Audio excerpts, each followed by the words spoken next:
This is ChestertonRadio.com. J-E-L-L-O. The Jell-O program starring Jack Benny with Johnny Green and his orchestra. The orchestra opens the program with Cosi Cosa from the motion picture A Night at the Opera.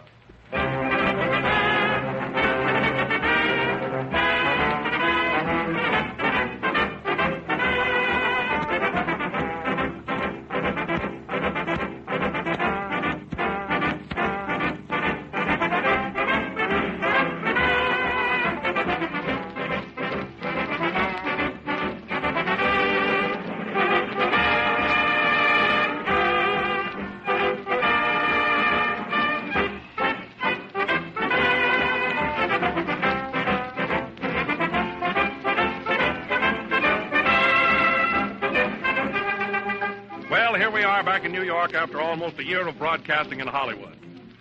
It's quite a change to be back. Everything seems different, that is, everything except Jell-O. And Jell-O is just as popular in the East as it is in the West. It doesn't make any difference where you go, you'll find everybody likes Jell-O. It's lovely to look at with its vivid, glowing colors. And it's grand to eat with its extra rich, real fruit flavor. Flavor so rich, so full-bodied, so thoroughly delicious, eating Jell-O is just like eating the real, ripe fruit itself. You won't find this extra-rich fruit flavor in any other gelatin dessert, for only Jell-O knows the secret. So don't accept any substitutes for Jell-O. Whether you're ordering Jell-O at your grocer's or in hotels or restaurants, always insist on the one and only genuine Jell-O.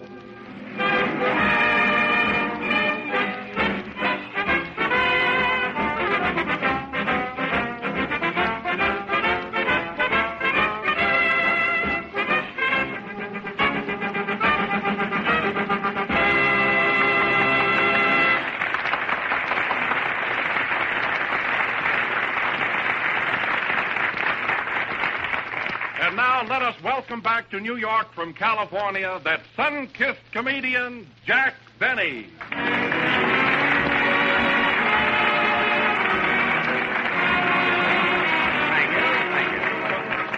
Thank you.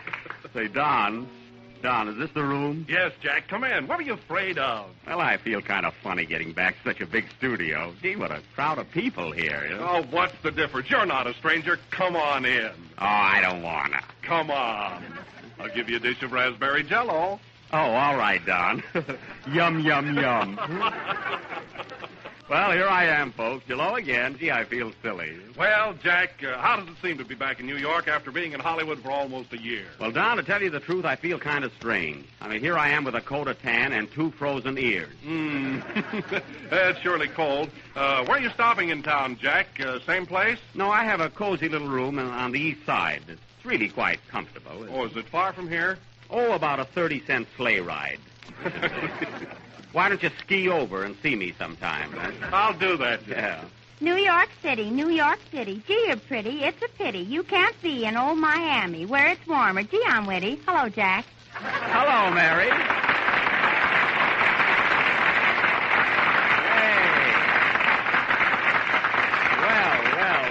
Well, say, that's some reception you got. Why not? What good are 2 hands if you can't slap them together once in a while?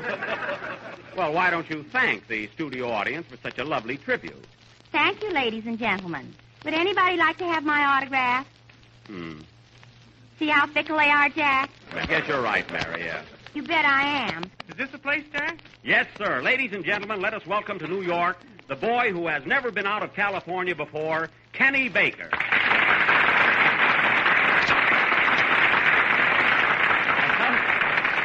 Well, Kenny, how do you like being in New York? Gee, I'm thrilled. And how do you like the weather? Gee, I'm chilled. Well, one thing I must tell you, Kenny, you ought to get rid of that straw hat you're wearing. Oh, that's all right. I had it fur-lined. Oh. What have you been doing since we got in? Have you been around to see the sights? Yes, Jack. I spent all day yesterday in Greenwich Village. Kenny, that's not Greenwich. You see, here in New York, it's pronounced Greenwich. Greenwich, see? Who did you go with? Johnny Gren.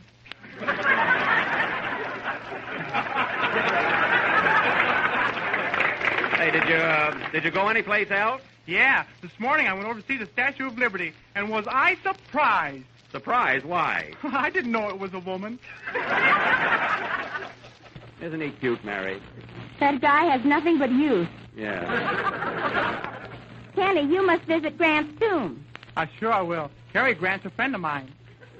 Listen, Kenny, that's not Cary Grant. That's Ulysses. And that reminds me, Jell-O has 6 Ulysses flavors: strawberry, raspberry, cherry, orange, lemon, and lime. Delicious Grant, huh? Say, Jack. Yeah. There's Johnny Green. He's been waiting all day for a reception. Oh, well. Hello, Johnny.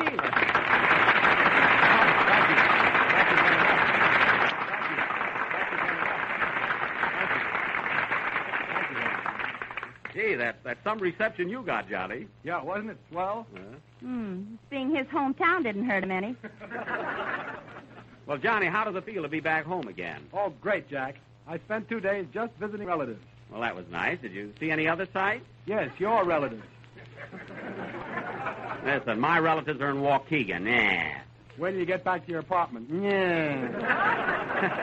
Well, maybe the folks did drop in to say hello. Say, Johnny, come here a minute, will you? I want to tell you a funny story I heard on the train. It seems that a woman got... Now, folks, this is Don Wilson welcoming himself back from California, so give Jell-O a big hand. It's really a great dessert and has always been kind to your dish.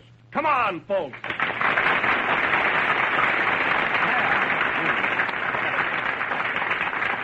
Well, Jell-O appreciates that. Play, John.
Playing Love as a Dancing Sin from the production At Home Abroad. And now, ladies and gentlemen, I take great pleasure in announcing that tonight this program is starting a contest, a real brain test in which all members of your family can participate.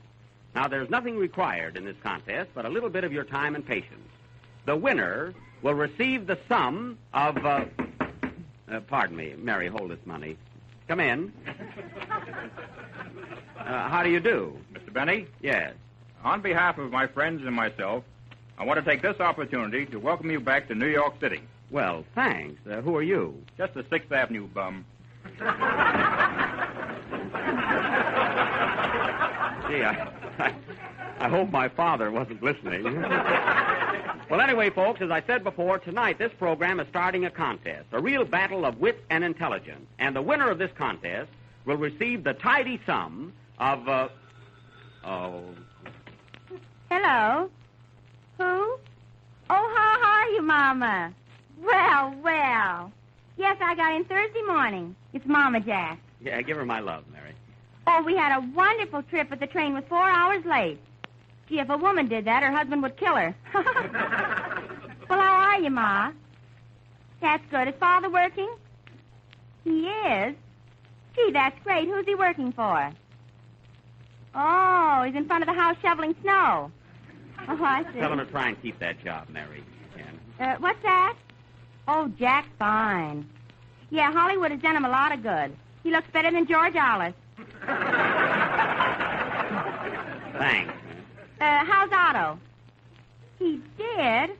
Oh, isn't that wonderful? What is it, Mary? Otto went to the Olympic Games in Germany. Yeah, how did he make out? He won the 100-yard dash hunt. Quite a long dog. Well, Ma, we'll see you tomorrow. What's that? What are you laughing at, Mary? Mama said goodbye. It's a fine program. These greetings are murderous. Well, anyway, folks, tonight we are starting a contest. And the chief requirement will be the brain. Now, as I said before, the winner of this contest will receive the neat sum of, come in. Pardon me, Mr. Wilson, or Jello. I mean, Jack. Say, who are you? I'm Jack Benny. What do you want? I'm a reporter in the news, the Mirror, the Telegraph. That is the the Times. Oh, from the Tribune, I see. Yeah. Welcome back to How Have You Been? That is, how are you? Glad to stay. Where's Mary Livingston? She's here. We just got back from Hollywood. Hollywood? Well. Say, is it true that Wally Beer, Gable, what do you know? Shirley Temple, Gary Cook. I know. Or are you going to say, where's Johnny Green? He's here. They are. Now, take it easy. What do you want to know? When did you first find out, or do you think, or what's your opinion? Who's your favorite? Well, what's new, Mr. Benny? Well, I would say that conditions in Hollywood are... That's enough. It's a scoop. Now, hold still for a moment. Chin up. Now, smile. I got it. Thanks.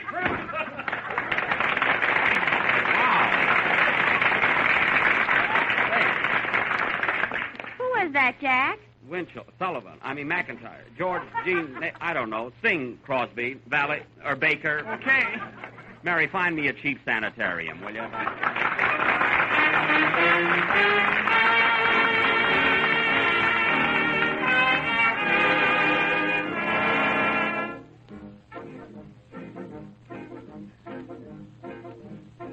I'm a roving cowboy, far away from home, far from the prairie, where I used to roam, where the doggies wander and the wind blows free. Oh, my heart is yonder on the lone prairie. Oh, carry me back to the lone prairie, where the coyotes howl and the wind blows free. And when I die, you can bury me beneath the western sky on the lone prairie. Oh, back my gun. Give me back that bronco that I used to run. Let me spread my blanket by a peaceful stream. Hear the cowboys singing by the firelight's gleam.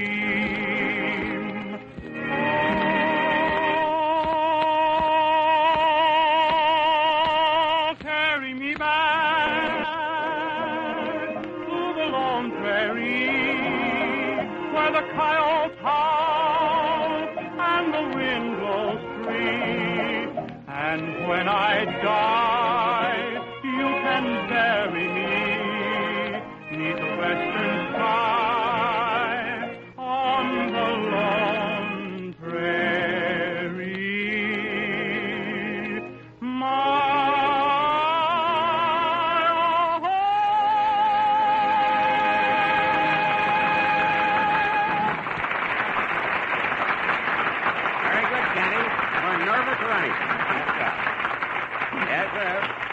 That was Kenny Baker singing Carry Me Back to the Lone Prairie. And now tonight, folks, as I said before, we are starting a contest in which skill will play an important part. All you have to do is follow the rules closely, and the winner will receive a cash prize amounting to... the mailman. See what it is, Mary. Come in, you little joy spreader. It's a letter for you, Jack. Give it to me. It's from Regina, Saskatchewan, the Canadian Northwest. It says, Dear Jacques Benet, we have been listening to your... I hope they talk like that. We have been listening to your programs every Sunday and have heard enough about Hollywood and its climate. We people up here in the frozen north eat Jell-O, too. Why don't you do a play about our part of the country? Our home is near the Yukon. So give us a play of the Northwest, or you know what Yukon do. She thinks she's funny. Signed, Victoria Vancouver. Must be wealthy people. Do you know anybody up that way, Mary? Just Winnie Peg. Oh, okay. Yes, much, Jack, and I've even named a town after you. It's called Moose Jaw. Please do not ignore this letter. I wish people would give us a little more notice. Say, Mary, we got a play of the Northwest. How about Tobacco Road? No, Mary, the Northwest. Ice, snow, zero.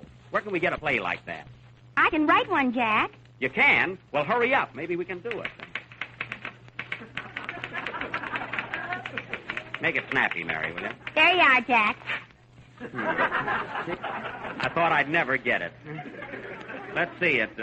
Sergeant Benny of the Northwest Mounted Police. Fur trappers report fur stolen. They notify the Mounties. Well, that sounds all right. Of course, the second and third act will need a little fixing. Well, anyway, folks, this play will go on immediately after Johnny Green's next number. Say, Johnny, can you play the part of a French-Canadian? I can play the whole thing. Oh. How about you, Wilson? Parlez-vous français? No, I just play one horse at a time. Oh, do I step into those things, huh? Parlay, John.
And his unmounted musicians playing Mile a Minute with Johnny at the piano. And now for our play, Sergeant Benny of the Northwest Mounted. The scene takes place in Alaska, between Fairbanks and Pickford. Do you know? Am I cold tonight, huh? Mary, you wrote this, didn't you? Yes. Well, the Northwest Mounted are in Canada. I made it Alaska. It's colder up there. Oh, I see. Well, then remember, boys, we're all French-Alaskans. You're really Texas Rangers that got lost. Oh, I see. Okay, then. Sergeant Benny of the Northwest Mounted. Curtain. Music.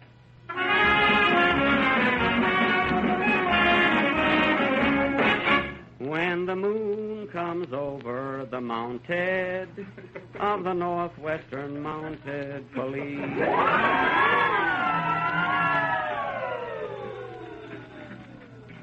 Hello, Northwest Mounted speaking. You've been robbed. Well, get your own man. It's too cold tonight. Gee, it's cold up here in Alaska. Shoo! Yep. Geez, a cold night. Here he comes, more snow.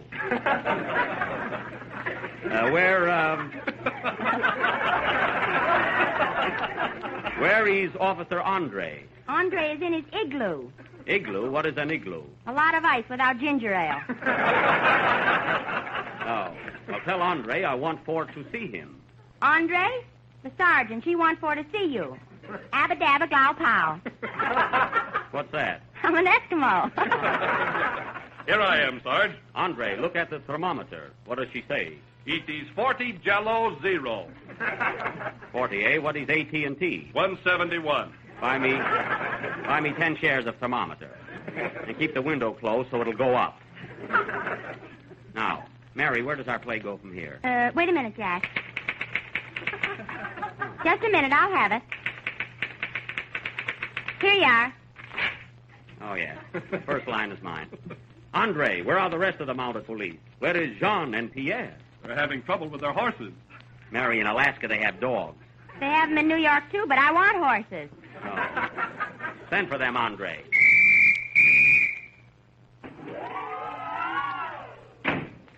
Sergeant, you sent for us and we are here. What do I say? Here's your part, Kenny. Oh, hello, Sarge. I hear you are having trouble with the horses. Oui. We played them to win, and they come in second. I thought that would get a bigger laugh. Yeah, so did I. Now, listen, you are all brave men, but you hang around and do nothing. What do you want that we shall do, Sarge? The book, he show we have been here 12 years. There have been 435 robbery and 12 murder. And not once did you get your man. What do you say to these? Maybe we're not the type. There is something to that. Come in. Electric fans, ice cream cones? No, not today. What was that, Mary? I just put that in as a menace. Oh. Go ahead, Jack. Now, I warn you, men, these cannot go on any longer. You must either get your man or get out. Who is that? That's Benny Rubin. I wrote a part for him, too. Oh, is Reuben in this? Yes. Oh, come in. I beg your pardon, but is this the Northwestern Mounted Police and Sure, and it is. I mean, we. What is the trouble? Well, it's in the fur trapping business I'm in. And I'm just trying to make an honest living skinning skunks and minding me own business. And, Mr. Sergeant, what do you think happened? Tell him to me. Well, this morning when I woke up, some thief skinned me out of me skunk skin. And if I'm lying to you, I hope to be bitten by a snake and have to take 3 drinks of good liquor. You say you were skunked out of your skin? No, sir, skinned out of me skunk. What is he supposed to be, Mary? A Greek. Oh. Well, go back and take it again, will you, Reuben? A Greek this time, All right, will you? great. Come in.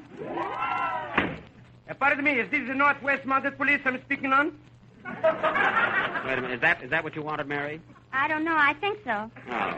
Well, what is the trouble? About 1 year ago, I come here from Greases, and I want to go into hunting business, so I get myself a hunting dog to catch the skunks. And the first thing he does is catch my brother. Well, sir, I want to tell you that at that time, I was making very big money. But one fine day, I found me dialect changing on me. Your dialect changing? Yes, sir, would you believe it? So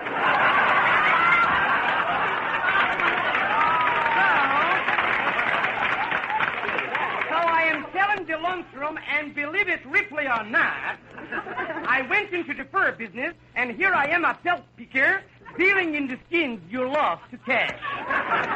Say, wait, did you ever meet Schlepperman? Schlepperman, of course, is my Hollywood representative. Well, anyway, Lieutenant. Sergeant. Thank you. Mine furs was stolen this morning, and a skin cannot walk away without the animal inside. You have just heard what this man said. There is a fur thief in the Northwest. Now do your duty. Keep up the good name of the Northwest Mounted. Go and get your man. But, Sergeant, where can we find this man? I have a clue. Pierre, you go to Manitoba. John, you go to Manhattan.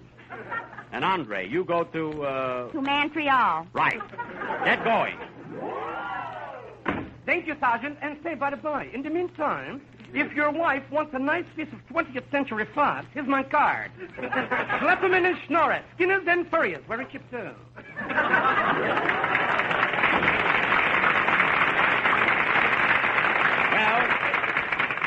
Well, Mary, where does our play go from here? Oh, don't worry, I'll have it. While Mary is writing the next scene, let me tell you about Jell-O. It has that new extra-rich, fresh fruit flavor and tastes twice as good as ever before. So be sure to look for the big red letters on the package. Is it ready yet, Mary? No. Then let me tell you about our contest. Tonight we are starting an unusual contest in which every member of your family can participate. The first prize, without any strings whatsoever attached to it, will be the sum of... Here it is, Jack. I wonder what the boys are doing now. So do I. That's your line, Jack. Oh, I see. I wonder what the boys are doing now. Come in. Here you are, Sergeant. You told us to get our man, and we got him. Here's the fellow who stole his fur. That is not him. Hey, wait, so what's the matter with you? You got the wrong people. I'm the man who lost this fur. Mary, for heaven's sake, you wrote this. What do we do now? I don't know. What do you think, Jack? I don't know. What do you think, Reuben? Well, in a situation such as that... I've got it. Why don't you kiss and make up like they do in pictures? That's it, but who are we going to kiss? Not me. Play, Johnny Grimm.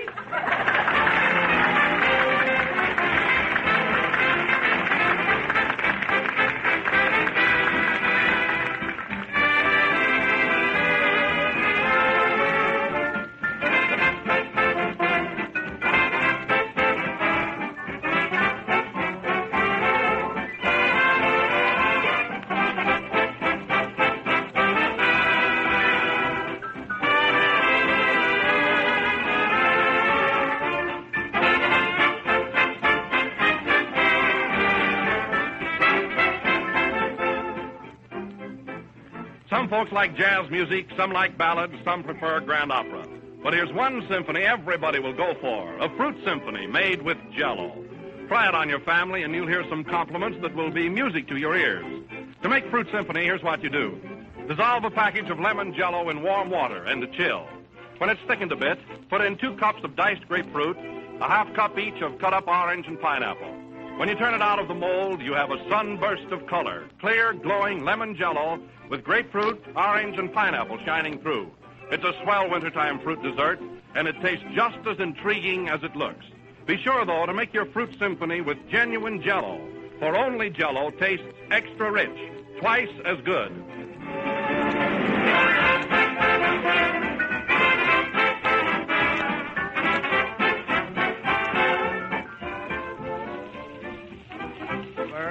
Of the 20th program of the new Jell-O series, and we'll be with you again Pardon me, Jack. Here's a telegram that just came for you. Do you mind if I read it? No, Don, go right ahead. It says, Dear Jack, the Jell-O family of all 6 flavors extends to you their heartiest congratulations on the splendid showing you made in the National Radio Editors Poll conducted annually by the New York World Telegram. Stop.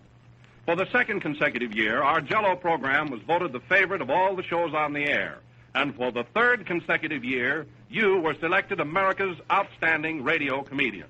Jell-O shares your justified pride in this fine accomplishment. Signed, Clarence Francis, President General Foods, makers of Jell-O.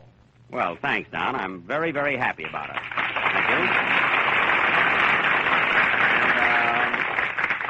Thank you. I want to thank my author, Harry W. Kahn, all the members of my cast and everybody associated with the Jell-O program, and, of course, the radio editors for their kind consideration. And I'd like to say that Frank Parker is sitting in our audience tonight, who was a great figure in helping us win the poll last year. I wish we had time to have him come up and say hello, but we haven't. Huh? You forgot to mention me, Jack. I did say members of my cast. Fine name. Mary Cast. Well, good night, folks. What became of my contest?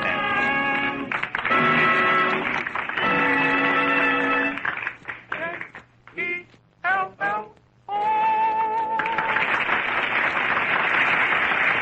selection Love and Bloom is from She Loves Me Not. This is the National Broadcasting Company. This is Chesterton Radio, the true, good, and beautiful at chestertonradio.com. The Jell-O program, starring Jack Benny with Mary Livingston and Phil Harris and his orchestra. The orchestra opens the program with Swing the Jinx Away from the picture Born to Dance.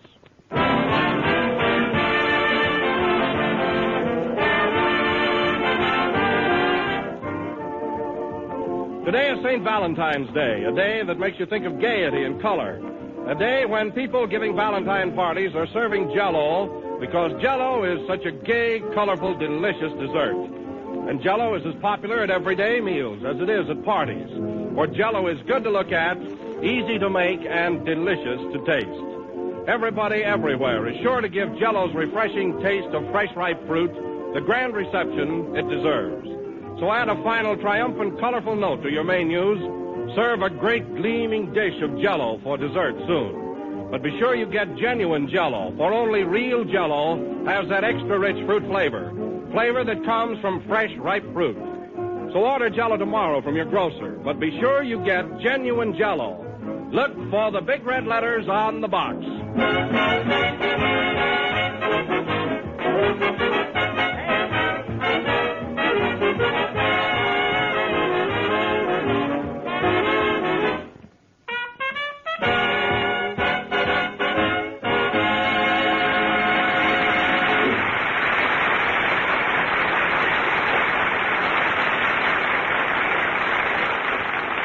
Ladies and gentlemen, on this same Valentine's Day many years ago in the little town of Waukegan, Illinois, there was cause for great rejoicing, for on that day in a certain household, a little bundle of joy made his entrance into the world. So now we bring you Happy Birthday to you, Happy Birthday to you, Happy Birthday, Jack Benny, Happy Birthday to you.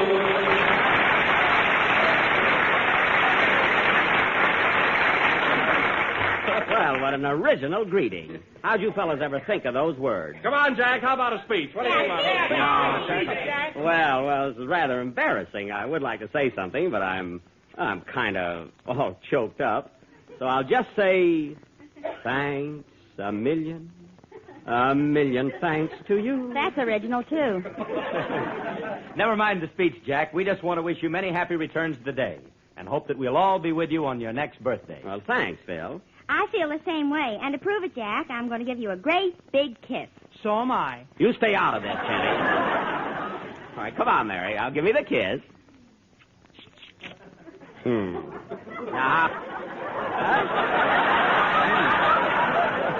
Mary, how was that? Not bad. Pretty good, huh? No, just not bad.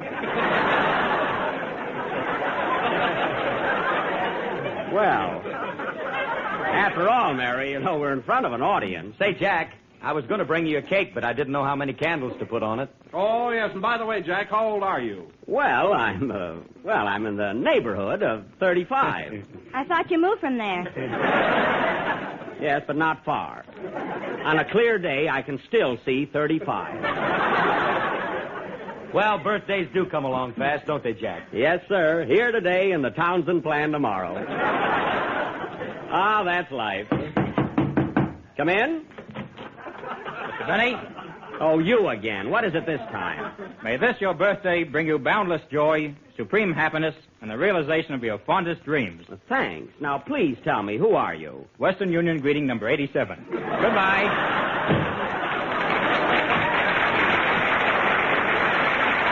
How do you like that? That guy could be sent any place in the United States for a quarter, and he has to come here. Oh, Jack, to forget the ribbing for a moment, the gang and I got together to buy you a birthday gift, and, well, Yes? Oh, you tell it, Mary. Well, Jack, we got together and we didn't know what to buy you. Oh, you didn't have to bother with anything. So we all chipped in and went to see your picture, College Holiday. Well, that's what I call a real tribute. But you might have invited me to the picture. Oh, you wouldn't have liked it.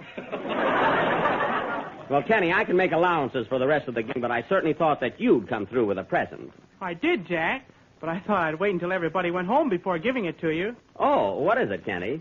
Well, I feel kind of silly. Oh, come on now. What is it? I baked you a cake. Well, thanks, Kenny. It's nothing to be ashamed of. Wait till you eat it. Here you are, Jack. Oh, it's lovely, and such nice icing on it. Where are the candles? Inside the cake. Well, that's a surprise. I hope the wax doesn't get caught in my teeth. I was was going to bring you one, too, Jack, but I don't know how to bake a cake. Oh, that's all right, Mary. So I baked a potato. Here. Oh, a real Idaho. Well. Jack, not to be outdone by the others, I didn't bake a cake, but I brought you a beautiful dish of molded raspberry jello. Oh. And on top of it, I have your name spelled out in sliced bananas. That's sweet, but you only have one N in Benny. Well, I was hungry. I sure get a lot of presents. This must be the Prudence Benny's cooking school. And now, Jack, if everybody will be quiet for a minute, I've got something that I want to read to you. If it's a poem, I'll die. Well, topple over. Here it comes. All right, go ahead. Oh, Jack Benny, oh, Jack Benny, this is sure your lucky day. Though everybody brings you presents, I would rather shout, hey, hey. Well, that's inexpensive. With the wrinkles on your forehead and your silver streaked with hair. Silver streaked with hair. Well, it won't rhyme the other way. Oh. If you'd been twins when you were born, gee, you'd make a lovely pair. Oh, Jack Benny, oh.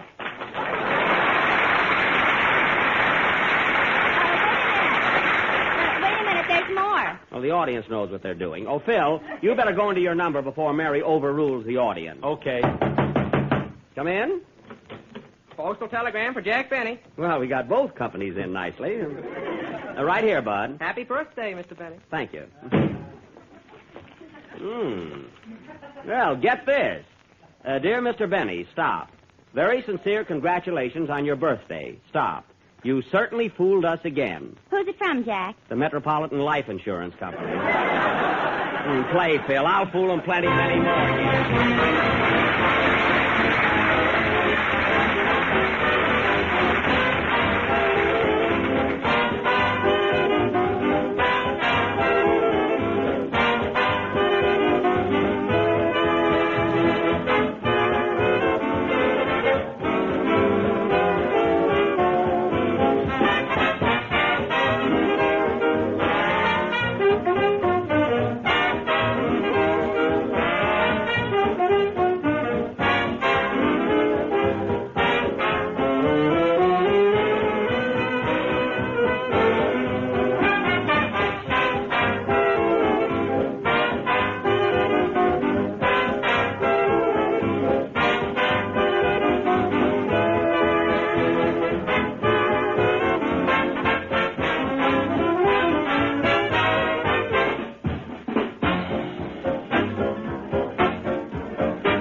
By Phil Harrison as orchestra. And, Phil, I want to tell you those boys of yours are in great shape today. Well, Jack, they know it's your birthday. Oh. In fact, they've asked me if it's all right, they'd like to pay you a little tribute. Why, certainly, Phil. I think it's awfully nice of them. After all, they're part of our little company. Okay. Give it to him, boys. Happy birthday to Jack Benny. Greetings, Jack, from us to you. Well. If you're going to give a party, don't be cheap. Invite us, too. That's cute, yeah? Well, thanks, boys, for that lovely sentiment and hint. Say, Jack. Yeah? What about the bee? Are you going to play it tonight? Well, Phil, I wanted to, but you know my violin was stolen last week. Oh, Mary, did you put that ad in the paper like I told you to? Yes, here's a copy of it. Oh. Lost, strayed, or stolen, Jack Benny's violin. Answers to the name of Stratty and limps on one string. What? White spot on tail, owner heartbroken. Mary, is that an ad for my violin? Yes, and my uncle's dog. It's a fine thing. By the time I get the violin back, it'll have fleas. What's the difference? You'd scratch it anyway. Everybody's a critic here. Who do you think could have taken it, Jack? Oh, I don't know, Don. I don't know. Gee, it couldn't have been Heifetz. He has a violin. You know? You didn't hide it yourself, did you, Jack? Don't be so ridiculous. I was only asking. Well, don't ask a smart question. Yeah. I wish I could help you out, Jack, but there are no violins in my orchestra. Well, I'm sorry, too, Phil, because I'm really in rare form tonight, and I know I could do justice to the bee. I know. Come in. Here comes Andy now.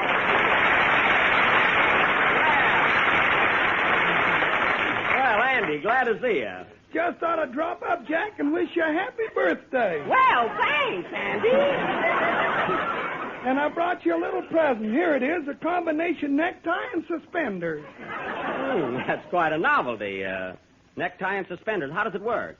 Well, you put it on like an ordinary tie, and you see this hole in the bottom? Yeah. Well, just fasten that onto your trousers.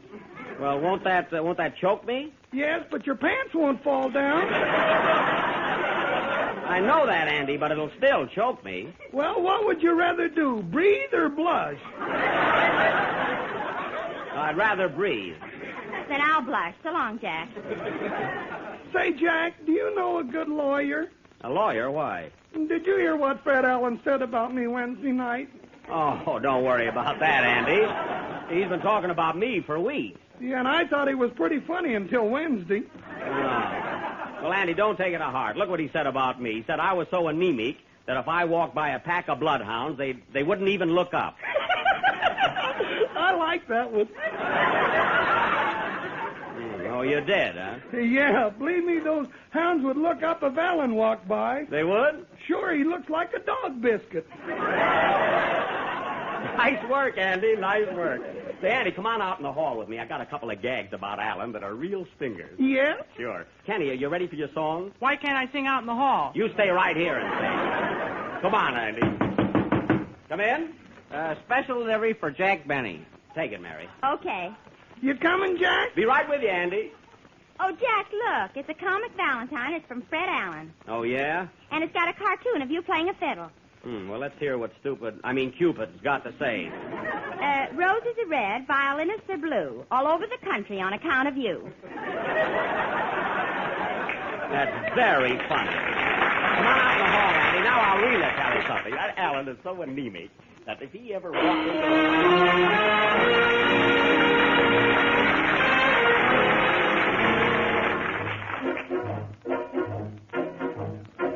I'm a roving cowboy far away from home, far from my prairie where I used to roam, where the doggies wander and the wind blows free. Oh, my heart is yonder on the lone prairie. Oh, carry me back.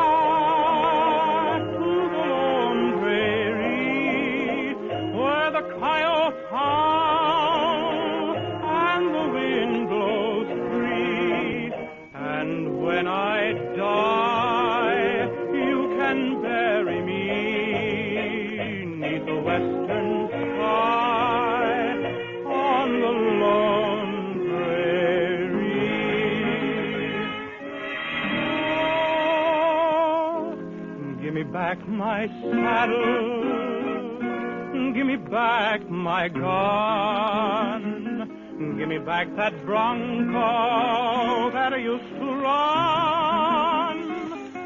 Let me spread my blanket by a peaceful stream. Hear the cowboy singing by the firelight's gleam.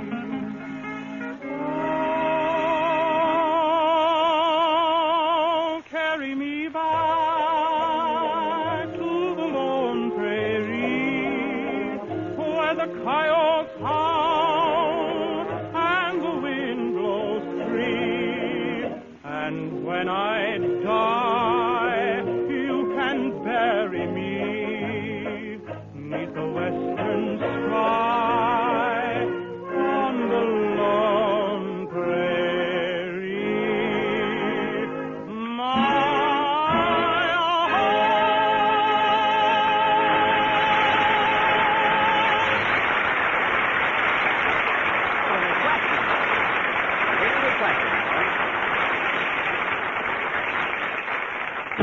How was that, Andy? That was a peach.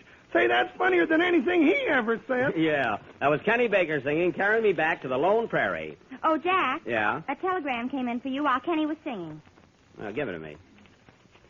Oh, it's from my father. Good old Dad. I knew he wouldn't forget my birthday. What does it say, Jack? Says, Dear son, received your old suit with the patch pockets and pants. Please send buttons. Dad. Some sentiment.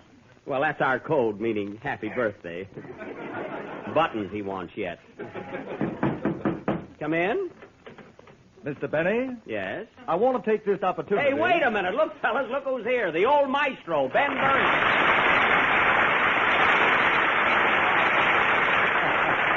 Yowza, yowza. Well, Ben, I'm sure glad to see you. What brings you up here? Well, I heard it was your birthday, Jack, so I thought I'd come up and rub it in. Well, I can depend on that. Yowza. And, Jack, I brought you a little present. Here you are. A box of cigars, and I hope you'll like them. Well, and my favorite brand. Thanks, Ben. You're welcome, my lad.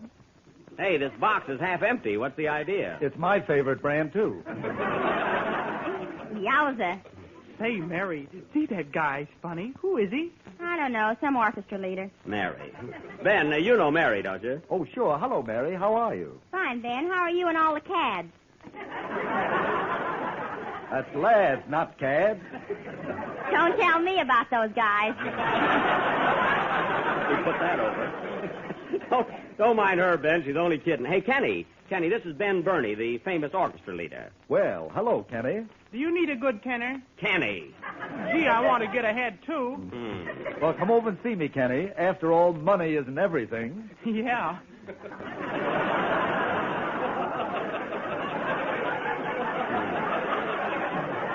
That's fine. That's fine loyalty, Kenny. Let him go, Jack. I'm available.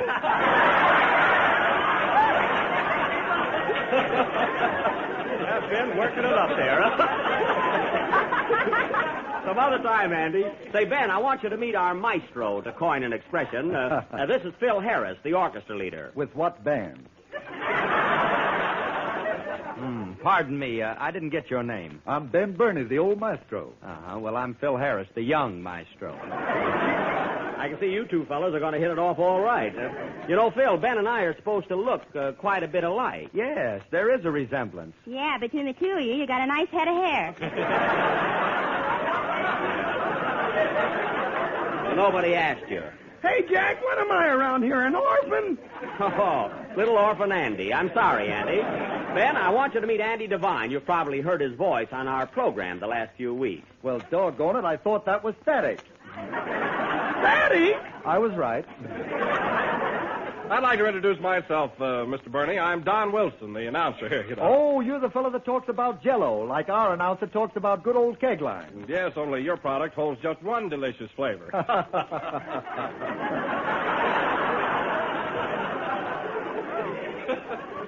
Gee, aren't they subtle?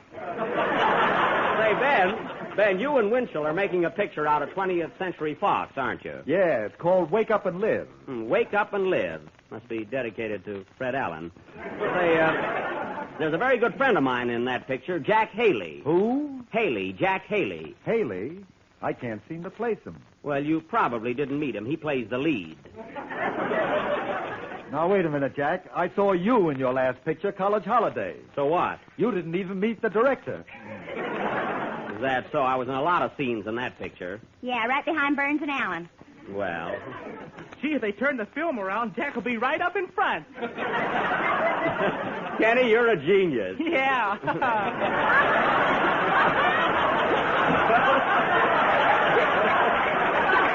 Well, stick around, Ben. Stick around. Phil's going to play something. You might as well hear some good music. All right, Jack. It'll seem just like Tuesday night. How about it? Come on, Phil. Show him what you can do. Oh, no. I'm not going to do any of my tricks with Bernie standing here. Don't worry, Phil. I'll stand right in front of him. Play, boy.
played by the orchestra and directed by Maestro Harris. How'd you like it, Maestro Bernie? I thought it was great, Maestro. Well, thanks for calling me Maestro, Ben. Alan doesn't even think I'm a musician. Say, Ben, did you hear what Alan said about me Wednesday night? You? Look what he said about me 2 weeks ago. Yeah, and he keeps saying that I'm anemic. He does, eh? Why, that guy Alan is so anemic that if you hit him in the face, he'd have to owe you a nosebleed. That's good. You didn't muff it tonight. That's good. Say, Ben. Ben, come here a minute. Come here. I want to talk to you. Yeah? You know, just man to man. What's on your mind? mind? He's supposed to be funny. But I can't see that fellow, Alan. Can you? No, I can't. I can't see him either. Mary, what are you laughing at? 3 blind maestros. Well, you earned that laugh. Oh, Jack, Yes, Kenny? wasn't that cavalcade he did of you and your ancestors a knockout? Well, it didn't impress me that way. And incidentally, folks, tonight, as a special attraction, we have a little surprise for you.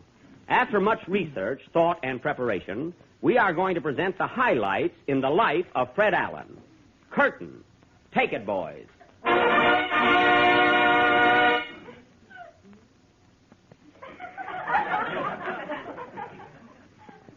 You have just heard the highlights in the life of Fred Allen.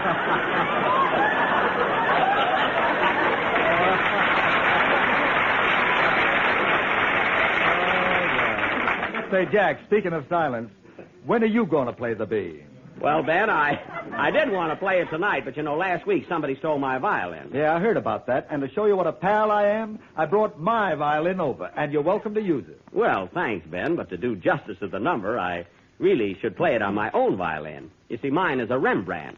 Rembrandt? Well, Michelangelo whittled out mine. Who was Stradivarius, a plumber? Oh, that's the fella. Say, Jack, my violin is outside in my car, and I'll bring it right in. Better bring Rubinoff in, too. Quiet, Mary. Oh, don't bother, Ben. No, I'll be right back. Oh, he shouldn't run out without a hat at his age. Well, Jack, it looks like we're in for a musical treat tonight. Yes, Don, I guess so, yeah. Well, go to it, old boy, and remember my band's right behind you. Thanks, Phil. You remember those special instructions I gave you? To play loud. Yeah, no. Good luck on the bee, Jack. And remember, it don't mean a thing if it ain't got that sting. It'll be all right, Mary. It's my big moment, thanks to Ben butting in. Say, I wonder what's keeping him anyway. Oh, he'll be back soon. Don't worry about him. You better run out and get him, Kenny. But Kenny's got to sing. I did sing. Oh. I'll get him, Jack. Well, well, Don, you might as well give me that big build-up again. Go ahead, introduce me. Right.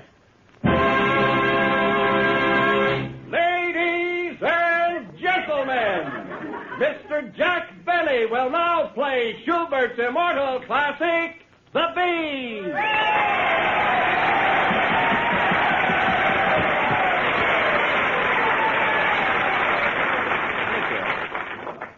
Oh, Jack! What is it, Kenny? Ben Burney has disappeared.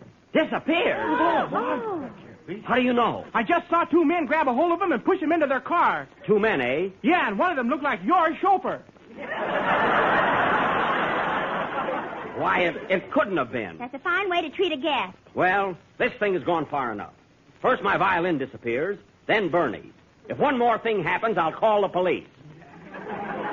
Oh, Jack, look. What's that? Someone threw a stone. Gee, and you haven't even played yet. Look, Jack, there's a note tied to it. It might be a clue. Read it, Don. What does it say? It says, this will be continued next Sunday night. Who threw the stone? Who wrote the note? Who won the 5th race at Santa Anita? Who knows where Bernie is? Who cares, Playboys?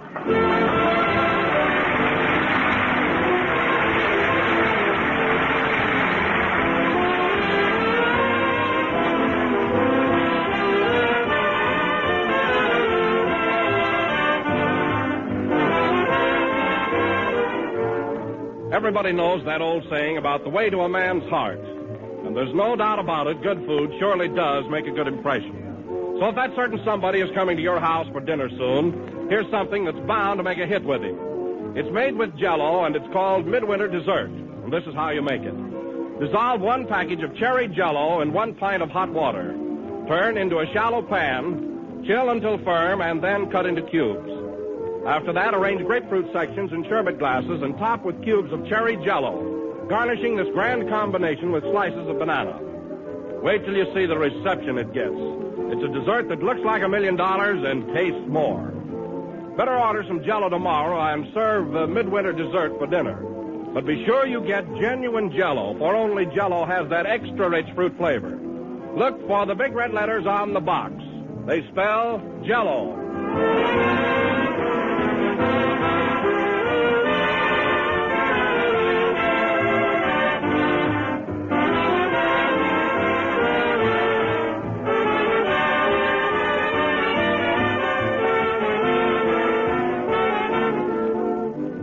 This is the last number of the 20th program in the new Jell-O series, and we'll be with you again next Sunday night at the same time.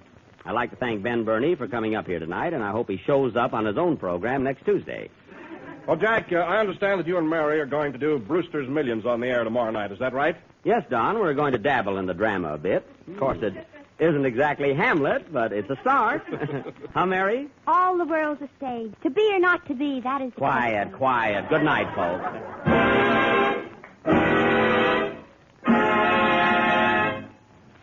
Jell.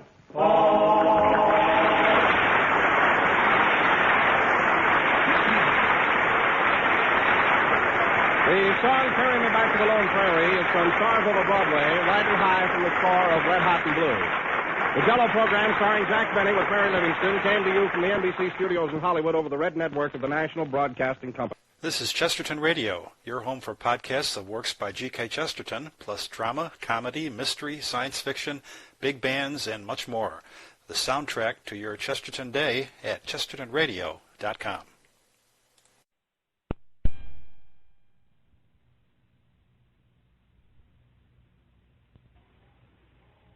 J-E-L-L-O.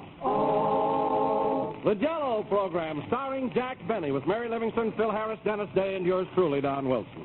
The orchestra opens the program with Let's All Sing Together.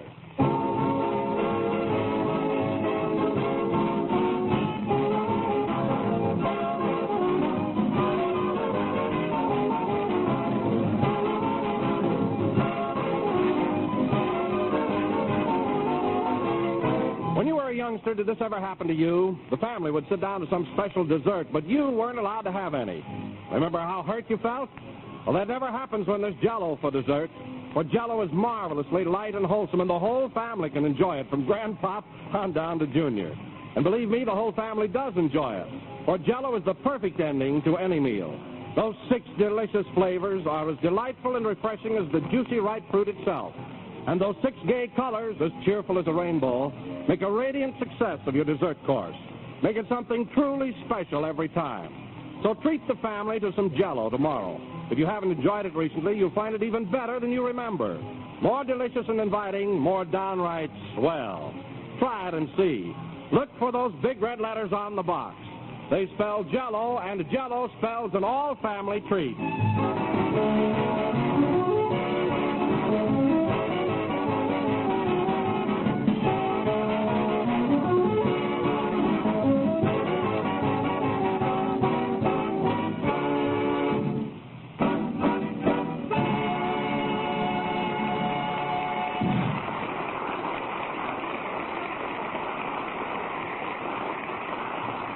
Was Let's All Sing Together, played by the orchestra. Now, ladies and gentlemen, for the last installment of our recent journey to Yosemite National Park and Jack Maxwell. The trip will go down in history with the adventures of Marco Polo, the exploits of Admiral Byrd, the voyage of Christopher Columbus. Don't forget the Rover Boys. Quiet, Mary. As you remember, last week's episode ended with Jack skiing down a steep hill and crashing into the ski house, with the result that he suffered a sprained ligament in his leg and several assorted abrasions. Oh, it's a miracle I'm alive. I must be made of iron. Continue, Don. It is now several days later, and we take you to Jack's room at the Ahwahnee Hotel in Yosemite, where he is convalescing. It's my birthday, too, folks. Jack is propped up in bed, and as the scene opens, we find Rochester reading to him from a magazine. It was past midnight and the moon was shining brightly through the magnolia trees as Ronald walked into the garden. Carlotta heard his footsteps approaching and looked up like a frightened gazelle. That's Gazelle. A frightened gazelle. Don't be alarmed, darling, cried the young American engineer. It is I. I have come back for you. I knew he would. Carlotta's dark Mexican eyes flashed. Her lips quivered. Tease me, she said. Tease me. All right, never mind the dialect. Go ahead. The smile on Ronald's face suddenly turned to a sneer. It's no use, Carlotta, he said. I only come back to say goodbye. This is the end. The darn fool. Doesn't he know she loves him? But Ronald, cried Carlotta, you can't go. We're married. And what about the baby? The baby? What baby? That was last month, boss. We missed that. Oh. Well, that changes everything. Go ahead. Ronald turned and started toward the gate. Carlotta clung to him, and the tears came to her eyes. But Ronald laughed bitterly and struck her to the ground. Brute. She quickly arose and ran toward him. His back was turned, so she could not see the long, thin dagger flashing in his hand. A dagger? She crept closer and closer. Ronald's back was still turned. Yes, yes. Please, Ronald, she cried. He did not answer. Oh. So she clutched the dagger and raised it higher and higher and higher. Oh, my goodness, he better run. No hurry. Continued next month.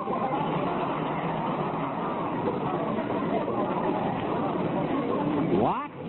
It's a fine ending. They always leave you in suspense like that. It's a great story, though. Yes, and you know, Rochester would make a swell picture. Can't you just see me as a young American engineer that spurns the love of this beautiful senorita? Uh-huh. It's no use, Carlotta. I only came back to say goodbye. This is the end. And then when she tries to kiss me, I'd knock her to the ground. Ha ha! What I could do to a part like that. Uh-huh. I wonder who the right girl would be to play opposite me. Of course, Hedy Lamarr might be the type. She's dark, and she's got those flashing eyes. She's too healthy. You'd never knock her down. Well, I still think we'd make a very romantic couple. Come in.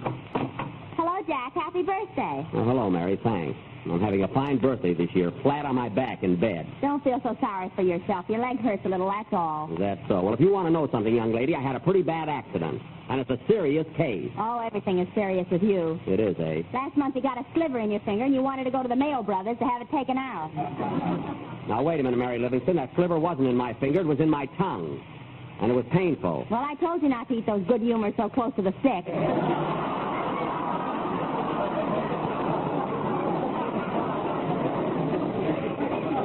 Mary, did you come in here to sympathize with me or aggravate me? I came in to bring you a birthday present. Here it is. Ouch, my leg. I got a sore leg. That's why I'm in bed. Didn't have to throw the package. I'm sorry, Jack. I forgot. What's the present? I'll open it later. It's a bottle of rubbing alcohol for your back. Oh. Well, you like it, don't you? Yes, thanks. It's just what I need. Rubbing alcohol, a fine birthday present. Anyway, I'm glad you dropped in, Mary. It gets so monotonous lying here in bed. How about another game of casino, boss? Okay, how much do I owe you now, Rochester? Let's see. I got the score right here. 4, carry 2, add 5. Well, how much is it? $8,000. Let's see that. That's $80. You're supposed to put a decimal point in there. You put in the money, I'll put in the points. $80, eh? Why, Jack Benny, you mean to say you lost $80 to Rochester playing casino? Not only that, I was teaching him the game. Oh, well, we were only playing for fun. Hey, Roch? You ain't gonna rock me out of it. All right, Mr. Van Jones, I'll add it to your check next week. Wish my nurse would get here. It's supposed to be here at 8 o'clock, and it's 11:30. I saw her a little while ago. Where? She was out skiing with Phil Harris. Oh, fine. I pay a nurse $7 a day so she can slide down a hill with Harris. I'll never find her when I want her. Well, I think you went too far yesterday when you hung that cowbell around her neck. Well, I had to do something.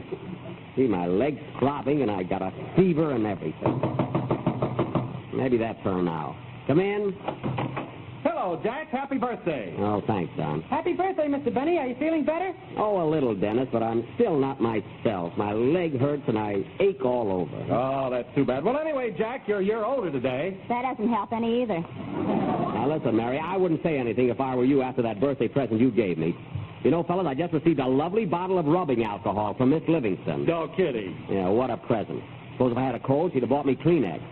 If I had a headache, she'd have bought me a box of aspirin. As long as you stay under $1, you're safe.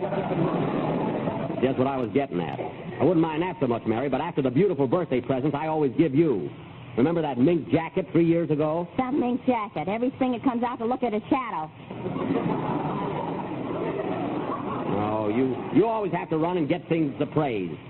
Yeah, I wish my nurse would get here, or my doctor, or somebody. I'm tired of lying here in bed. You want to teach me some more casino, boy? No, I lost $80. That's enough.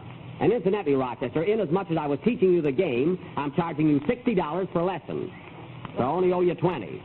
And if I recall correctly, I recently gave you my old blue suit, which is worth at least $20, so I really don't owe you anything. I know we'd arrive there, but I didn't know just how.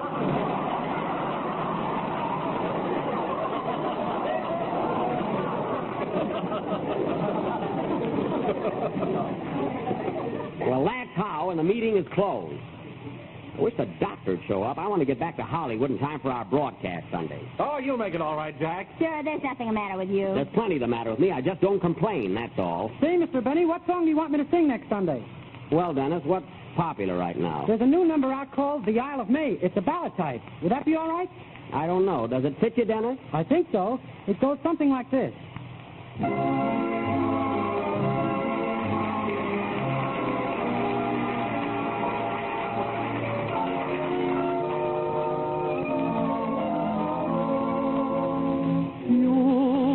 Lovely, I was lonely.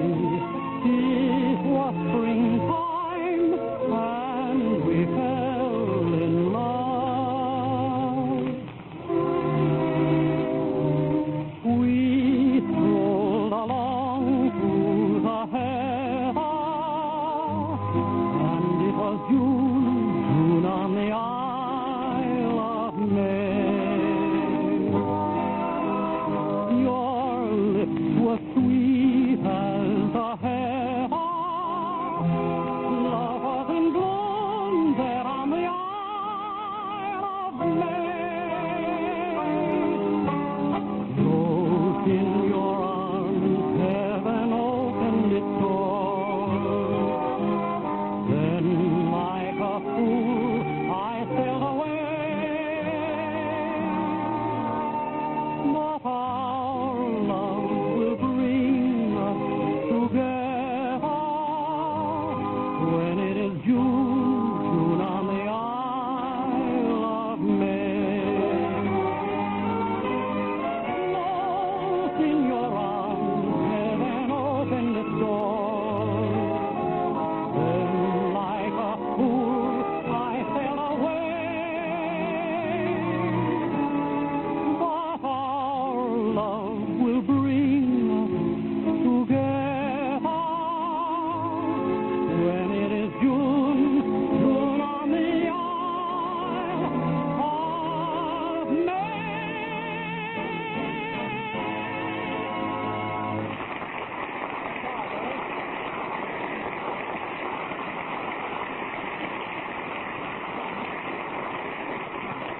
Well, that was swell, Dennis. That song's going to be all right for the program. I think I ought to brush up on it, though. Maybe so. Oh, Jack, speaking of Sunday's show, I have a problem that's been bothering me. You have, Don? Yes, it's been on my mind all day, and I just can't seem to arrive at a definite solution. My goodness, what is it? Well, on next Sunday's show, I don't know whether to say, go to your neighborhood grocer and ask him for a package of Jell-O, or run to your neighborhood grocer and ask him for a package of Jell-O. Oh, well, that is a problem there. I like go. I like run. Yes, either one is good, Don. No, Jack, no, I don't think they convey the idea of enough speed. Oh, well, how about hasten, Don? Listen to this. Hasten to your neighborhood grocer and ask him for a package of Jell-O. How's that for the customers? Well, I don't know. How about shooting him out of a cannon? Out of a cannon? That's it. Shoot yourself out of a cannon to your neighborhood grocer and ask him for a package of Jell-O. Thanks, Mary. That's terrific. You're welcome. See you later, Jack. Oh, Don. Wow, cannon.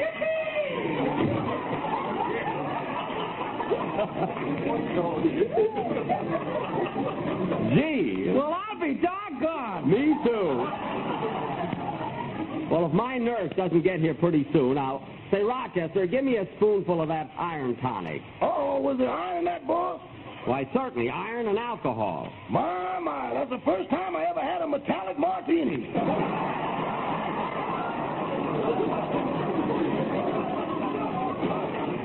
You lay off my medicine. Gee, my leg hurts again. I get those shooting pains. Come in. Oh, Jack, it's Dr. Nelson. It's about time. So it's you, Doctor. Yes. Well, quite a little party we're having here. How are you today, Miss Livingston? I'm just fine, Doctor. That's good. And you, Mr. Day, how's your health? I feel marvelous. Fine, fine. And Rochester, how are you feeling? Okay, Doc, I'm okay. Good. Well, I'll be running along now. Goodbye. Hey, wait a minute. I'm the patient here. What about me? Oh, yes, Mr. Benny. Yes, yes. How is your arm today? Still bothering you? It's my leg, my left leg. My arms are all right. I just lost $80 playing cards with them. Oh, certainly it's your leg. You fell off a horse. A horse? Look, Doc, I never fell off a horse on my leg in my life.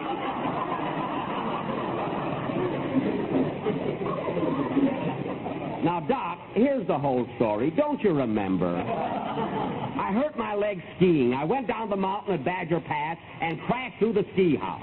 Then we phoned for you and you came to examine me, remember? Oh, yes, and I'll never forget how you called me Daddy. Well, I was delirious, that's why.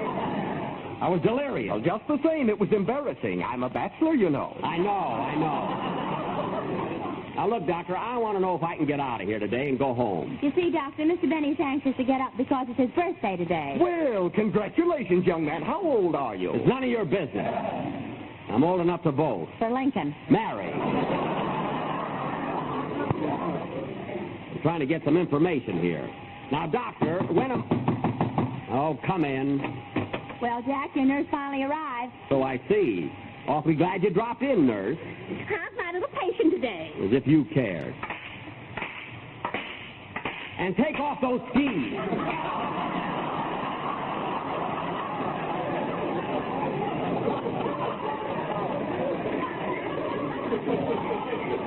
My goodness. Well, I'm only going to be here for a minute. Did you hear that, Doctor? Fine nurse you recommended. Supposed to be taking care of me. She's out skiing with Phil Harris all day. You're a naughty girl, Miss Kelly. I'm sorry, kid. Later, Miss Kelly. Now, look, Doc, I want to find out if I can... Miss Kelly, will you please take Mr. Benny's pulse? Okay, Doctor. Let me have your wrist, Mr. Benny. Here. Well, you going to come here? You want me to throw it over? Now, come here. All right. Here. Here's my wrist. Nothing but screwballs in this room. I'll bet $10 Olson and Johnson are under the bed.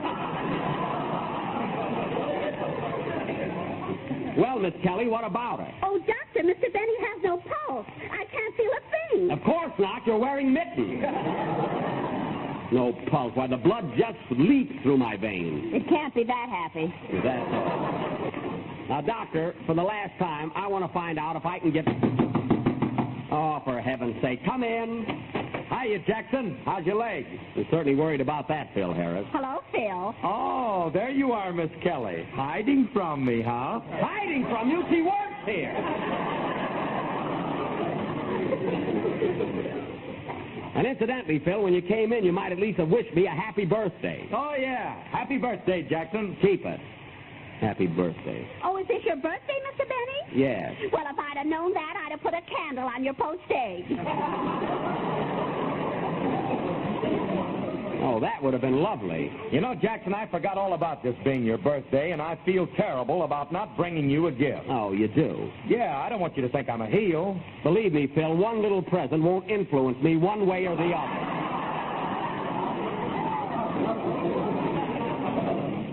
So don't worry about it. Well, I think I'll be running along now, Mr. Benny. Now, wait a minute, Doctor. You haven't told me if I can leave here today and go home. Oh, my goodness. You could have gone home 4 days ago.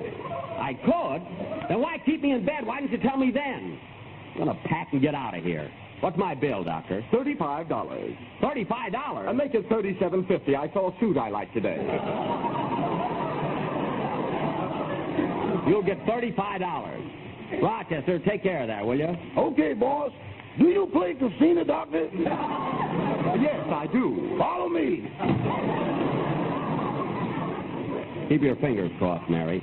What do I owe you, nurse? $42. That's 6 days at $7 a day. Now, wait a minute. You only dropped in for lunch. The rest of the time you were skiing with Phil Harris. Well, I'm the outdoor type. Well, then get out of here. Here's your money. Thank you, Mr. Benny. Goodbye. Goodbye. Come on, Philzy. Right with you, baby. So long, Jackson. See you in Hollywood. I'm going to get dressed. Hand me my robe, Mary. Here you are. It's about time you took that emblem off the back of it. Never mind that. Look at that. Golden Gloves, 1898. My father's robe. Now, Mary, call downstairs and have the room clerk make up the bill. Tell him I'm paying for everybody's room but my nurse's boyfriend. Okay. Oh, Dennis, help me get my things packed, will you? Yes, Mr. Benny.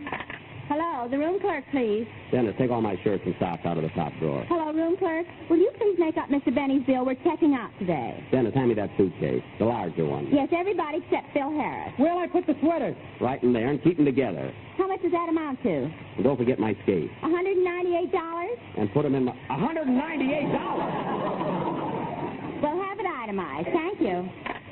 $198. I've been in bed since the first day here. Come on, Dennis, get going. Pack, for heaven's sake. Yes, sir. Come in. Telegram for Jack Benny. Take it, Mary. Okay. Where do you want these pieces of skis put, Mr. Benny? Throw them in the fireplace. Who's the wire from, Mary? Fred Allen. Fred Allen? What does he say? All right, what does he say? He says, Dear Jack, as long as you made it, happy birthday.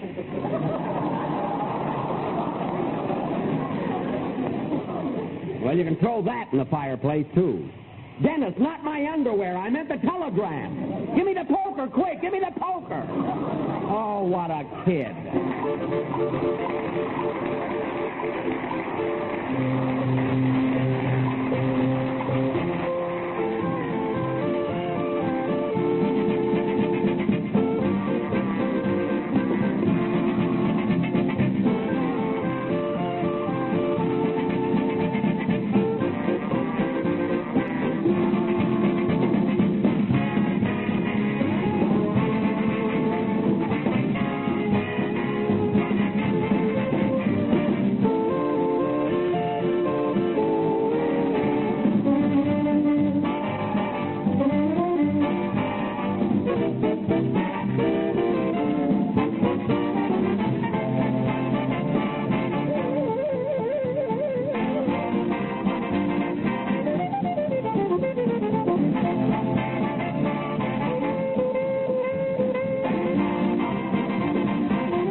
See, I wonder if There, I hope I didn't forget anything. That was quick, Mary. You all packed? Yeah, how did your leg feel? Well, I can't put much weight on it yet, but it's all right. Rochester, did you get all the stuff out of the bathroom? My razor and everything? Yeah. Say, boss, do you want that old tube of shaving cream, too? Of course I want it. There isn't enough there to shave the fuzz off a peach. I have a very light beard, so get it. Now, let's see. The bellboy took the other 4 grips. Rochester, grab those 2. Mary, help me with this big one, will you? Okay. Oh, now what? Come in. Well, how's my little patient today? You were here already, Doctor. Oh, that's right. Goodbye.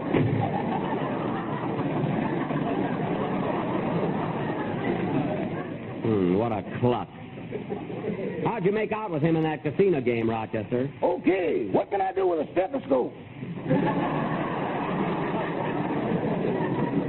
You didn't have to go that far. I just wanted to square the bill, that's all. I got enough pills to last me for the rest of my life. All right, now grab those 2 bags and let's get moving. Come on, Mary. Is Dennis packed? Yeah, he's downstairs in the lobby. Now let's get on our way. You go ahead, Rochester. Come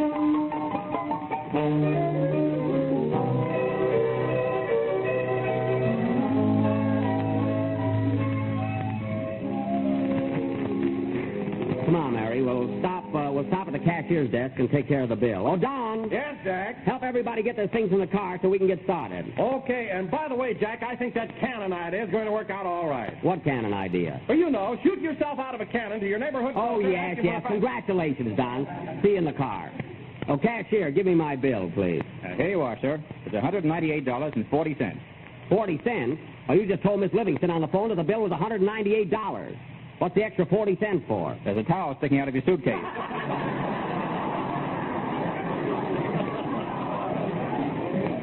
I brought that with me. It's mine. Certainly. It says Bluebell Auto Court on it. Of course. I'll make out a check, young man, for $198. Now, let's see. The Awani Hotel. How do you spell Awani? Awani? Hey, Eddie, how do you spell Awani? Awani? Hey, Bill, how do you spell Awani? Awani? Hey, Sam! Never mind. I'll just take it off the cash. That's good enough. You know, Awani is an Indian word. Yes, I heard all about it. In fact, I'm an Indian myself. I know. I can see where you were scalped.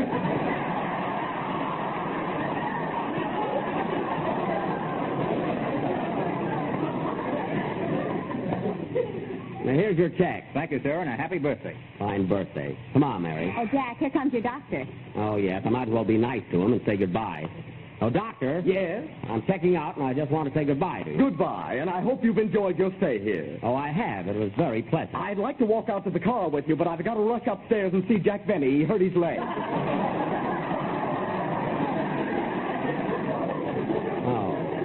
Well, listen, Doctor, if you knock on Mr. Benny's door and he says, come in, drop the conversation. Goodbye. Goodbye. Come on, Jack, we're waiting for you. Yeah, hurry up, Mr. Benny. I'm coming. Be right with you. Oh, Mr. Benny. Yes? You're wanted on the telephone. You can take it right here. Thank you. Who would be calling me here? Hello? Hello, is this Jack Benny? Yes. This is Western Union. We have a singing telegram for you from your father in Miami Beach. It's a birthday greeting. Oh, a singing telegram from Dad, eh? Well, that's cute. Go ahead. Happy birthday to you. Happy birthday to you. Happy birthday, Jack Benny. Oh, oh, oh, oh, oh,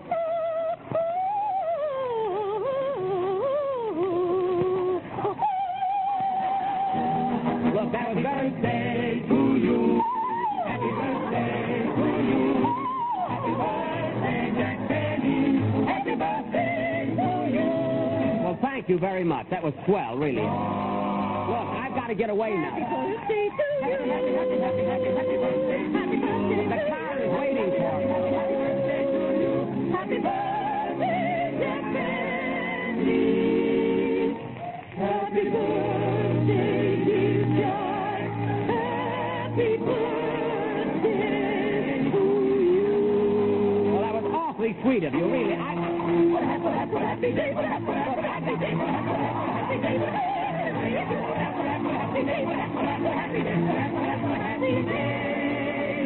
Happy birthday, Lord Benny. Well, thank you very much. You're welcome, yes, you're welcome very well.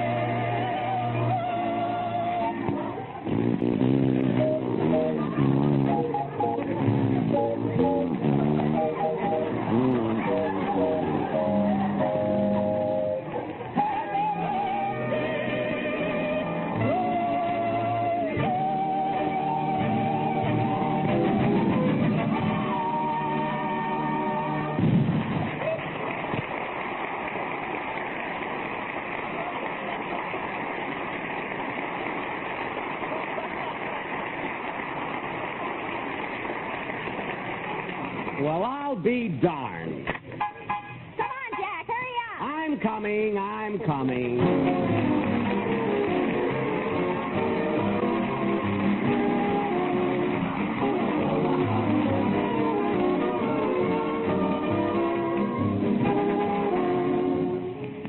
Yes, sir, ladies and gentlemen, 3 weeks ago, when we told you about Jell-O Orange Vanilla Whip, we really started something.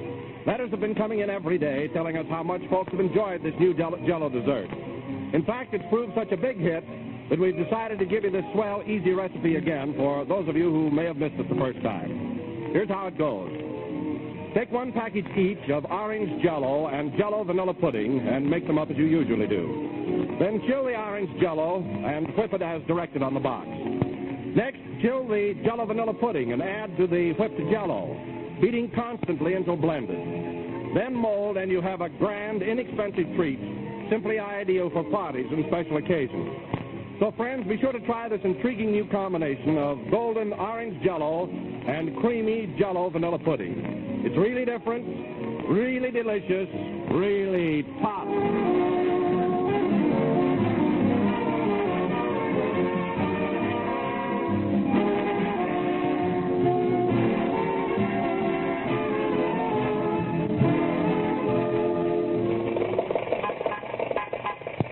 Well, folks, we're on our way home now. This is the last number of the 21st program in the current Jell-O series. And we will be with you again next Sunday night at the same time from Hollywood, California. You know, Mary, it was thrilling being up in Yosemite, wasn't it? Yeah, it was swell. What are you laughing at? I'll never forget the expression on your face when you crashed into the ski house. Boy, that was fun. Quiet, Dennis. Good night, folks.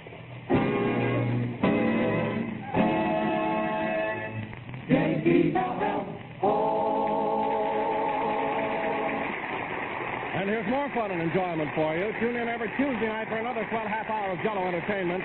The famous Jell-O Ulrich family. See your local paper for time and station. This is the National Broadcasting Company.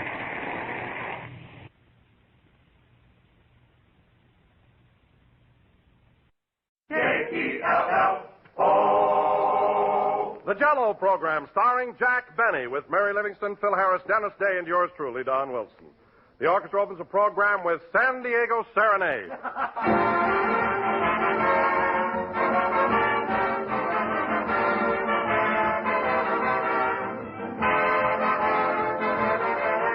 One of the most significant things about Jell-O, ladies and gentlemen, is the fact that not only do many, many people serve Jell-O, but they serve it often. And the reason they serve it so frequently is because Jell-O does suggest itself for so many different occasions. For example, Jell-O is the first dessert you think of when you're pressed for time and want a quick yet delightful treat. Jell-O is the dessert you think of when there's a party to be planned, because it's so colorful and swell tasty. And you turn to Jell-O when you want a luscious treat that's pleasantly inexpensive. Jell-O, with its rich, glowing colors and its unsurpassed flavor, is the ideal answer to every dessert situation. So order a supply from your grocer tomorrow, choosing any or all of Jell-O's 6 delicious flavors: strawberry, raspberry, cherry, orange, lemon, or lime. And by the way, strawberry, raspberry, and cherry Jell-O now have a new, improved flavor, obtained by using a natural flavor base artificially enhanced. And the result is a distinctive goodness that you definitely do not want to miss. Try a glistening mold of rich, tempting Jell-O tomorrow.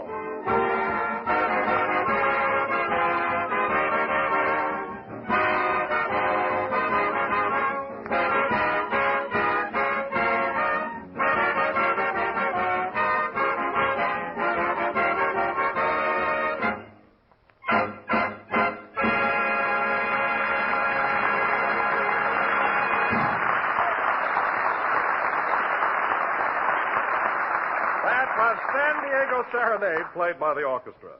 And now, ladies and gentlemen, last Friday the 14th, which was Valentine's Day, was also the birthday of our master of ceremonies, Jack Benny, who was exactly... Yes, sir. ...years of age. So tonight we would like to reenact the events which occurred at Jack's house Friday evening. It was about 7 p.m., and a little group consisting of Jack, Mr. Billingsley, the boarder, and Mary, who had been dropped by to go to a movie, were seated around the dinner table.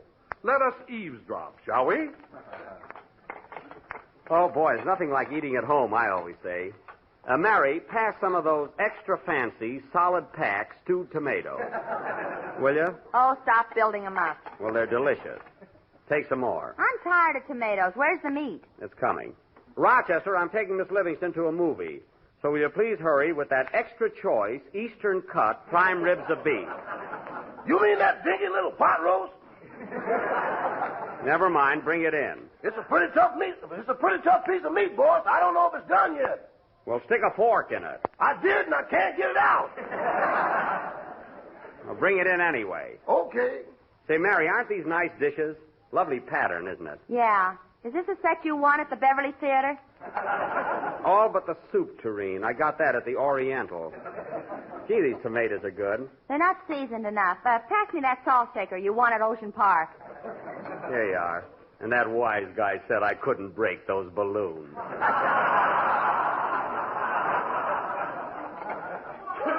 How are you enjoying your dinner, Mr. Billingsley? Just fine, thank you. Good. This watercress is delicious.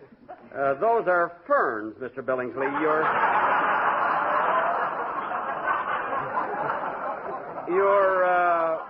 You're eating the centerpiece there. Say, Jack. What? Why is Mr. Billingsley wearing that fife and drum around his neck? That fife and drum? Yeah. Well, that's my fault. I told him we were having Yankee pot roast tonight. Oh, by the way, Mr. Billingsley, Miss Livingston and I are going to see a movie after dinner. Would you care to join us? No, thank you. I'm going to stay home tonight and get stiff.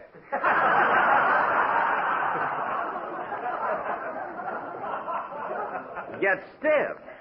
I thought you didn't drink anymore. I don't. I'm going to sit in the icebox.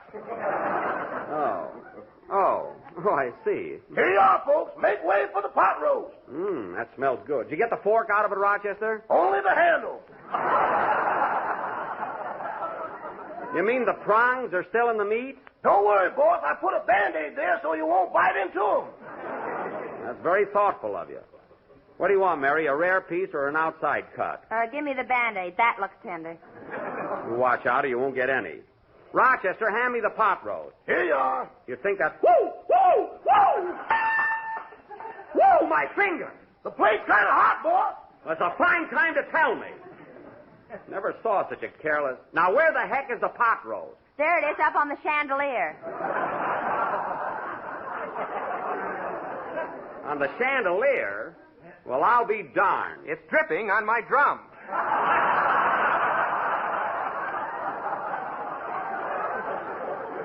Well, move over a little.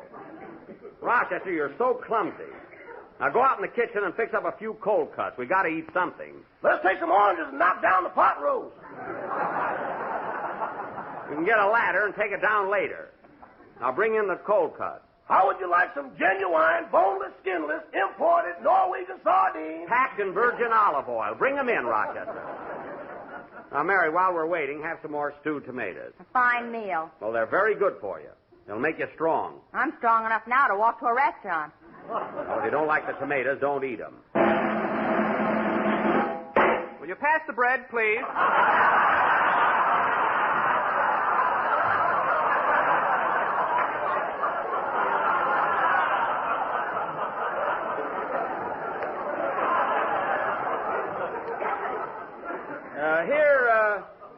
Here you are, Mr. Billingsley.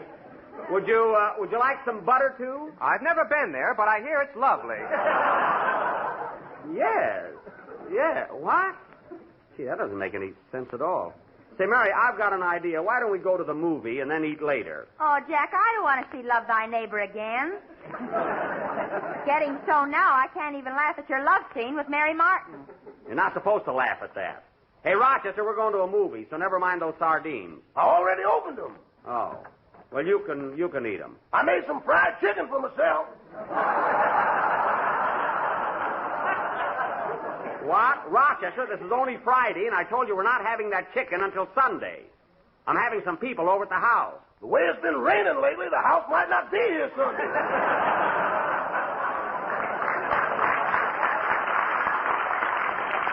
Oh, don't be so panicky.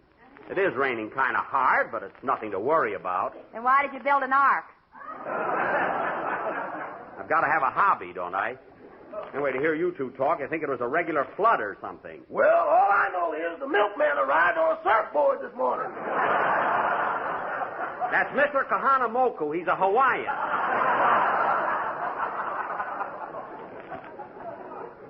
And another thing, I won't stand for anybody running down the California weather. Quiet, or I'll stick my fork in your water wings. You wouldn't dare. Sister. Now, come on, Mary. We're going to the movie. Hey, boss. What is it, Rochester? There's a big crowd of people coming up the front steps. A crowd of people? Open up. Come on, open up in there. What's going on here? You'll find out. Come on in, fellas.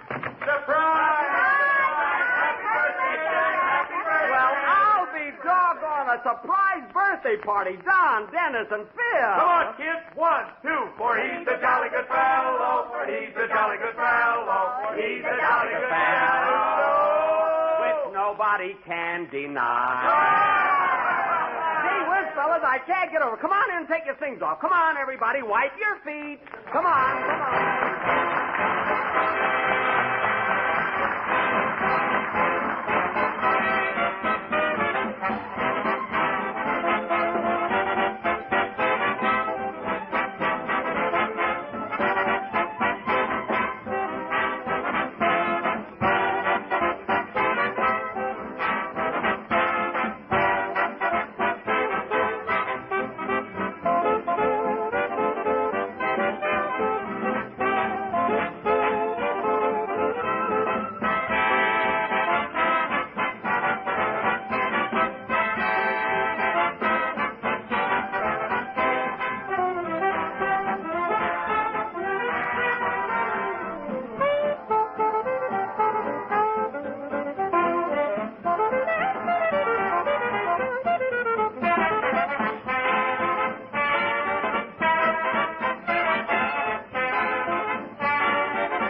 Fellas, I can't get over you guys surprising me like this. No kidding. You didn't think we'd forget your birthday, did you, Jackson? No, but gosh, all this fuss. Well, believe me, Jack, you've been so darn nice to the whole gang, you're entitled to it. Yeah, entitled.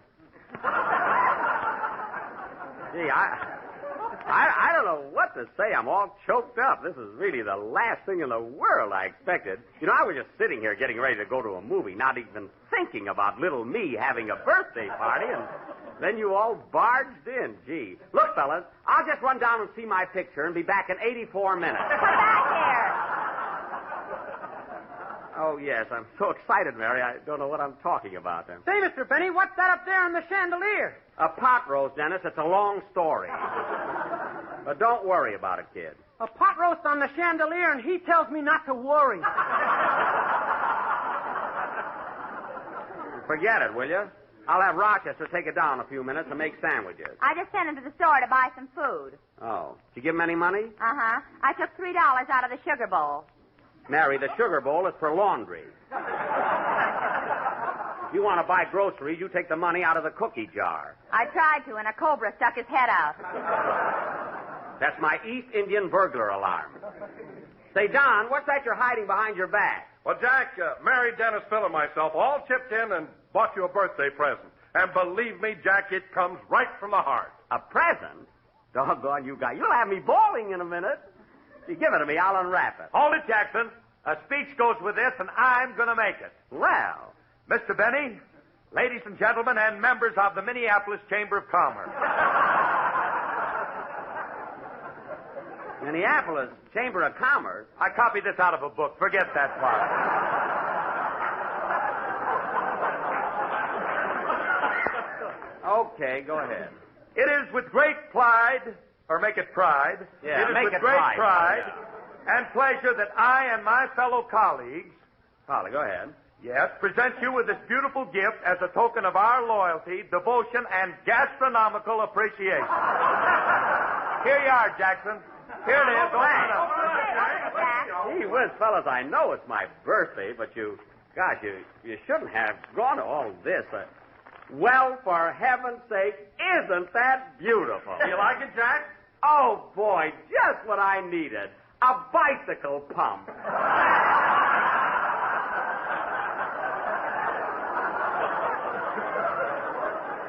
Gee, with a hose and all. Which one of you heels suggested this? Well, we didn't know what to buy you, Jackson. You've got everything. Everything but a bicycle pump. Now I've got that. Oh, well. Thanks anyway, fellas. I'll wear it in good health. Rochester, there's someone at the door. I told you he went out for the groceries. Oh, yes, I'll answer it. Probably another telegram. I've been getting them all day long. Hello, boss, it's me. Rochester, you've got a key. Why make me open the door? I just want to give you an idea what I go through.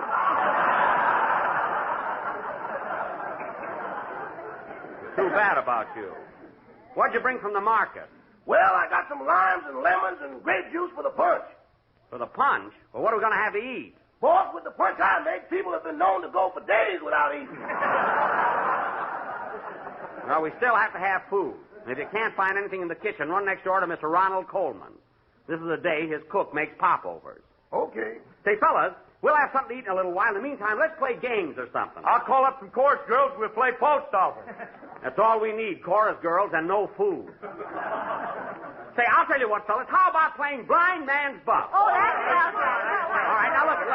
I'll be the blind man. Who's got a handkerchief? Just take off your glasses and we're all set. Oh, stop, will you? Have you got a handkerchief, Don? Well, I know a better game, Jack. Let's play Jell-O. Oh, fine. How do you play it? Well, I'll take a lot of boxes of Jell-O and hide them all over the house. Uh-huh. And the first one that finds all 6 delicious flavors, strawberry, raspberry, cherry, orange, lemon, and lime, Yeah? wins a $10 prize. Say, that's a swell game. Yeah. Hey, wait a minute, Don. Who puts up the $10? Well, Jack, it's your house. There'll be no gambling on the premise. Blind man's buff, everybody. Come on. Blindfold me, somebody. Take it easy, Jackson. The last time we played this game, it took us 2 hours to get your head out of the goldfish bowl. Oh, that's right. I know a swell game, Mr. Benny. It's called Clap Hands. What's that? Well, you folks sit down, I'll sing a song, and when it's all over, you all clap hands. A fine game. It's a little dull, isn't it, Dennis? It's better than getting your head caught in a goldfish bowl. Well, maybe you're right. Sit down, everybody. Dennis is going to sing for us. I want to play that game where I can win $10. Well, go on a quiz program and don't bother us. Go ahead, Dennis. Sing something.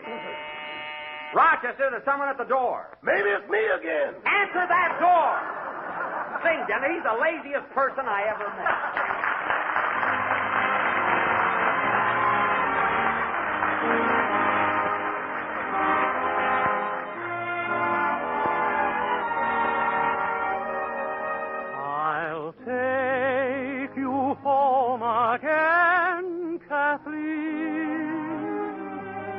Across the ocean wild and wide, to where your heart has ever been, since first you were my bonnie bride. My roses all have left your cheek. I've watched them fade away, and your voice is sad whene'er you speak, and tears bedim your loving eyes. Oh, I will take you back, Kathleen, to where your heart will feel no pain, and when the fields are fresh and green,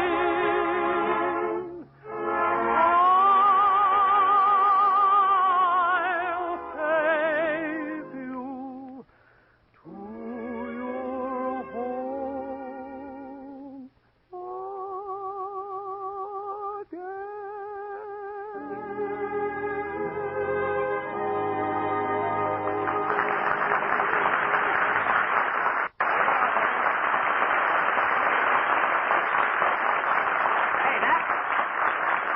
Swell game, Dennis. Let's do it again Sunday on the program.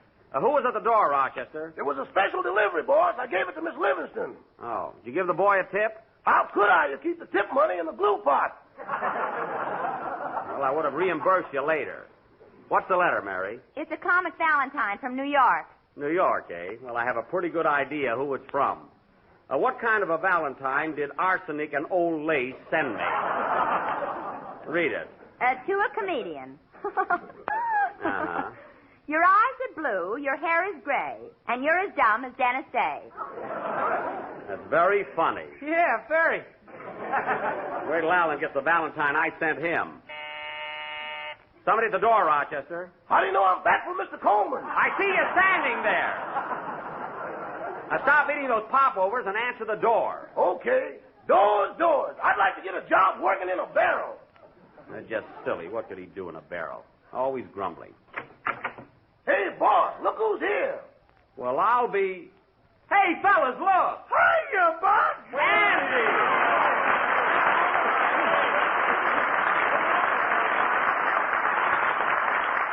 Well, Andy Devine, we haven't seen you in 6 months. How did you happen to drop in? Well, Buck, I heard it was your birthday, so I thought I'd come over and surprise you. And you certainly did. How old are you, Buck? Well, Andy, I'll never see 36 again. Even on a clear day.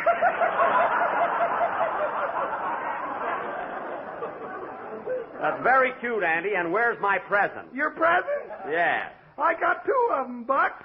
Ma sent you a jug of sweet cider, Uh-huh. and Pa sent you a jug of hard cider. Well, look at that. 2 jugs. Which is which, Andy? There goes Pa's. Hey, look out. It's spilling all over the floor. Quick, get me a sponge and a pillow. Get away from there, Harris. What's the matter with you? Say, Andy, you're putting on a little weight, aren't you? Yeah, ain't we?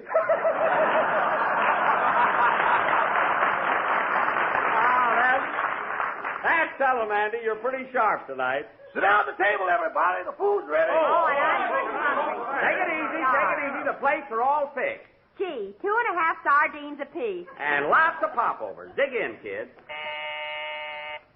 There's someone at the door, Rochester.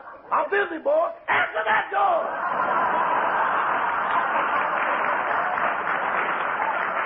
Yes, and be quick about it. Well, Andy, I'm sure glad you dropped in. I had no idea that you'd remember my birthday. As a matter of fact, I didn't know. Good evening. Come right in, Mr. Marshall. Yikes! Holy smoke, it's Herbie. Hello, everybody. Happy birthday, Jack. Well, thanks.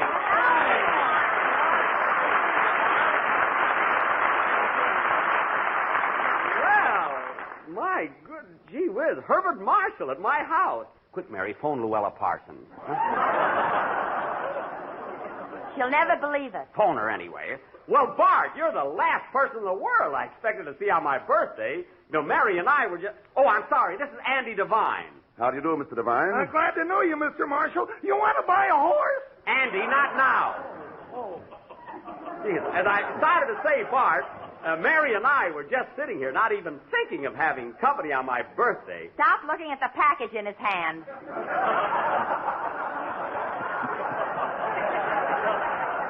I'm not looking at it. Oh, yes, the package. Here you are, Jack. A little remembrance. Many happy returns, old boy. A present for me? Gee, I feel like a darn fool. I didn't get a thing for you, you know. This is your birthday, not Christmas. Oh, yeah, what am I thinking of? Hey, Dennis, get Mr. Marshall a chair. Gee, I'm all thumbs opening this package. Here's a chair for you, Hubert. Thanks, Dennis. Yeah, I can't seem to get the string untied. Stop shaking. Well, I'm so anxious. My name is Billingsley, Mr. Marshall.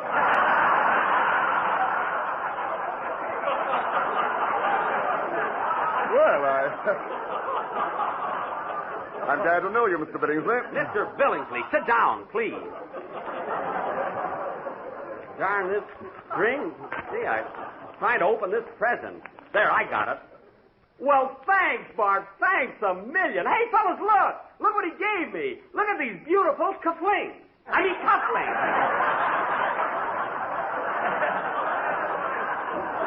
Guys. Oh, look, God, gee, 14 carats. Cheapers, he looked already. Well, they're beautiful. By the way, Bart, what's in that other box? That's a gardenia. I brought it for Mary. Well. He's just like all the other fellas. He starts out with orchids, and now I'm down to a gardenia. Quiet. Very good, Mary. Been better if she hadn't muffed it, Bart.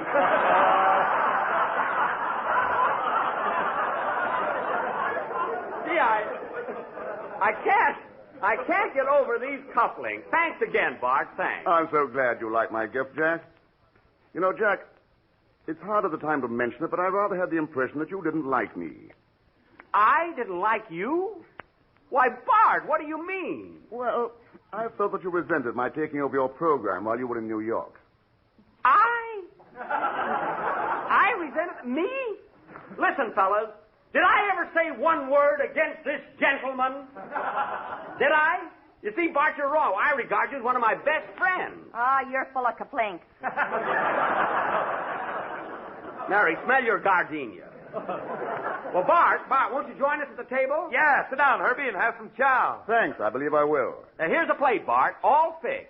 Well, 2.5 sardines and a biscuit. Well, it's not much. I really must apologize. Not at all. This is fun. It's like being shipwrecked.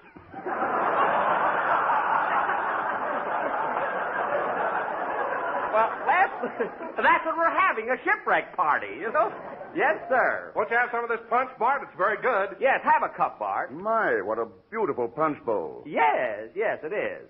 Ronnie Coleman's, isn't it? Yes, it is. We're very dear friends, you know. Oh, Rochester, bring in Mr. Marshall some tea. Tea.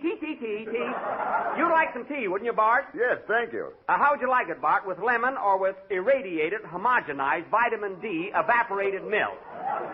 You can have either one. Well, Jack, I think I'll just have some extra juicy, sun-ripened lemon.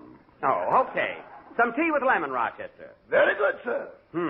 Well, Andy, you never thought you were going to meet Herbert Marshall at my house, did you? Gosh, no. I feel like a darn fool with no shoes on. Well, keep them under the table. Nobody will notice it. Do you like the sardines, Bart? They're delicious. Oh, my goodness. Sardines and you haven't got a finger bowl. Oh, Rochester! Yes, boss! Bring in the finger bowl. We never had any. Well, then bring in saucer. Bring them in. You'll have one in a minute, Bart. By the way, Jack, what's that hanging up there on the chandelier? That's a pot roast. A pot roast on the chandelier? Yes. Weird custom, isn't it?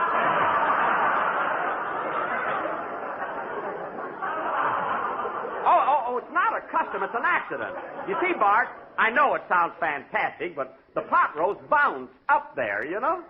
Bounced? Yeah. You see, here's exactly what happened.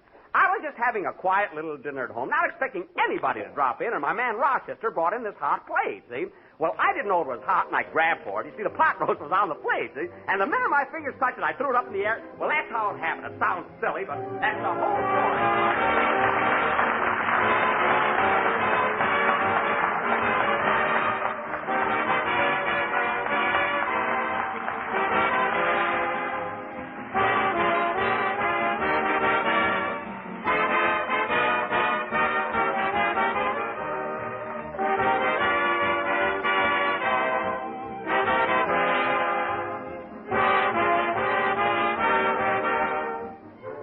When you send in 10 cents for the new desserts recipe book, what does it buy you? Well, just listen to this. And remember, for just one single solitary dime, too, you get 365 different suggestions and recipes for all kinds of grand, tempting desserts. That's a new dessert for every day, right straight through the whole year. There are ideas for simple family desserts, special party treats, desserts for holidays, desserts for all occasions, big and small. And they've arranged this big 48-page book in such a clever, original way that you can turn right to the dessert idea you want in 5 seconds or less. The moment you lay eyes on it, you'll say it's the smartest way to design a recipe book that anybody ever thought of. And you'll also say it's the most beautiful book of its kind ever printed. Pictures? Say, you never saw so many lovely paintings and color photographs in your life. But get the book and see for yourself. Place a dime in coin or stamps in an envelope and send your name and address and mail it to Don Wilson, care of General Foods, Battle Creek, Michigan. That's right, just 10 cents, and the address is Don Wilson, care of General Foods, Battle Creek, Michigan. Do it tonight.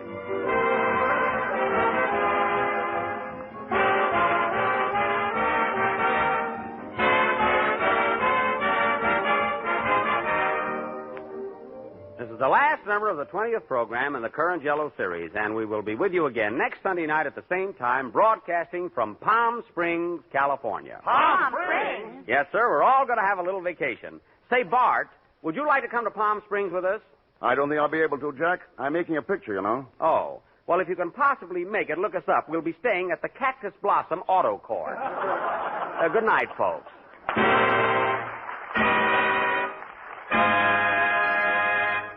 K-E-L-L-O.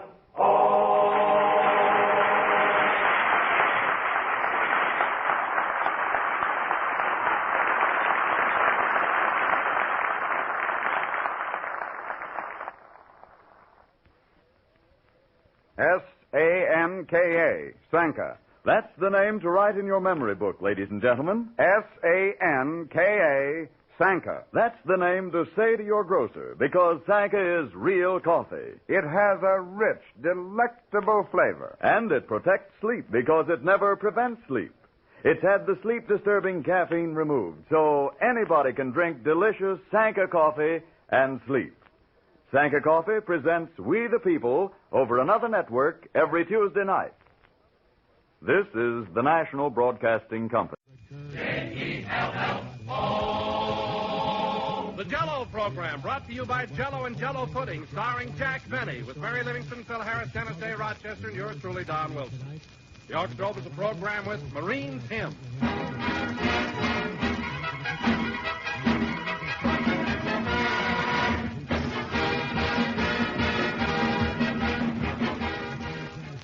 Jell-O spells grand enjoyment, friends, whether you find it on a box of Jell-O or on a package of those other wonderful dessert flavors. Jell-O pudding. Jell-O chocolate, vanilla, and butterscotch puddings, you know, are made by the makers of Jell-O. And like Jell-O, they're easy to prepare, thrifty to serve, and delightfully good. They give you all the mellow richness of homemade pudding, the tempting old-fashioned goodness of Grandma's creamy masterpiece. Yet how much less time and trouble they take to make. You can make such a variety of desserts, too, with Jell-O puddings. Butterscotch pie, for instance. All you do is prepare a package of Jell-O butterscotch pudding according to directions. Then cook, cool, and turn into a baked 8-inch pie shell. Serve plain or garnish with whipped cream. And you'll say you've never made an easier butterscotch pie or tasted one more delicious. So get a package of Jell-O butterscotch pudding and make the family this rich golden butterscotch pie for tomorrow night's dinner. In pie or in pudding, you'll find Jell-O butterscotch pudding a swell treat. Just like Grandma's, only more so.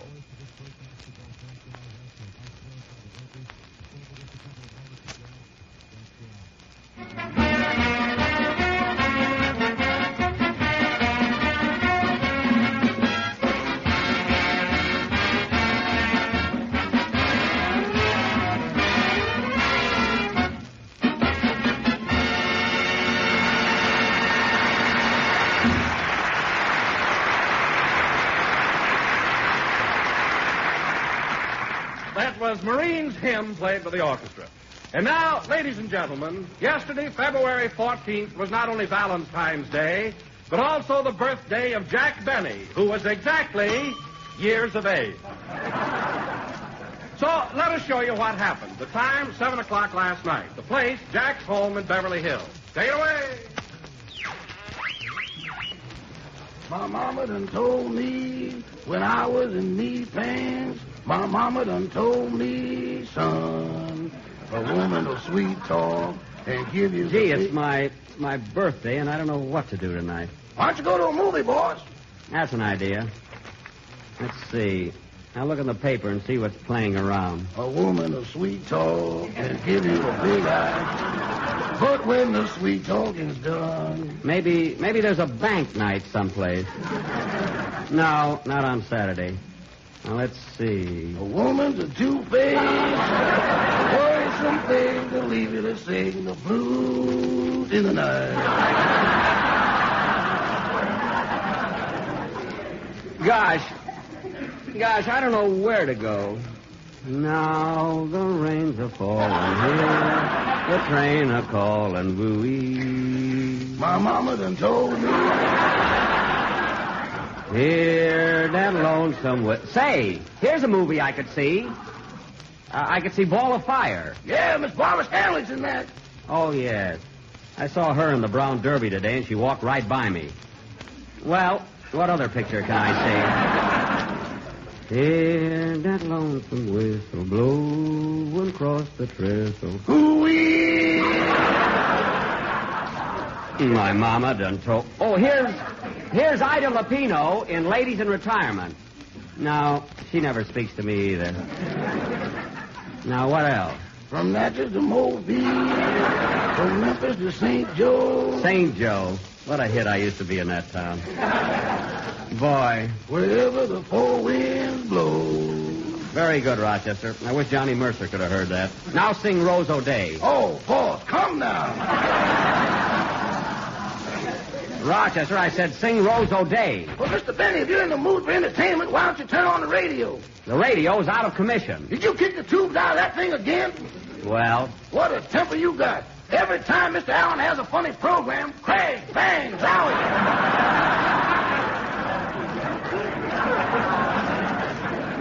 Listen, Rochester, Fred Allen hasn't had a funny program since the night his pants fell down and he had Portland's underwear on. They live in a very dark room, you know. Oh, say, here's a swell double feature tonight at the Bijou. Gary Cooper and Sergeant York and Jack Benny and Charlie's Aunt. I think I'll go there. But, Mr. Benny, you've seen Charlie's Aunt over 20 times. I've never seen it at the Bijou.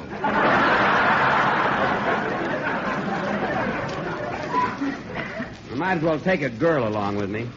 Give me my little red book, Rochester. The one Mr. Harris sold you when he got married?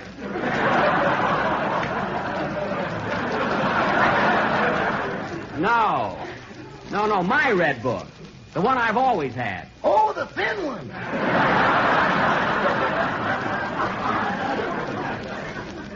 Never mind the book, Rochester. I know who I'll call. She'd like to go to a movie.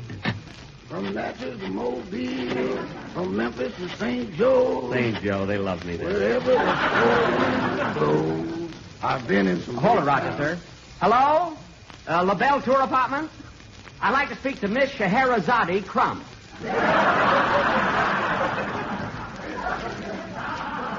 Yes, please. I've been in some big rooms and her... Hello? Hello, Scheher? This is Jack. Jack Benny, Blue Eyes. Say, honey, how would you like to see Gary Cooper and Sergeant York tonight? The other feature, Charlie's Aunt. Okay, some other time. So long, Scheher. I don't blame her. She's seen it so often, you know. Oh, well, I'll go to a movie alone. On your birthday, boss? Why don't you call that girl you took roller skating last week? Oh, yes, Thelma Stronick. She might be home now, yeah. From Natchez to Mobile, from Memphis to St. Joe. St. Joe, I can still hear that applause. Wherever the four winds blow. Hold it. Hello? Say, Thelma, how'd you like to go to a movie tonight? Oh, goodbye. Didn't she want to go, boss? How do I know? A man answered.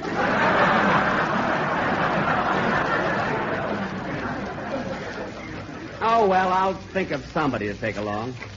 I wish I could remember some... Say, Mr. Benny, look who's here. Well, if it isn't little Miss Lee. Well. For heaven's sake. Hello, Carolyn. Hello, Jack. Happy birthday. Thank you, honey. Say, what have you got in that box? Some candy for you, and I made it all by myself. Oh, some candy, a present. Isn't that thoughtful? My, it's fudge, isn't it? Uh-huh. Well, I'm going to eat a piece right now. It would taste better, but my mommy told me I mustn't use sugar. Oh.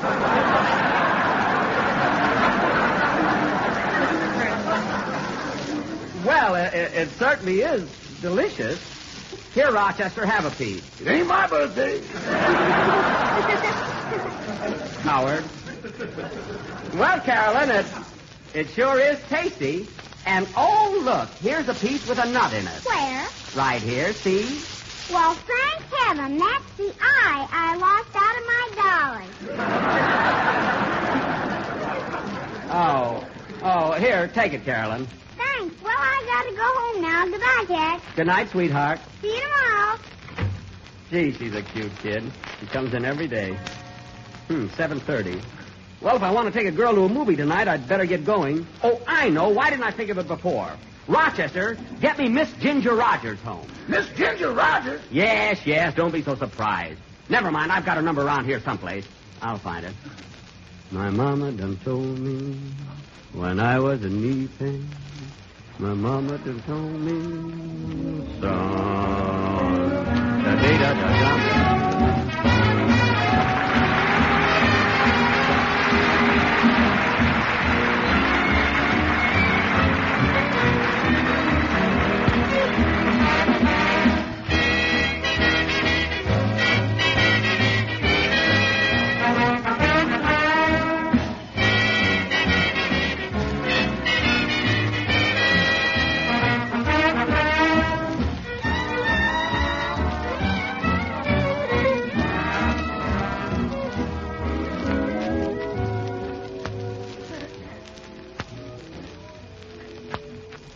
Hello?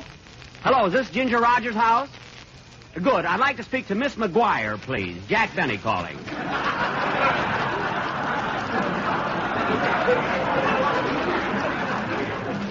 I said, Miss McGuire. Oh, she's not working there anymore? Oh, okay. Goodbye. Guess she must have married that policeman. Well, I can scratch Ginger Rogers' name out of my book. I think I'll just stay home and read. Hand me that Radio Guide magazine, Rochester. Here you are. Oh, by the way, boss, there's a story about you in there. I know. I mean, there is? Well, let's see it. Say, Rochester, while I'm sitting here reading, you might as well give me a haircut. Then you won't have to do it tomorrow. Get the scissors and everything. Right with you, boss. Let's see, what page is that interview on? Oh, here it is. Jack Benny, The Real Him. Good title there. All set, boss. Hold still. Okay, don't take too much off the sides. Get a load of this, Rochester. Jack Benny, the sophisticated comedian, is in real life just an assuming country boy from Waukegan. That's me, all right.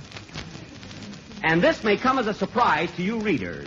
But Mr. Benny is so modest that he has yet to see himself on the screen. Well, Rochester. When interviewed at his Beverly Hills home, we found... Oh, hello, Mary. Hello, Jack. Many happy returns. Thanks. Well, for heaven's sake, what are you doing with that bowl on your head? I'm getting a haircut. What do you think? Rochester, leave my sideburns long. I'm taking rumba lessons. Oh, Jack, will you stop trying to look like Cesar Romero? I'm not trying to look like Romero. My goodness, just because I'm an unassuming country boy from Waukegan, I don't have to look like a hick. Oh, you read that article, eh? What article? Right there in that magazine. Jack Benny, The Real Ham. That's him. The Real Him. It's a pretty good story, but I don't know where they get those photographs of me. Get a load of this one. Look like I've got a double chin. Well, you have got a double chin. I have not. And what's that hanging under your jaw, a cocoon?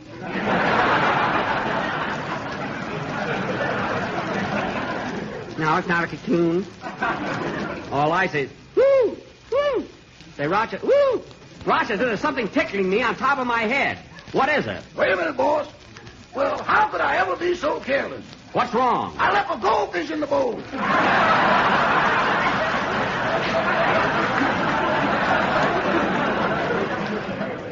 A goldfish? Well, get him out.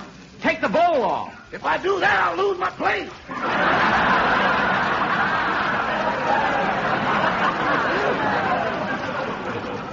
I don't care. Take this goldfish bowl off my head. It's stuck, boss. Stuck? Well, take the handle of the scissors and tap it a little. Yes, sir. Well, you did it. Are you happy? Now, where'd that goldfish go? Never mind the goldfish. Finish cutting my hair. I can't understand how that bowl got stuck. I can. Every time you read an article about yourself, your head swells 2 inches. That all depends on whether the article is good or bad, Miss Livingston. Hurry up, Rochester. I want to go to a movie. A movie? Oh, Rochester, will you please come in the other room? I want to talk to you a minute. Yes, Miss Livingston. What do you want to talk to him about? Never mind. Look for the goldfish. I'll be right back. Now, Rochester, the gang's coming over here pretty soon, and we're going to throw a surprise party for Mr. Benny. A surprise party? Yes. Now, it's up to us to see that he stays right here in the house. Oh, he won't go out tonight unless he gets a date. And what am I worrying about? Come on, let's go back. All right, Mitzi, if you gotta work, you gotta work. Goodbye. Oh, say, Mary, would you like to go to a movie tonight and see Gary Cooper and Sergeant York? I saw that. What's the other feature? Oh, I don't know. Let's take a chance. I thought so.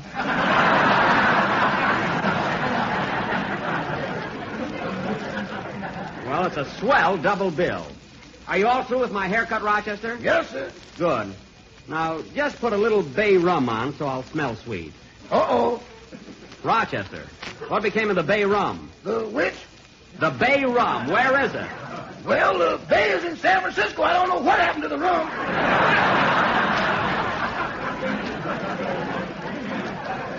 Oh, my goodness. I wish you wouldn't drink everything in this house. Well, I'm going to the movies even if I have to go alone. Oh, wait a minute, Jack. Why don't you let me give you a manicure? I don't want a manicure. I'm going to a movie. It's Saturday night, and Oh, hello, Dennis. What are you doing here? Happy birthday, Mr. Benny. Surprise, surprise. Dennis! Am I too early? Dennis! Surprise? What are you talking about? Well, he's surprised because you've got long sideburns and you look just like Cesar Romero. Oh, thanks, kid. You're welcome. Gee, I nearly spilled the beans, didn't I? Quiet! What are you doing here anyway, kid? Oh, nothing. Say, Mr. Benny, you and Abraham Lincoln both have the same birthday, don't you? Well, not quite, Dennis. You see, my birthday is February the 14th, and Abe Lincoln's is February the 12th. Yeah, Lincoln is 2 days older than Jack.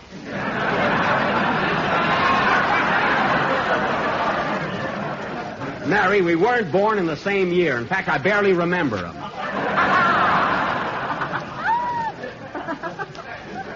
Well, thanks again, Dennis. Oh, say, that reminds me, Mr. Benny. You know what I'm going to sing on the program tomorrow? What? Jerome Kern's new song, Abe Lincoln Had Just One Country. Well, that's very appropriate, Dennis.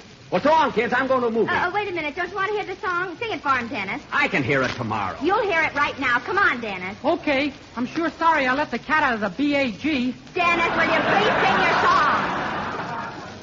What's all the mystery about, for heaven's sake? Oh-ho! I think I get it. I smell an R-A-T.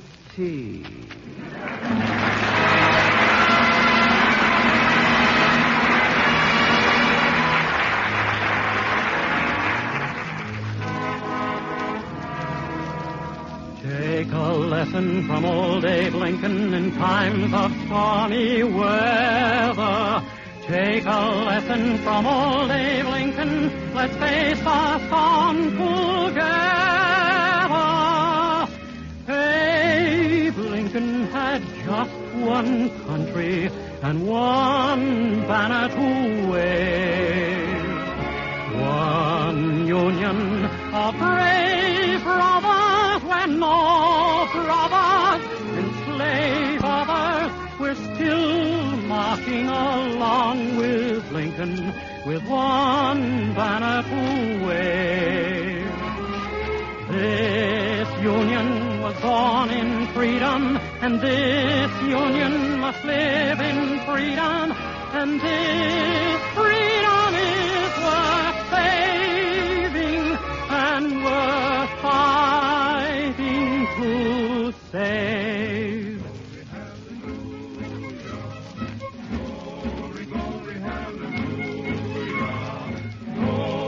Glory, hallelujah. His truth is marching, still marching along with Lincoln, with one banner to wave. This union was born in freedom, and this union must live in freedom, and this freedom is worth saving and worth fighting to save.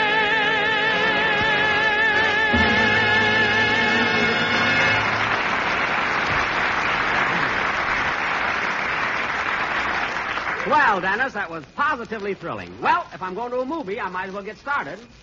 Or maybe I should stay at home in case anybody drops in. Yeah, let's stay here and play bridge. I don't feel like bridge. What else can we play? Might I suggest a few rubbers of ivory gin rummy?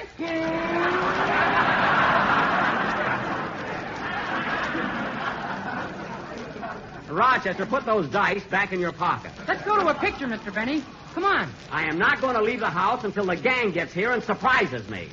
So there. Well, you see, Dennis, you spoiled everything. Oh, yeah, I was wise. Well, then there's no use keeping it a secret. The gang will be here in a few minutes and bring you a present. Oh, a birthday present, eh? Well. Say, Rochester, go out in the kitchen and fix up a big tray of sandwiches. Yes, ma'am. Don't you cut one slice of bread.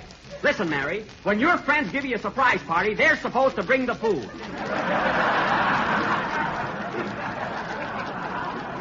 Now, do it right.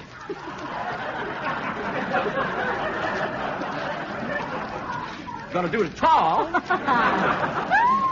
Well, don't worry. We bought cold cuts, cheese, bread, and lots of stuff. Oh. And here's a nickel. We may need water for coffee. The coffee I'll furnish. And I'll also contribute some homemade fudge. All I say is that... Hey, Jack, look who's here. Oh, yes, it's Mr. Billingsley playing soldier again. Company! Oh! Well, good evening, Mr. Billingsley. Good evening. Good evening, Mr. Benny. Still up and about, I see. Yes, I didn't feel like going to bed. I'm a little disappointed in you. I blew taps over an hour ago. Yes, I know, but you see, some visitors dropped in, and we... Visitors, eh? May I see their passes? Oh, they're on our side, Mr. Billingsley. They know the password and everything. Give them the password, Mary. I am not going to bray like a jackass for anybody. All right, I'll do it for you. Hee-haw. Pass, friend.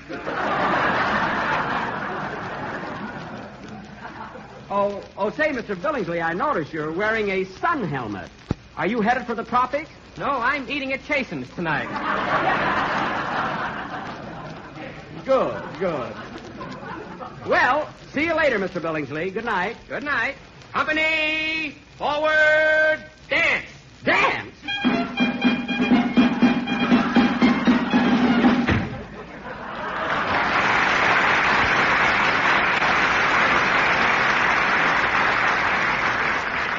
Well, there he goes. Some soldier is carrying a flit gun. It works out, Mary. To him, Mauves are airplanes. But it keeps him busy. You know, one thing about Mr. Billingsley... Hey, that must be the gang now. Now, for heaven's sake, Jack, don't spoil it. Act surprised. Don't worry, I'm an actor. Say, I wonder who that is. Come in!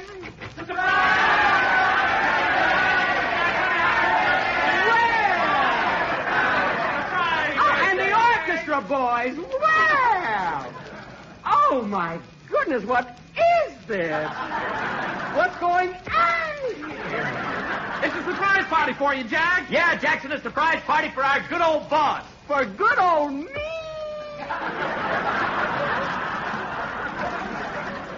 Gee, fellas, I don't know what to say. Here I was, just spending a quiet evening at home, never dreaming that... Don't overdo it. Never dreaming that you fellas were going to throw a surprise party. Just for me. Shall we give him his present now, Don? No, let's give it to him later. Give it to me now while I'm sentimental. Hand it over. Not so fast, Jackson. The speech goes with this. Take it, Don. Speech. Where's the present? Jack, on behalf of Mary, Phil, Dennis, Rochester, and myself... Yes. And all the boys in the band, Frankie, Charlie, Mitch, Sam, Skippy... Yeah, look, you don't have to name them. Look, I know the boys. And on behalf of Jell-O and those delicious flavors... This I can't stop. Strawberry, raspberry, cherry, orange, lemon, and lime, I would like to present you with this lovely token of our esteem and affection. Well. Here you are, Jackson. Open it up. We hope you like it. Oh, boy. See, here I was sitting at home, never dreaming that... Oh, for Pete's sake. Oh, fellas, you shouldn't have done it. You like it, Jack? Like it? Why, it's just what I needed. What is it, boy? A can of crab meat.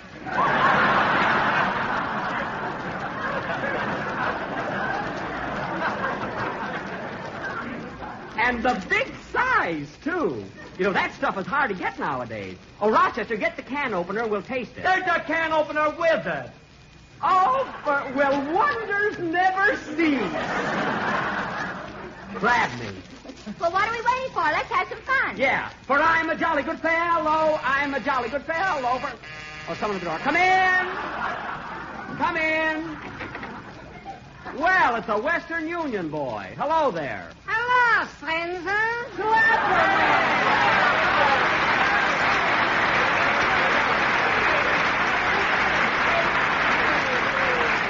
Well, Slapperman, this is a surprise I didn't figure on. What's the idea of wearing a Western Union uniform? Quiet. I told my wife I'm drafted. Oh, well, what's this all about, Slap? Have you got a message for me? Have I got a message? A singing telegram delivered in person by Bing Slapperman. Bing, eh? With him, it's horses. With me, it's a bicycle. Well, let's have the greeting, Slap. Go ahead. All righty. Hit it, boys.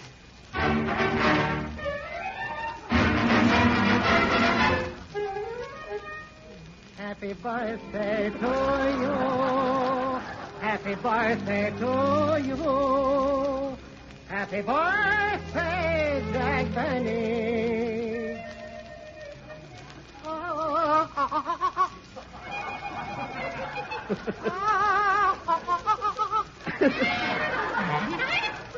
Oh, sabotage, huh? Happy birthday, Jack Benny. Happy birthday to you.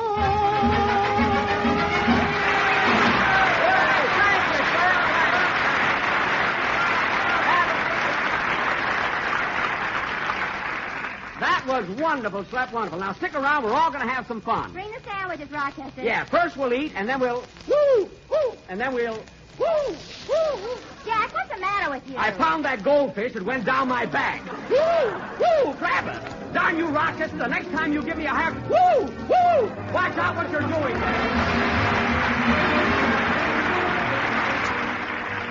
And here's something every dessert lover will certainly be interested in hearing about.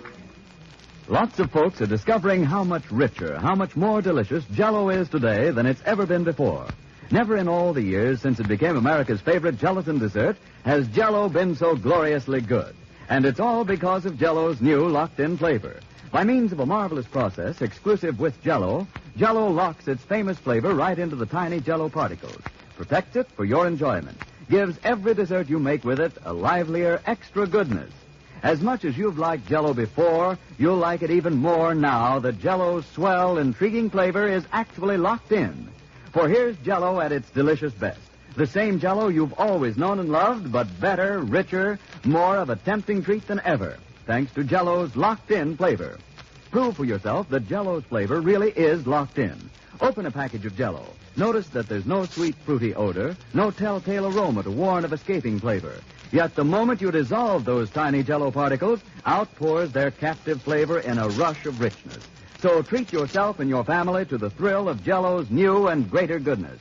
Order several packages of Jell-O from your grocer tomorrow and see if you don't agree that Jell-O's new locked-in flavor makes Jell-O better than ever.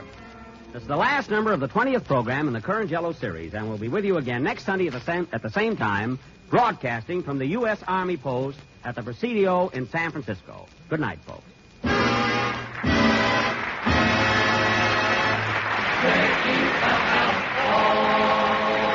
The Jell-O Show is written by Bill Morrow and Eddie Boulogne. Tomorrow when you order Jell-O, be sure to order Jell-O puddings, too. Jell-O puddings are rich, luscious puddings that you make with milk. And they come in 3 swell flavors, chocolate, vanilla, and butterscotch. There's Jell-O chocolate pudding, delightfully smooth and mellow, a pudding that simply tops for grand creamy taste, with a distinctive chocolate flavor developed exclusively for Jell-O puddings by the famous Walter Baker chocolate people. So tomorrow when you order Jell-O, ask for Jell-O puddings. They're just like Grandma's, only more so. This program came to you from Hollywood. This is the National Broadcasting Company. KFI Los Angeles. The Jack Benny Program.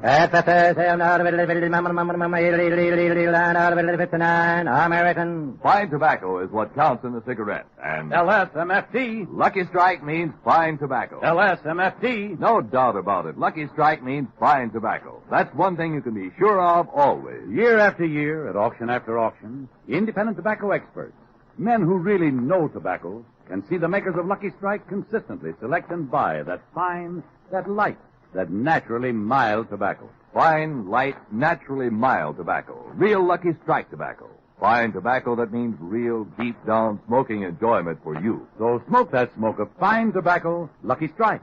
So round, so firm, so fully packed, so free and easy on the draw.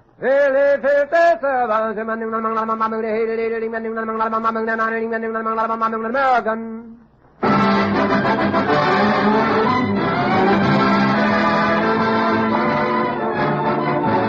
The Lucky Strike program starring Jack Benny with Barry Livingston, Phil Harris, Rochester, Dennis Day, and yours truly, Don Wilson.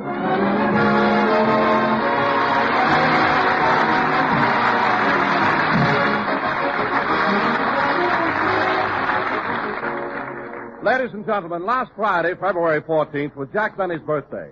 Jack celebrated the occasion with a dinner party at his home. So let's go back to Friday and out to Beverly Hills, where we find Mary and Rochester helping out. Rochester, is Mr. Benny still upstairs? Yes, ma'am. And they say women take a long time to get dressed. He's been up there 2 hours already. Well, with Mr. Benny's physique, dressing isn't so simple. What do you mean? By the time he pulls in what sticks out and pans out what sinks in, it's a new day mañana. Well, he ought to be down pretty soon. Now, let's see. The table's all set. Oh, by the way, Rochester, you going to serve hors d'oeuvres? Yes, ma'am. Oh, that reminds me. I'd better take the caviar on the refrigerator. Caviar? Did Mr. Benny buy caviar? Well, yes, indirectly. What do you mean indirectly? Well, once a week we have fish for dinner. Uh-huh. And before I go to the market, Mr. Benny tells me to pick out a sturgeon with that maternal look.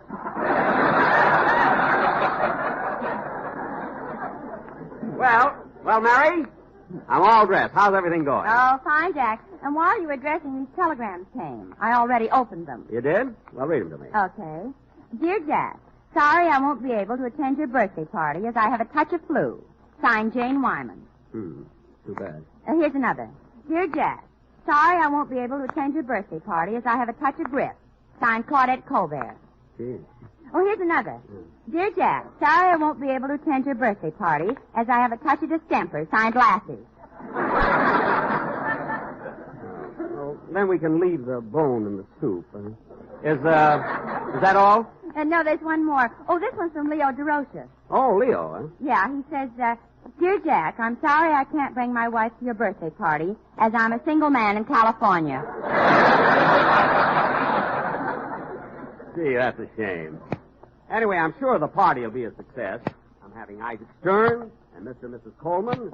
Rochester, what are you doing? I'm putting the champagne labels on the 7-Up.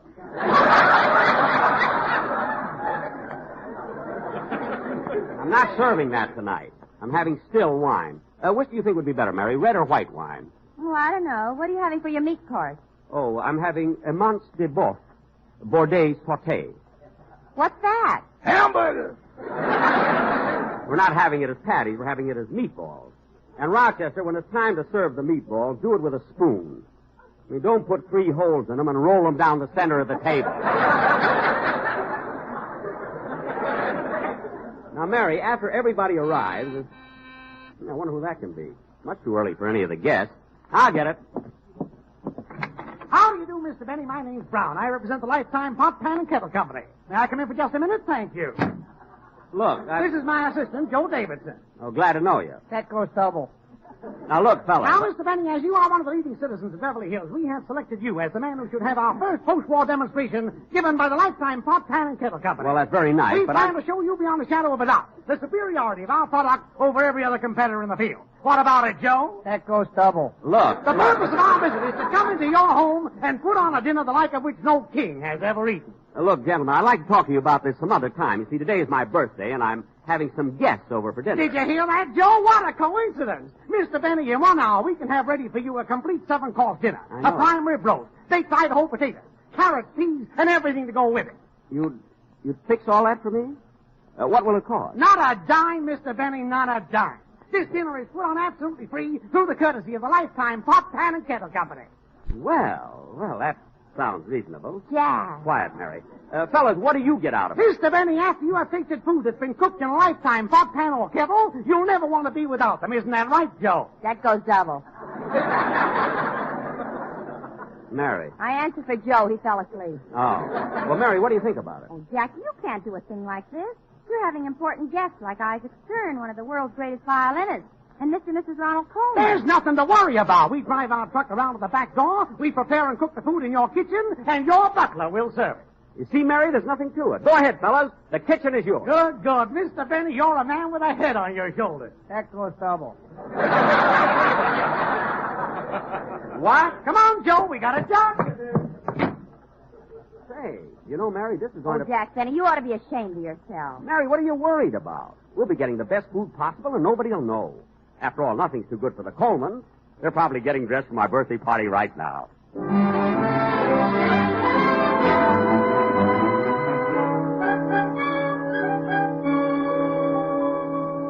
Oh, Ronnie, are you ready yet? In a moment, Benita.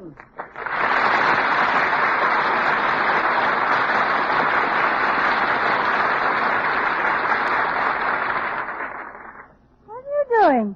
I'm just looking through this medical book. Let's see. Arthritis, asthma, athlete's foot, blisters, beriberi, croup, colic, erysipelas, fever, gout, goiter, gangrene. Oh, darling, we've used all those excuses. This time we'll have to go. Yes, I guess we'll have... Oh, wait a minute, wait. Here's one I overlooked. Distemper.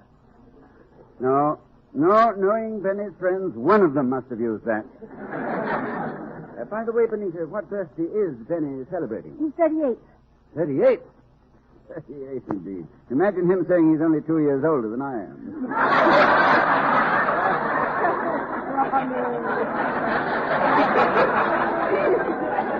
Oh, let's stop wasting time and get ready. They're expecting us. I told Mr. Benny we'd be there early. You saw Benny today? Yes. He dropped over here. You remember about 2 weeks ago he borrowed your fountain pen? Oh, so he finally returned it. No, he came over to fill it. Imagine that. When we go on our vacation, we ought to leave a bottle of ink at the back door. We did that last year, and that Harris fellow drank it. Come on, Ronnie, come on. Put on your tie. All right. Oh, what a wasted evening this will be. Wish I could stay at home and listen to some good music. By the way, you know that new record I bought? I almost know it by heart. Really? How does it go? Open the door, Richard. Richard, open that door. Come on, darling, help me out. Rap on the table. Oh,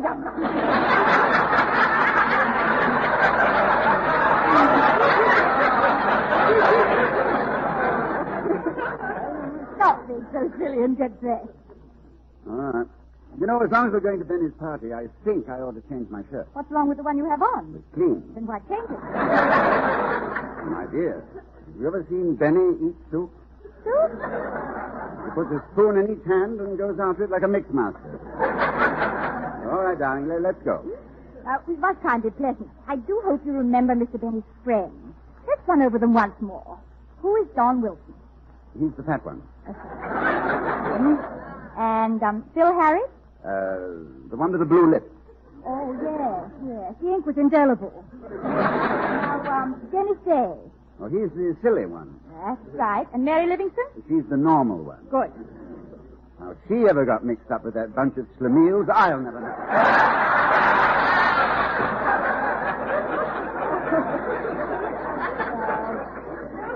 Come on, Ronnie. Come on. We mustn't keep them waiting any longer.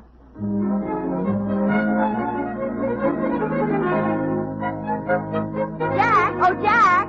What is it, Mary? John, Phil, and Dennis just arrived. Oh, hello, fellas. Welcome to my birthday party. Hiya, Jackson. Many happy returns. Hello, Jack, and congratulations. Hello, Mr. Benny. Well, I'm glad you all got here early, kids. And don't forget, Dennis, you're going to sing happy birthday to me, aren't you? Oh, yes, sir. Good. Happy birthday to you. Happy No, birthday. not now. Not now. I'll tell you when. Oh. Now, come on in the other room. Phil! Phil, I can hardly believe my eyes. What's the matter, Jackson? The way you're dressed. Hat and leather shoes, white tie and tails. Yeah, get a load of these white gloves and that cane over my arm. Yeah, but Phil, where'd you get that black eye? I never should have passed that pool room dressed like this.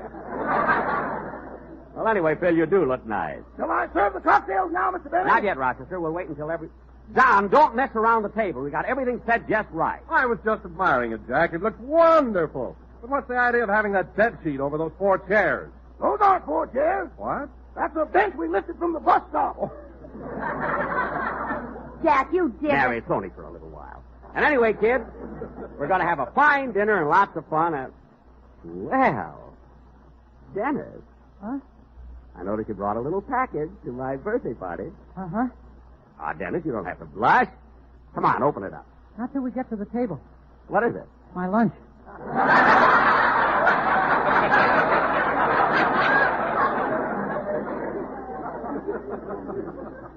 After all, it is my birthday. It seems that somebody could have brought me something. Jack, I brought you something. Look, a birthday cake. Huh? Well, isn't that beautiful? A birthday cake with 38 Lucky Strike cigarettes on it. Isn't that wonderful? Don, what's the cake made out of? It's made of that fine, that light, that naturally mild tobacco. No, Don. They're so the round, so firm, so full. Don, I know about the Lucky Strike. I mean, how about the cake? No, thanks. I'm on a diet. Oh. Anyway, it's nice of you to put 38 cigarettes on it. Say, Jackson, who are you trying to kid with that 38 stuff? You're a lot older than I am, and I'm 35. Happy birthday to you. Dennis, Happy quiet. birthday. What'd you say, Phil? I said that I'm 35 years old, and I don't even show it. What are you talking about? You've been studying music for over 35 years. He doesn't show that either. I agree with you. 35. When is your birthday, Phil? Well, I was born April the 21st. That comes under the sign of Taurus, the bull. What does that mean? People born under Taurus are usually handsome, popular, and have nice, stable manners. Oh, Harris, with material like this, you better make money fast, kid. You're not kidding. Taurus the bull. Mary, what were you born under? Elsie the cow. Elsie the cow? It happened in a boarding house. Oh, Livia, to think your sister Babe nearly took your job away from you. Mary, another joke like that, and you'll be asking Babe for her autograph. And this is nothing to kid about. The Zodiac is a very interesting subject. It most certainly is, Jack. You know, I was born under the sign of Leo, the lion. You were? Dennis, what sign were you born under? The picket sign. My mother was out on strike.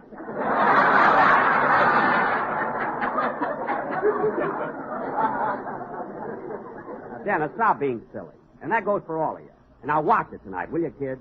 You know I'm having some very important people. Who's all going to be there, Jackson? Only a world-famous violinist, Isaac Stern, and Mr. and Mrs. Ronald Coleman. Ronald Coleman? Gee, I like the way he talks.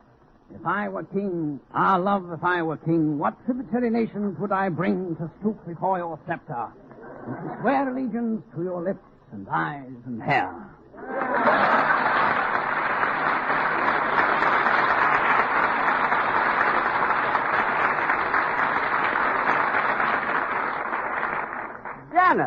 Dennis, you sounded just like him. That was very good. Thank you, Benita. All right, Dennis. All right, that's enough. Now, kids, remember what I told you. Rochester, see who's at the door, please. Yes, sir. Oh, good evening, Mr. and Mrs. Coleman. Good evening. Hello, Manchester. May I check your wrap, Mrs. Coleman? Oh, I didn't wear any. It's so warm out. How about your hat, Mr. Coleman? No, I didn't bother with a hat living so close. Oh, well, would you like $1 worth of nickels? Nickels? I think the slot machine's about ready to pay off. Why, Ronnie, Benita, welcome to my birthday party. Well, congratulations, Jack. Many happy returns. Thank you. Come on in the other room. You know my associate. Well, if it ain't the kid from Shangri-La. Hello, Ronnie. What do you hear from the High Lama, bud?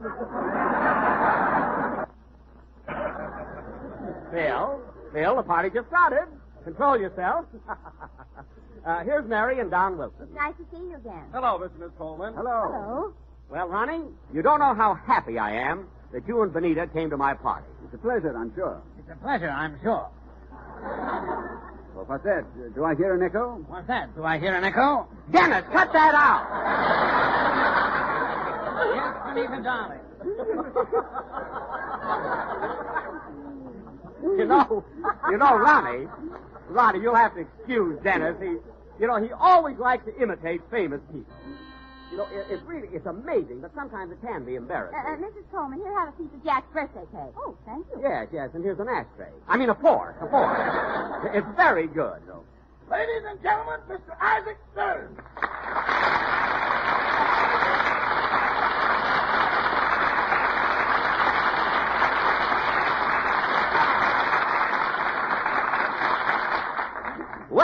Well, Mr. Stern, I'm sure glad you got here.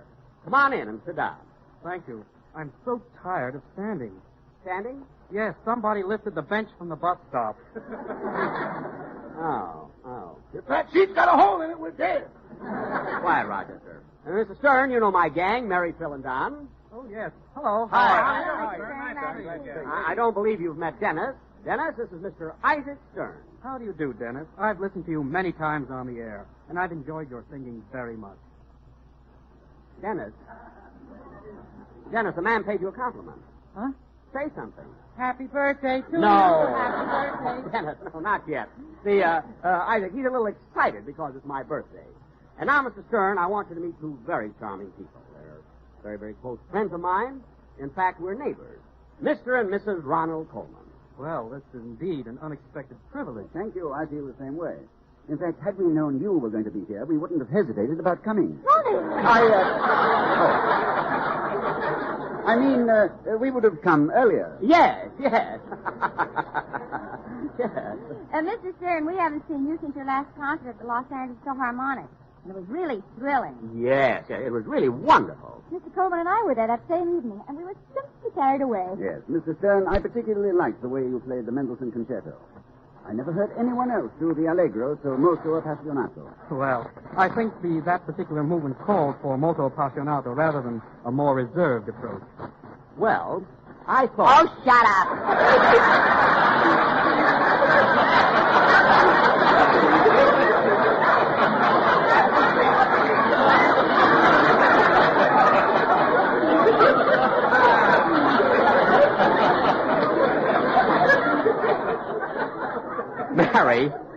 Mary, that's no way to talk to Mr. Stern.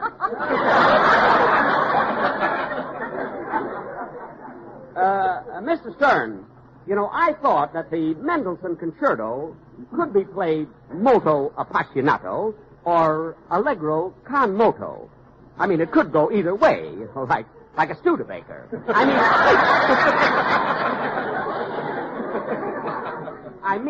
one has a moto in the front and the other has a moto in the back. Mary, we're having a serious discussion. Now, Mr. Sterno. Mr.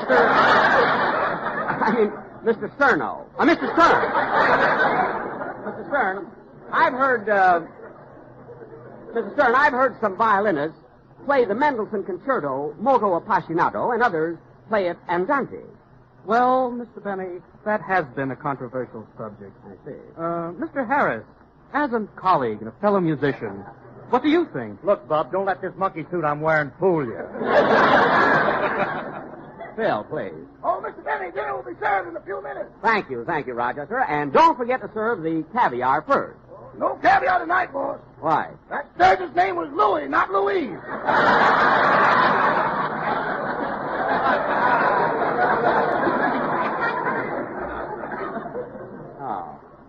Oh, well, then we'll just have cocktails. Mr. Stern, would you consider it an imposition if we asked you to play a number for us before dinner? Oh, that would be wonderful. I'd be happy to play for you. As a matter of fact, sheer coincidence, of course, I just happened to bring my violin and accompanist with me tonight. My birthday, they could have at least asked me. I would have refused anyway. Who's going to take that chance? Never mind. Is there any composition you'd care to hear in particular? Mr. Stern, in your repertoire, do you happen to know Open the Door, Richard? What? Bonnie, how standing suggested to sing. Mr. Stern, there's one number I always love to hear on the violin. It's the Wieniawski Concerto. Oh, that's my favorite number, too. How about it, Mr. Stern? Oh, I'd be very happy to play that.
Mr. Stern, that was really excellent.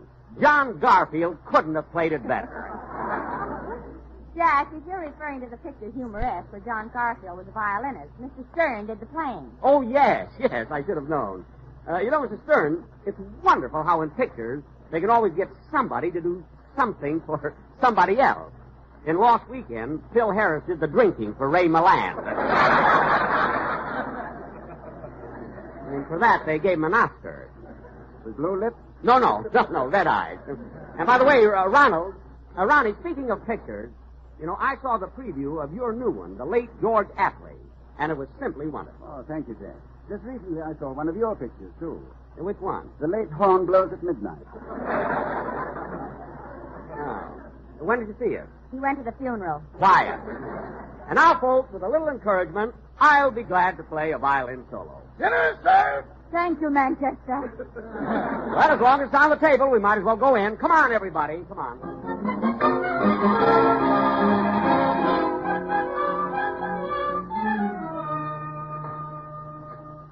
Hey, Jackson, this is the best grub you've ever had at your house. Yes, Jack, I've never tasted such good food. Yeah, what food? These things melt in your mouth. Dennis, those are ice cubes. Anyway, I'm glad you're all enjoying it. After all, it's my birthday, and I thought I'd go all out. You're not out of dime. Mary, please. Hey, Jack, this roast beef is simply delicious, isn't it, Benita? Yes, I wonder if I'd dare ask for some more. Certainly, there's more where that came from. Rochester, more roast beef, please. Yes, sir. Anybody want more butter for their baked potatoes? Yes, bring in more butter. Yes? Put the sugar bowl in your pocket. It's ours.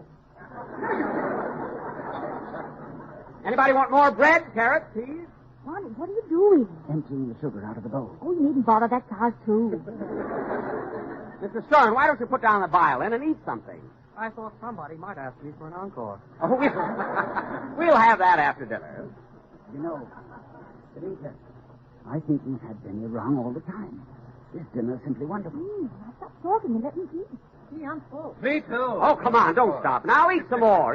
No, Jack, I couldn't eat another bite. And I'm not one to make speeches, but if I were king, love if I were king. I'm sorry. Jack, after this marvelous dinner, I want to tell you how much we appreciate your inviting us here. My pleasure, I'm sure. And Jack, this being your birthday, I want to take this opportunity of wishing you many, many happy returns. Happy birthday, Jack. Good luck. Please. Well, my friends, I'm so happy that you could all be here tonight on my birthday. I'm glad you enjoyed the dinner.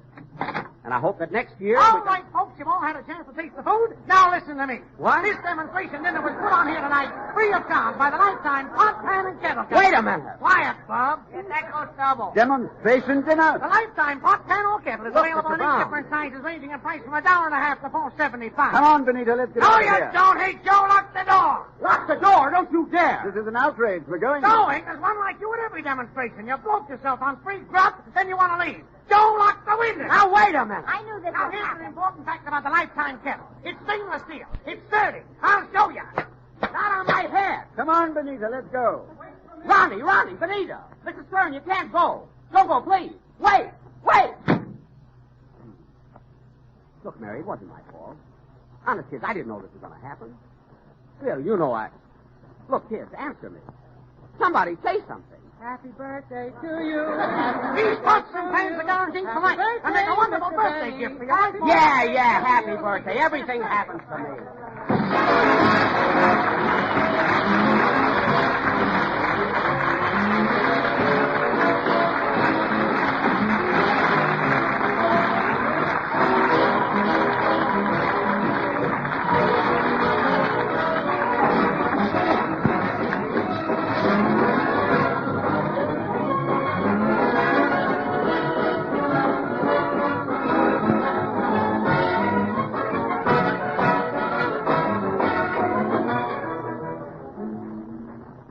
Ladies and gentlemen, savings bonds are vitally important to the nation's battle against price inflation and for the future and welfare of us all.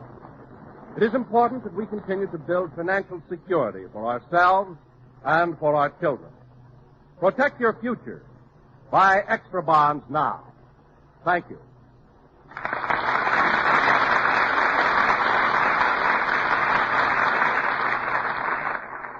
Mr. Isaac Stern was accompanied at the piano by Mr. Alexander Zakin. Now, Jack will be back in just a minute. But first, here is my good friend, Mr. Basil Rydale. As you listen to the sound of the tobacco auctioneer, remember LSMFT. American Lucky Strike means fine tobacco. And in a cigarette, it's the tobacco that counts. Here are the words of a man who's been an independent tobacco buyer for 29 years.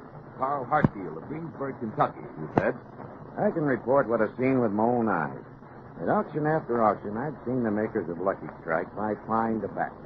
Good, ripe, prime leaf. Tobacco that's got real smoking quality. I've smoked Luckies for over 28 years. Yes, season after season, independent tobacco experts like Mr. Hartfield can see the makers of Lucky Strike consistently select and buy that fine, that light, that naturally mild tobacco. Fine, light, naturally mild tobacco. Real Lucky Strike tobacco. LSMFT. Lucky Strike means fine tobacco. For your own real deep-down smoking enjoyment, remember. LSMFT. Lucky Strike means fine tobacco. So smoke that smoke of fine tobacco, Lucky Strike. So round, so firm, so fully packed, so free and easy on the draw.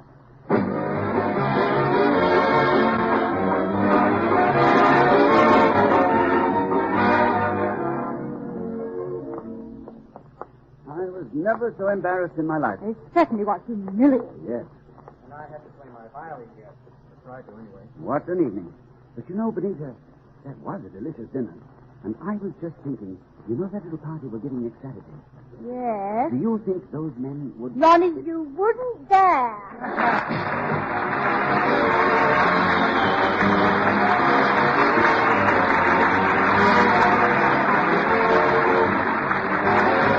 NBC, the National Broadcasting Company.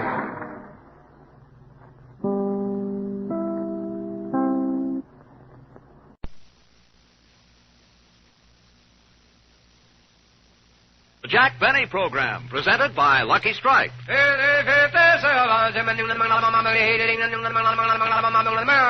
Front page news. In the nation's great tobacco markets, the famous Crosley poll has just finished asking independent tobacco experts, what cigarette do you smoke? Over 50% more named Lucky Strike than any other brand. Yes, the impartial Crosley poll shows... By a 50% margin over any other brand, independent tobacco experts name Lucky Strike first choice. Lucky Strike, first choice. These experts are the independent tobacco buyers, auctioneers, and warehousemen.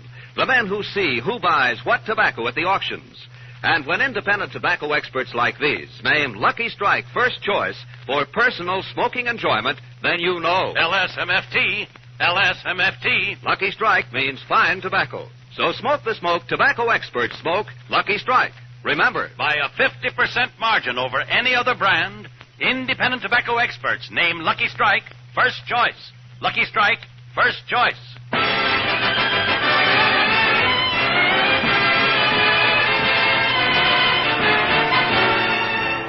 The Lucky Strike program, starring Jack Benny, with Mary Livingston, Phil Harris, Rochester, Dennis Day, and yours truly, Don Wilson.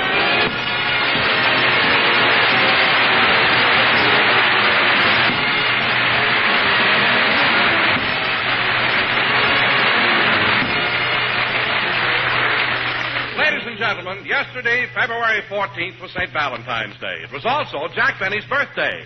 So let's go back to yesterday. A lot of people are making preparations for the big event. We'll look in on some of them. The regular meeting of the Beverly Hills Beavers will now come to order. The motion before the club is resolved. The Beavers will give Mr. Jack Benny a surprise birthday party. And for this purpose, we'll withdraw our entire treasury of $1.43. I second the motion, Stevie. Thank you, Joey. But call me Mr. President. No familiarity during meetings. Any questions? What is it, Cliff? Well, I'm a new member of the Beavers, and I'd like to know who Jack Benny is. Are you kidding? Don't you know who Jack Benny is? No, who is he? Who is Jack Benny? He's only the greatest fullback the Yale ever had. Yeah. And he quit football because he was afraid of hurting his hands. And that would stop him from playing the violin. That's right, Cliff. Mr. Benny's one of the world's greatest violinists. Well, if he's the world's greatest violinist, how come I never heard of him? Well, that's because he's so modest. He goes under the name of Yasha Heifetz.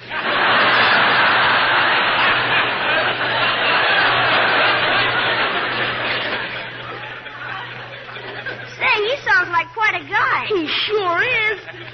Why, take the baseball uniforms we're wearing. Mr. Benny loaned us the money to get them. Yeah. And my father says that 4% is reasonable.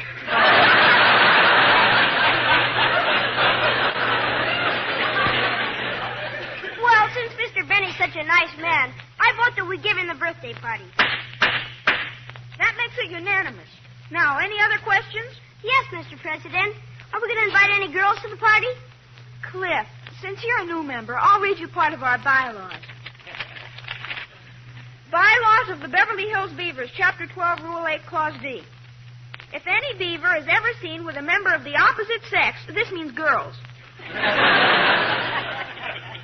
he will be fined 7 cents, barred from holding office in this club, and will never be allowed to have custody of the club mascot, Blinky, our white mouse. But I thought Blinky died last month. We're still keeping him. Now, let's make out our invitation list. We'll invite all of Mr. Benny's friends. Say, by the way, how old is Mr. Benny? Today he's 39.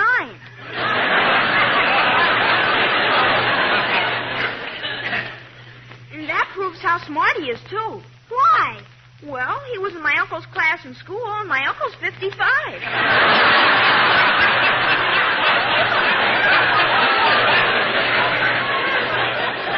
Well, look, let's all go over to Miss Livingston's house, and she'll give us a list of Mr. Benny's friends. All those in favor say aye. Aye.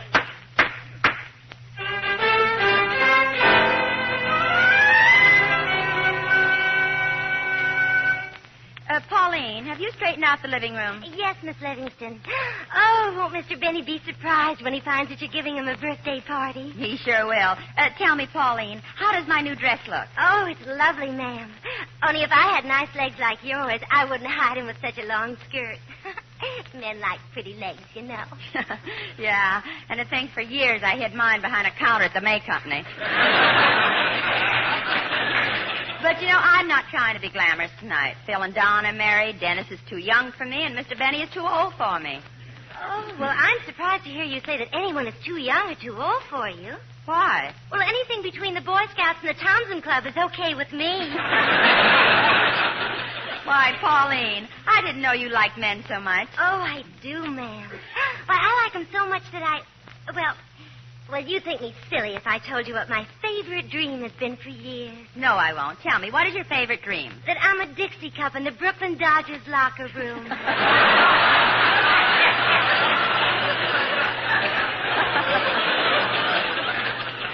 Well, come on, Pauline. There's work to do. Yes, ma'am. Say, would you please tell me one thing, Miss Livingston? Don't you ever go out with Mr. Benny, just the two of you alone? Occasionally. I remember one very warm night last summer when Jack drove me up the top of Mulholland Drive. Gee, how'd you make out? Fine. I sold more good humors than he did.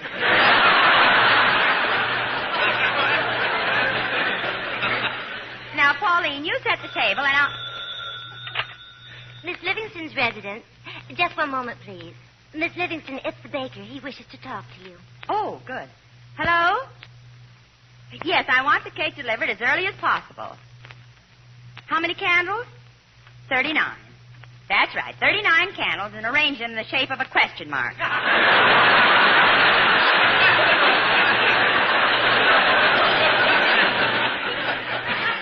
Okay, goodbye. Say, Miss Livingston, how old is Mr. Benny really? Oh, I'm sorry, I can't tell you. See, Mr. Benny and I have an agreement that saves us both a lot of embarrassment. An agreement? Yes, I never tell anyone his age, and he never tells anyone my salary. But Miss Livingston, if Mr. Benny pays you so little, how can you afford this nice apartment and all your nice clothes and everything? My mother writes for Bob Hope.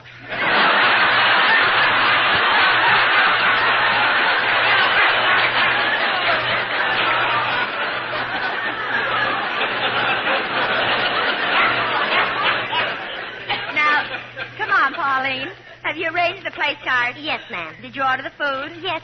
Since you're serving buffet style, I ordered a turkey, a roast beef, and 2 hams. Well, that takes care of Don Wilson. What about the rest of the people? Oh, Miss Livingston. Well, I better get over the invitation list and start calling. Gee, I've been trying to reach Phil Harris all day, but he's been out. I wonder where he is.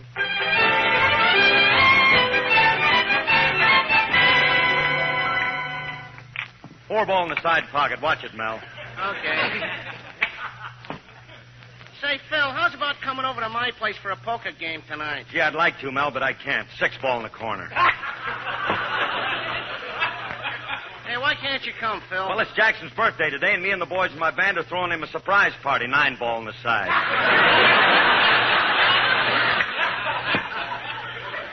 Hey, where you going to throw the party, Phil? Over at my house. Everybody's going to have a lot of fun. I just filled the pool. Ah, it's pretty cold weather for swimming, ain't it? Yeah, but once you dive in, you don't notice it. Oh, the pool heated? No, it's filled with bourbon. 13 ball in the side.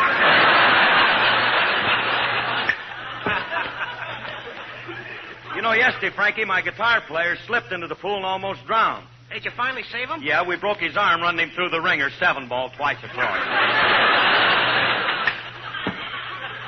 Say, Phil, I've been wanting to ask you something. Yeah, go ahead. What is it, Mel? Well, I hate to bring it up, but I've been out of work for a long time, and I thought maybe you could give me a job. Well, maybe I can. What do you do? I'm a glass blower. Sorry, I got all the musicians I need. 2 ball in the corner. Hold it a minute. Kiss off the 12.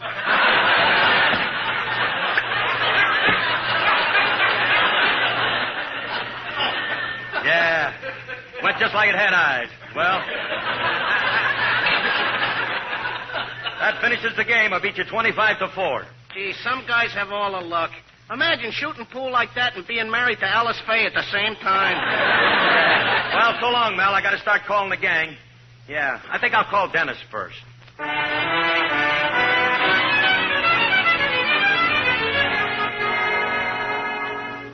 Gee, Mother, why do you want to leave the house just because I'm giving a surprise party for Mr. Benny? That's not the only reason. I've got to drive to Riverside tonight. But can't you drive there some other time? What?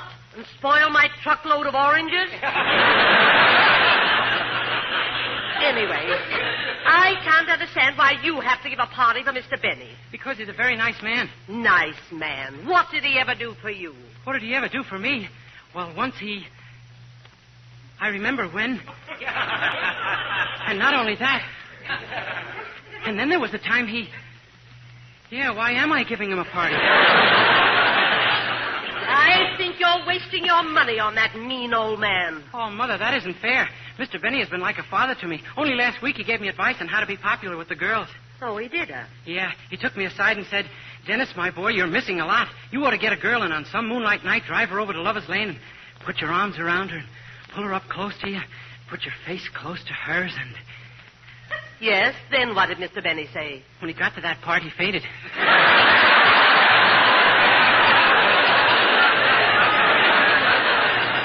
Well, now look, Dennis, let me give you some advice on that. Yes, Mother. Son, as you go through life, you'll meet many girls, and someday you'll meet the one girl you'll want to spend the rest of your life with. And it will probably be when you least expect it. Gee, say, Mom, how did you first meet Father?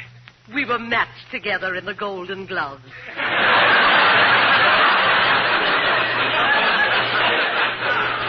He had the sweetest left hook. Well, Dennis, I've got to be running along now. I hope your party turns out nice. Thank you, Mother. Oh, by the way, how old is Mr. Benny today? 39. 39, indeed. Why, I remember seeing him in a vaudeville act with Al Jolson when they introduced the song Sonny Boy. How long ago was that? I don't remember. But Benny was singing and Jolson was climbing up on his knee.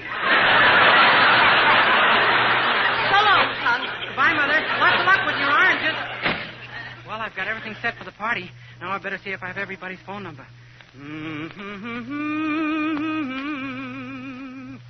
Dance, ballerina, dance, and do your pirouette in rhythm with your aching heart. Dance, ballerina, dance, you mustn't once forget a dancer has to dance apart.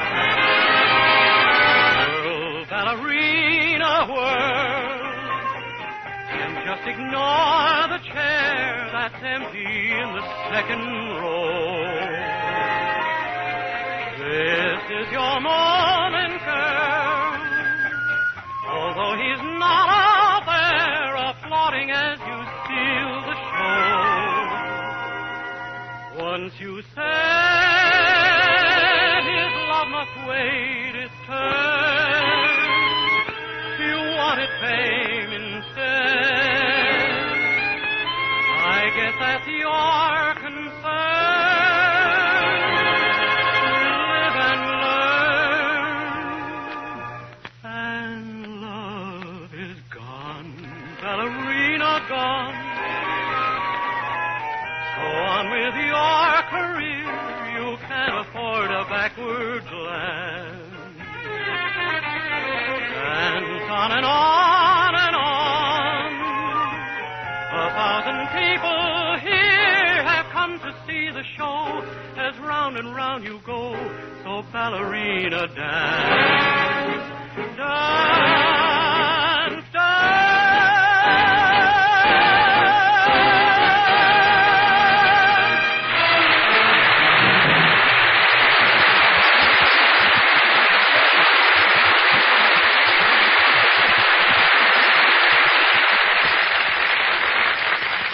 Well, I've got everybody's phone number but Don Wilson's. I'll look that one up.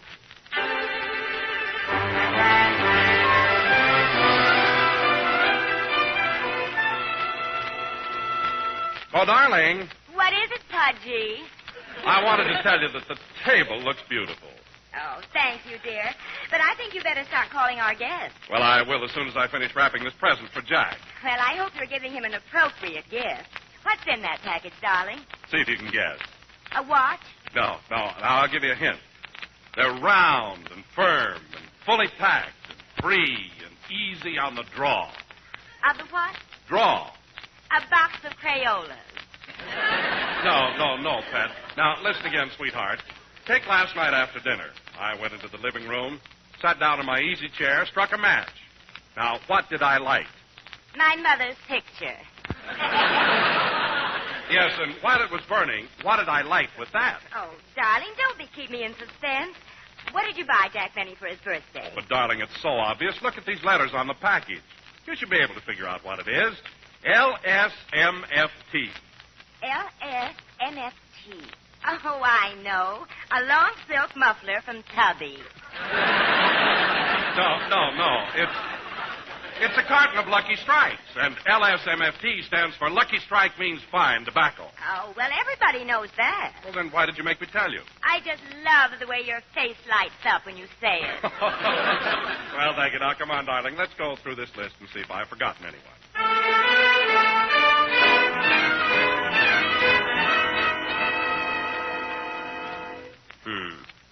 Fine thing. Here it is, my birthday, and I'm all alone. Nobody even thinks of me. Nobody cares. No cards, not even a phone call. Who is it? It's me, boss. Rochester, I don't want to talk to anyone. Leave me alone. Leave me alone. Leave me alone. Quiet, Polly.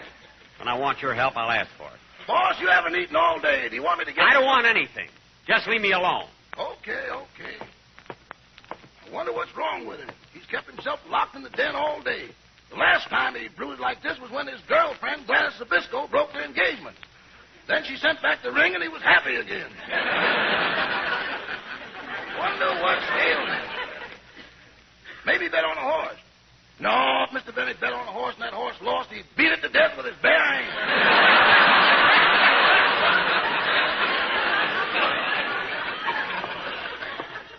I just can't figure out what's the matter with him.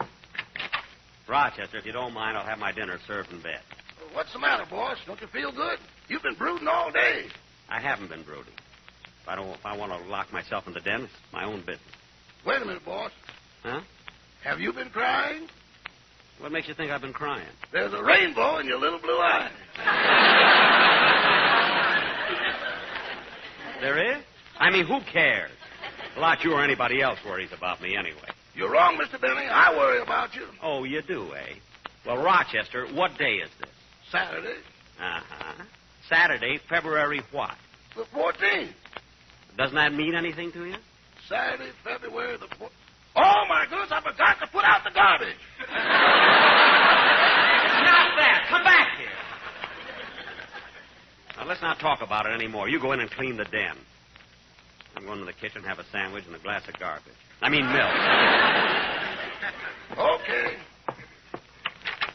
Well, it won't take long to straighten up the den. I'll just put these books away on the shelf. And... Hello. Well, hello, Polly. Here I am, all alone. Nobody cares. Huh? Nobody cares. Nobody cares. What are you talking about? Today's my birthday. Oh, my goodness, how can I be so stupid? I better go in the kitchen and fix things up right away.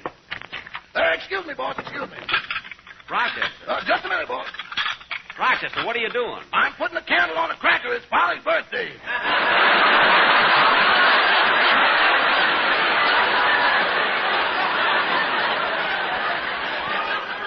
Oh, it is, eh? Well, I'm glad to hear it.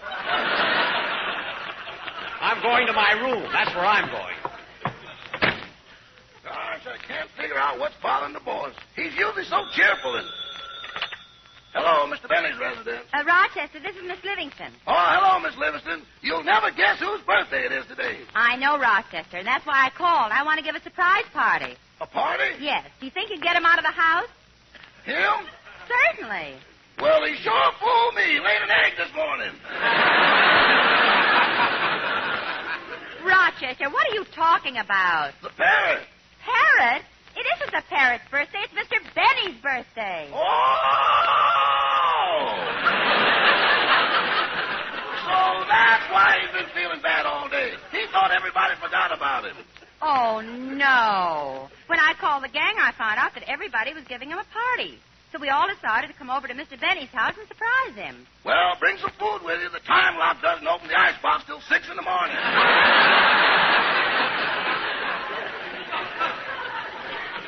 Well, don't worry. We have food. You just get Mr. Benny out of the house for a little while and don't let him suspect anything. Okay, Miss Livingston. Leave it to me. I'll be clever about it.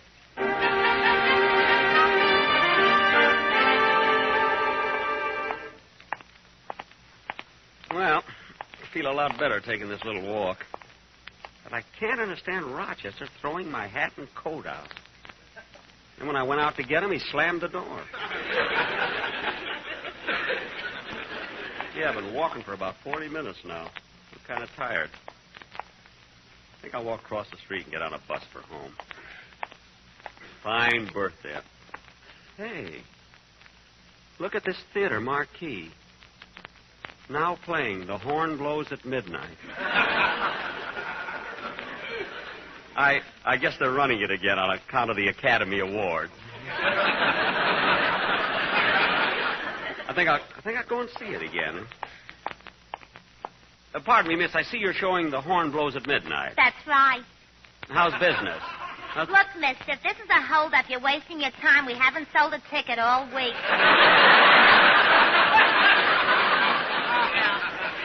This isn't a hold-up, and give me a ticket.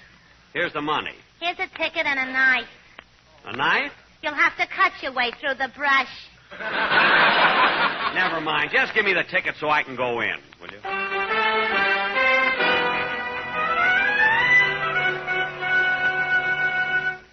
Rochester, we've been here for 4 hours now. If Mr. Benny only went out for a walk, why isn't he back? I don't know, Miss Livingston. Well, I can't wait any longer. Bring on the food. Yeah, let's eat. Hey, wait a minute, kid. Since this is Jack's birthday party, I propose that we all give a toast. All of us? Yeah, we'll each take a line. Go ahead, Rochester. You start it. Okay. To our boss, Mr. Benny. This toast we do make. While we stand here talking, John's eating the cake. Well, I waited long enough. I've got to go home. Me too. I wondered what happened to Jack.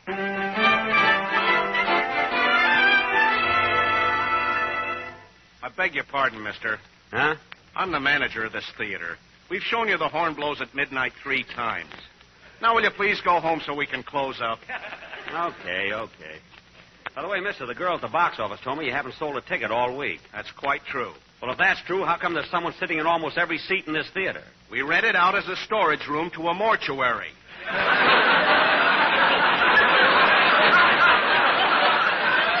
A mortuary? You mean all the people in those seats are... That's amazing. I'll say it's amazing. Yesterday, right in the middle of the picture, 3 of them got up and walked out.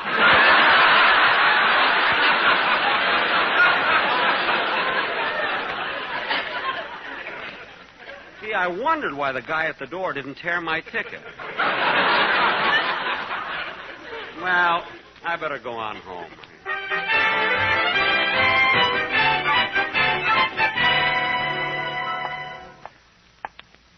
Gee, all the lights are out in the house. Rochester must be asleep. Now, let's see. Where's my key? Here's the key to my safety deposit box. Here's the key to my car. Key to my garage. Key to my vault. Whoops, I dropped it. Here's the key to the front door. There it is. Coming home to a cold, dark house. What a birthday this was. Fine, loyal gig I got. I got a good notion to fire every one of them. If I had any talent, I would. Gee, I'm tired. Well, I might as well go to bed. Now, who can that be at this time of night? Hello? Hello, is this Jack Benny? Yes? This is Western Union. We have a singing telegram for you from your sister in Chicago. Oh, a singing telegram from my sister, eh? That's nice. Go ahead. Let me hear it. Happy birthday to you. Happy birthday to you. Happy birthday, Jack Benny. Oh, oh, oh, oh, oh,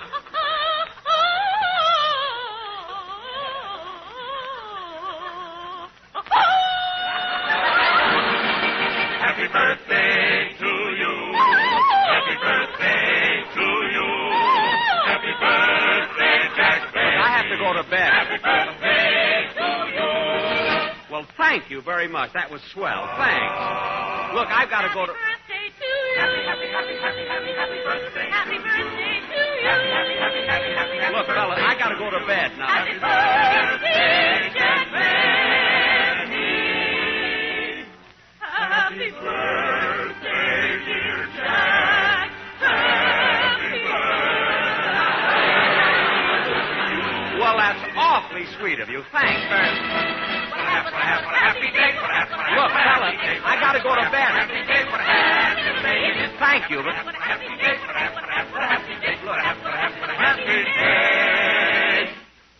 Happy birthday, Jack Benny. Well, thank you very much. Now, Welcome, yes, you're welcome very Look. Happy birthday to you. Happy birthday to you. Fellas, I'm Happy awfully sleepy. birthday, It's 2 o'clock in the morning.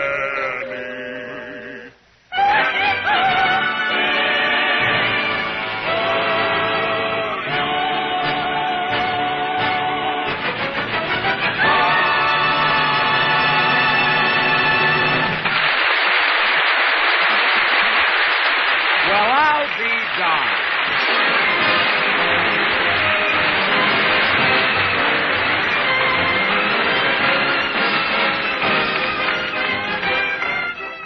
Ladies and gentlemen, in certain sections of the country, a critical fuel oil situation exists, and many families may face heatless days before the end of the winter. Help maintain your family's health and conserve fuel oil by doing these things now. Keep room temperature at 68 degrees by day, lower at night. Close off unused rooms. Help stretch existing supplies. Thank you. Jack will be back in just a minute, but first, here is Basil Rysdale. By a 50% margin over any other brand, independent tobacco experts name Lucky Strike first choice. Lucky Strike, first choice. American. Back of that statement is an impartial Crosley poll just completed in 11 southern tobacco states. This famous, authentic research group reveals that when independent tobacco experts choose a cigarette for their own personal smoking enjoyment, Over 50% more named Lucky Strike than any other brand. yes, the impartial Crosley poll shows By a 50% margin over any other brand, independent tobacco experts name Lucky Strike first choice. these are the tobacco experts, the independent buyers, auctioneers, and warehousemen who buy, sell, and handle tobacco at the auction. You've heard the poll results. Now listen to what tobacco buyer Bryce Leach of Glasgow, Kentucky recently said. Season after season, I've seen the makers of Lucky Strike buy ripe, fine-tasting leaf. Fine quality tobacco that makes a top-quality smoke. I've smoked Lucky 16 years. So for your own real, deep-down smoking enjoyment, remember... LSMFT. LSMFT. Lucky Strike means fine tobacco. So round, so firm, so fully packed, so free and easy on the draw. So smoke the smoke tobacco expert smoke. Remember, by a 50% margin over any other brand, independent tobacco experts name Lucky Strike first choice. Lucky Strike, first choice.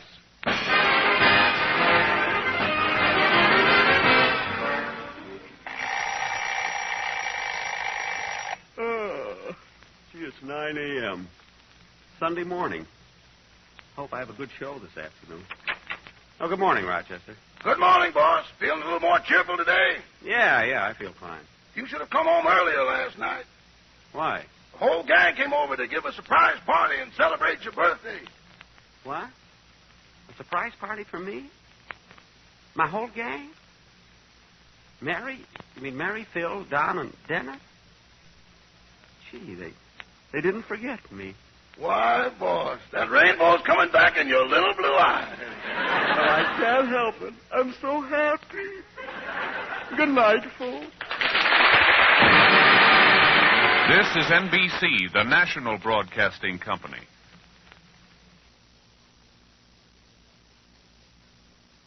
The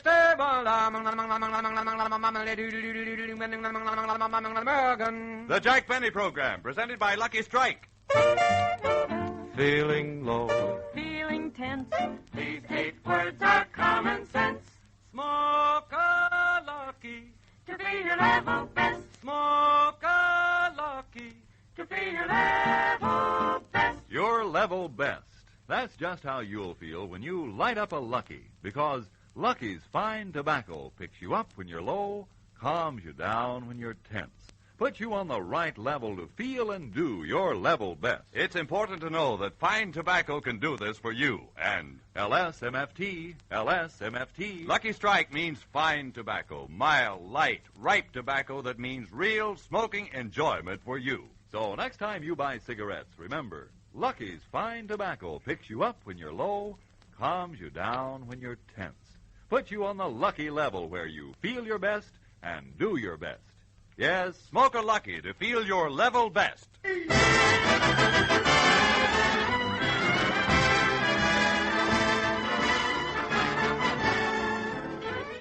The Lucky Strike program, starring Jack Benny, with Mary Livingston, Phil Harris, Rochester, Dennis Day, and yours truly, Don Wilson.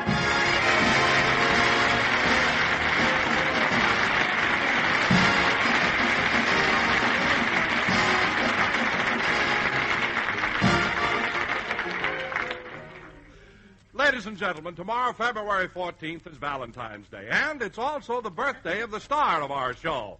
So here he is, Jack Valentine Benny.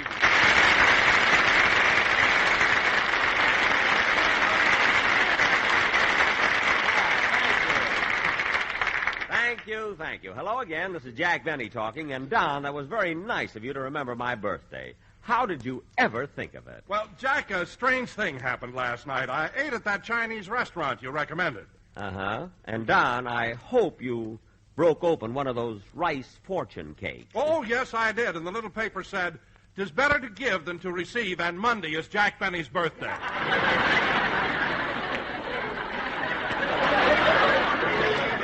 And what did you bring me for a present, Don? Well, it was too late to go shopping, so I brought you a pocket full of fried rice. Too late to go shopping. I told you to have lunch there, not dinner. Anyway, Don, I'll take the rice. There's a friend of mine getting married Wednesday. Thanks very much. Well, tell me, Jack, how does it feel being a year older? Don, I don't know. It seems strange to advance another year, but then on the other hand, there's something exciting about reaching 40. Yes, sir. Well, Jack, you may be 40, but I must say you look much younger. Well, Don, it's nice of you to say that, but let's face it. I mean, my age is beginning to show, you know, a little wrinkle here, a gray hair there. Time marches on. Now, let's get on with the program. Oh, wait a minute, Jack. Before we get into the show, I have a little surprise for you.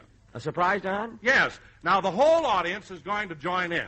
All right, everybody. 1, 2, 3. Happy birthday to you. Happy birthday to you. Happy birthday, Jack Benny. Happy birthday to you.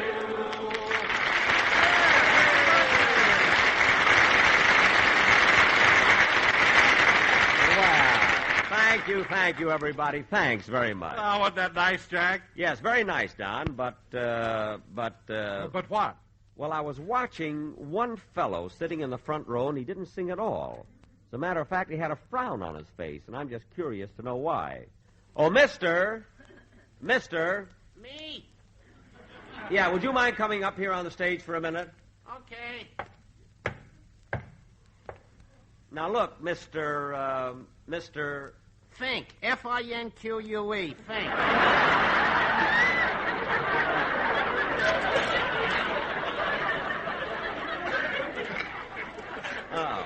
Well, Mr. Fink, I'm just curious to know, you were the only one who didn't sing Happy Birthday to me. Why was that? Do you sing to me on my birthday?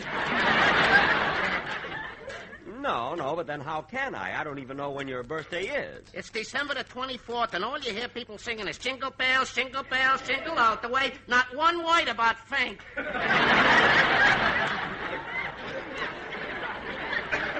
Well, that's too bad. Now, look, Mr. Fink. F-I-N-Q-U-E. I know. Yeah, that's French. Yes. In Paris, it's Finke. I don't care what it is. All I want to know is if you've got this chip on your shoulder, why did you come in here in the first place? Who wanted to come in? I was standing in line for the Amos and Andy show, and some guy came over and told me that they was giving away refrigerators in here. Giving away refrigerators? In radio, a program's either got to give you entertainment or a refrigerator. Now, where's my icebox?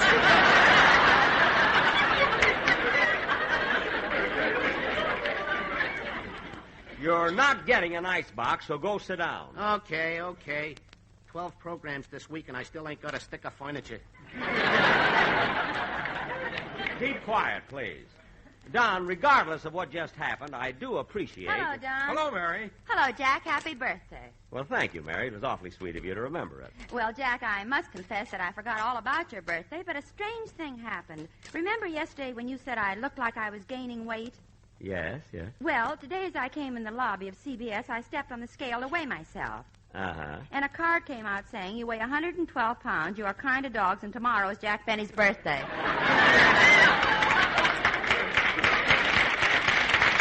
No. I couldn't believe it either, so I put in another penny, and a card came out that said, don't stand here all day, you got shopping to do.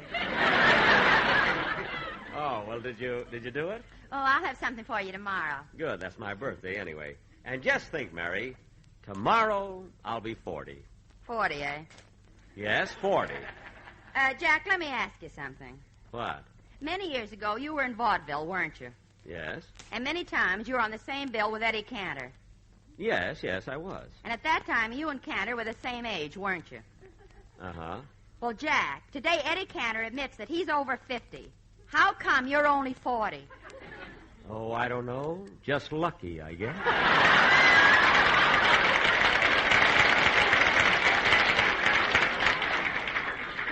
Anyway, Mary, now that I'm approaching middle age, I'll have to slow down the mad social world and cut down my nightlife a little, you know? Oh, some nightlife. You have a hamburger at Simon's, squeeze the waitress's hand, and then run home and dream you're Errol Flynn. Errol Flynn. Mary, if you're so smart, let me ask you a question. If I was born in 1909, how old would I be today? Don't answer him, sister. He ain't giving away nothing. You keep out of this. Who's that? Some guy named Fink. F-I-N-Q-U-E. I know.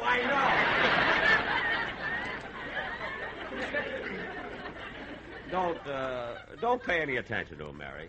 There's one in every audience, you know. By the way, Jack, Jack, my sister Babe wanted to send you a birthday card, but she didn't know your address, so she sent it to me. Your sister, Babe? Oh, have you got the card with you? Yes, I'll read it to you. Congratulations. It's wonderful to be 40, Jack. I've been there twice, and I'm coming back.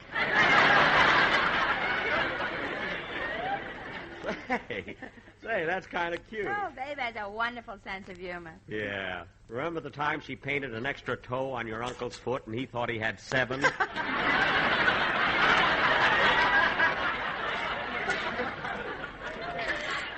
only that, but how about the time... Now, wait a minute, Mary. This is all very funny. It's very funny, but I think you've stalled long enough. Stalled? What do you mean? Well, you know, every year on my birthday, you always give me a big kiss. Oh, well, Jack, I sort of figured now that you're getting older, well, you might not be interested in kissing anymore. Oh, I'm not, eh? Come here and I'll show you.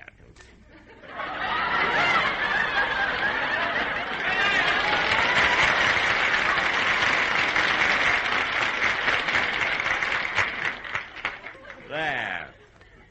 How was that? Thank you, Errol Flynn.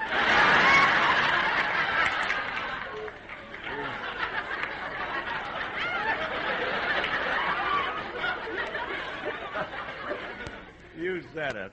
Now put me down.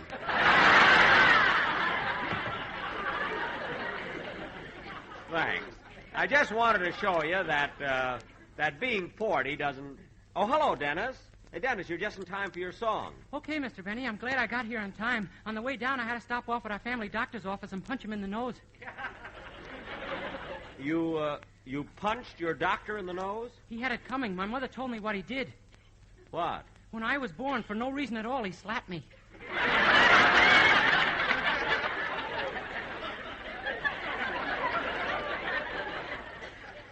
Dennis. And my back was turned, too.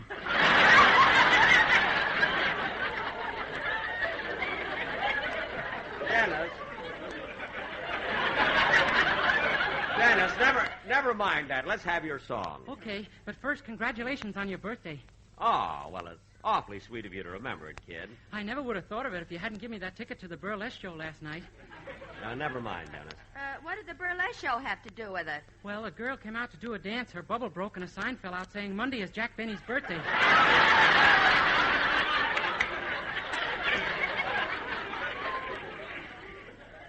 Dennis. You must be popular. Boy, what applause you got. All right. They whistled and everything. Dennis. What a fuss over a man's birthday. Dennis, you found out it was my birthday. That's all that matters. Now, come on, let's have your song. Okay.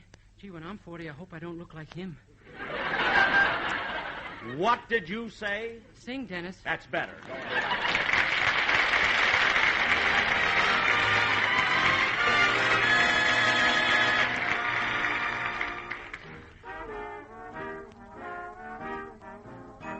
Let the raindrops fall, la la la la. I don't mind at all, la la la la. When I get your call, la la la la. There's a bluebird singing in my heart. Let the clouds hang low over the trees. Let the winds that blow go where they please. When you're near, I hear melody start. There's a bluebird singing in my heart. I want to dance in the street and say to people I meet, she's mine, all mine. I want to shout to the sun and say, come out to the sun. It's time to shine. So when things go wrong, la la la la, I still have my song, la la la la. Since you came along, la la la la, there's a bluebird singing in my heart.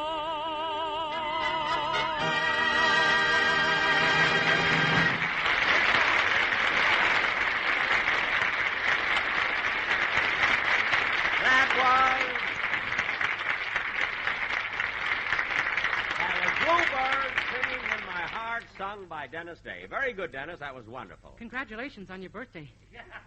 Dennis, you congratulated me already. Forget it. I tried, but I can't get that bubble dancer out of my mind. Well, force yourself. Say, Mary. You know, Mr. Benny, it must be nice to have your birthday come on Valentine's Day. Yes, kid, but there's only one thing against it. You know, so many famous people were born in the month of February. Longfellow, Lincoln, Washington. It makes it hard for me to be outstanding. I can imagine. Of course, I don't want you to think for a minute that I'm comparing myself to a man like Washington. Why not? Washington wore a wig, too. Very clever, very clever. Did you make up that joke yourself, Mary? Uh-huh.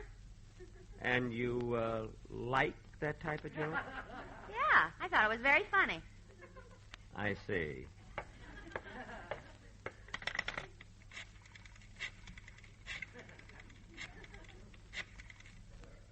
Hello, May Company?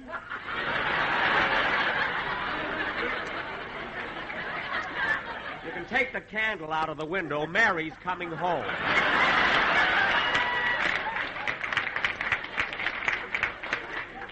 You better watch it, sister. Another gag like that. Hiya, Jackson. You sure look nifty, even though tomorrow you're going to be 30. What? Wait a minute, Phil. Nifty doesn't rhyme with 30. I know, but it's better than breaking an old man's heart. Hiya, Liv. Hello, Phil. Hey, here you are, Jackson. I brought you a little birthday present. Well, Phil, this is really too much to think that you, of all people, would remember my birthday. Well, a funny thing happened. Last night I was in a bar, and I happened to look up, and I saw a little sign that said, Monday's Jack Benny's birthday. Phil, that was written on the ceiling? No, under the table. I knew you'd see it. Jack. What? Jack, why don't you open the present Phil gave you? Phil's present? Yeah. Okay. Oh, Phil, this is swell. What is it, Jack? One glove. Phil, why in the world would you give me only one glove? You never take your right hand out of your pocket anyway. Now, wait a minute. Hey, Jackson, look, all kidding aside, how old are you going to be tomorrow? 40. Jackson, will you lay that on me again? I've been rehearsing my band and my ears are still folded. I said I was going to be 40. What are you talking about? You got toupees older than that. Toupees? And that's a factor, Max. Oh, Harris, you may not be with Columbia, but you're the gem of the ocean. Phil, is that a natural point on your head, or are you advertising a pyramid club?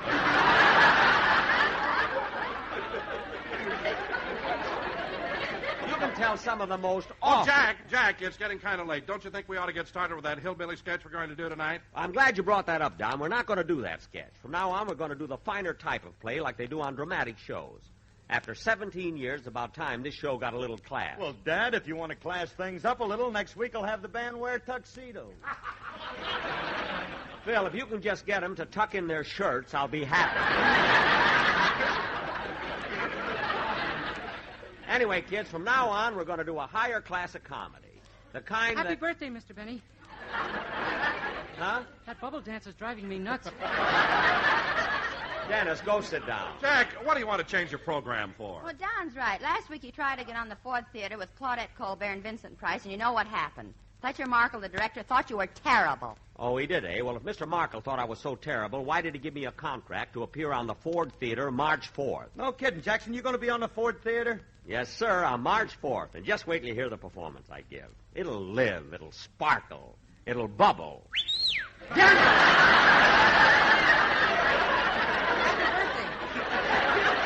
about that girl.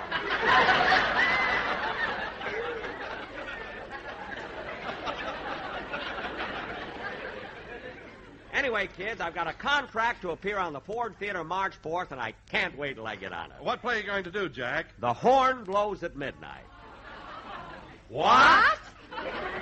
You heard me. I'm going to do The Horn Blows at Midnight. You wouldn't dare.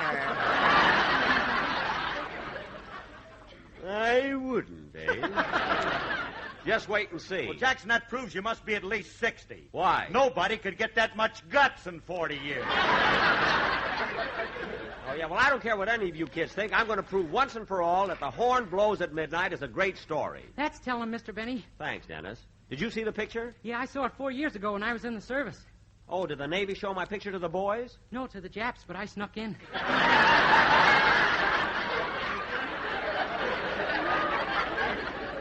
All right, you can all say what you want to, but I'm going to do The Horn Blows at Midnight. Now you're talking. My wife saw that picture, and it was wonderful. It was, Mr. Fink? Yeah, they let her in for nothing, and they gave her 4 sets of dishes.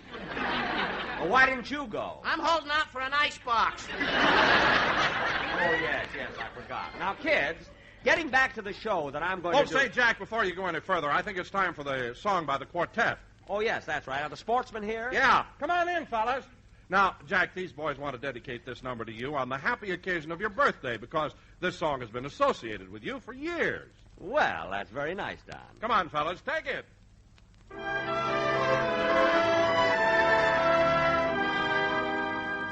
Can it be the trees that fill the breeze with fragrance that we all like? Oh, no, it isn't the trees, it's Lucky Strike. Can it be the sun that's so much fun when you are out on a hike?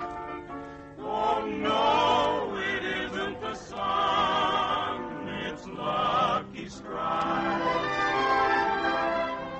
Way down in Kentucky, they planted a seed. It grew to a lucky to give you that smoking pleasure.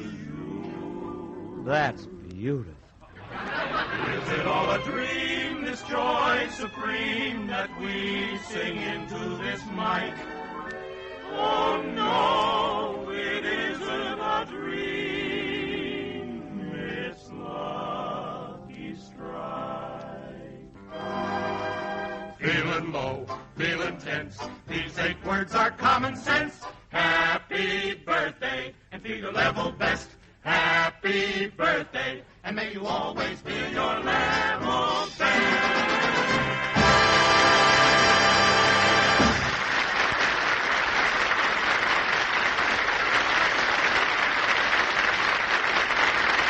That was wonderful, boys. Thanks very much. Say, Mary, wasn't it nice for the quartet to sing a number just... Hey, Mary, I just thought of a wonderful joke. Mary, ask me why we have quartets here in America, but in Scotland they only have quintets. Ask me that. Go ahead. That's it. All right, Jack. Why do they only have quintets in Scotland? Because all Scotch comes in fifths. Say, how about that one? Pretty good, huh? Jack, did you make up that joke all by yourself? Yep. And you like that joke? I thought it was pretty clever. You did, eh?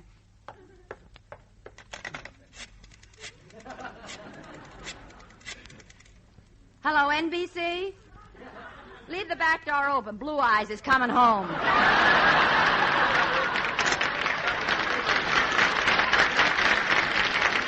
Mary, if you try to get even with me, it didn't work. I'm staying here at CBS till something freezes over. It ain't gonna be no refrigerator. Oh,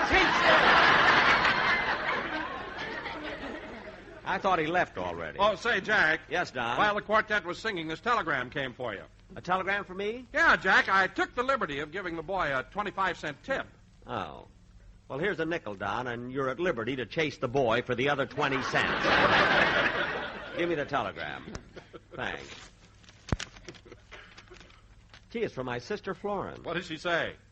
She says, Dear Jack, I've been listening to your program, and I thought I should send you this wire immediately. You're mistaken about your age. You're not going to be 40 years old tomorrow. You're going to be... Oh, no. No, this can't be. This is awful. Well, Jack, how old does your sister say you're going to be tomorrow? 39. Oh, my goodness, this is embarrassing. But my sister Florence ought to know. I guess instead of being born in 1909, it was 1910. Now, wait a minute, Jack. How could you be born in 1910? I happen to know that in 1917 you were in the Navy. Well, of course I was in the Navy. You think I'm a slacker? Well, how old were you then? 7. 7?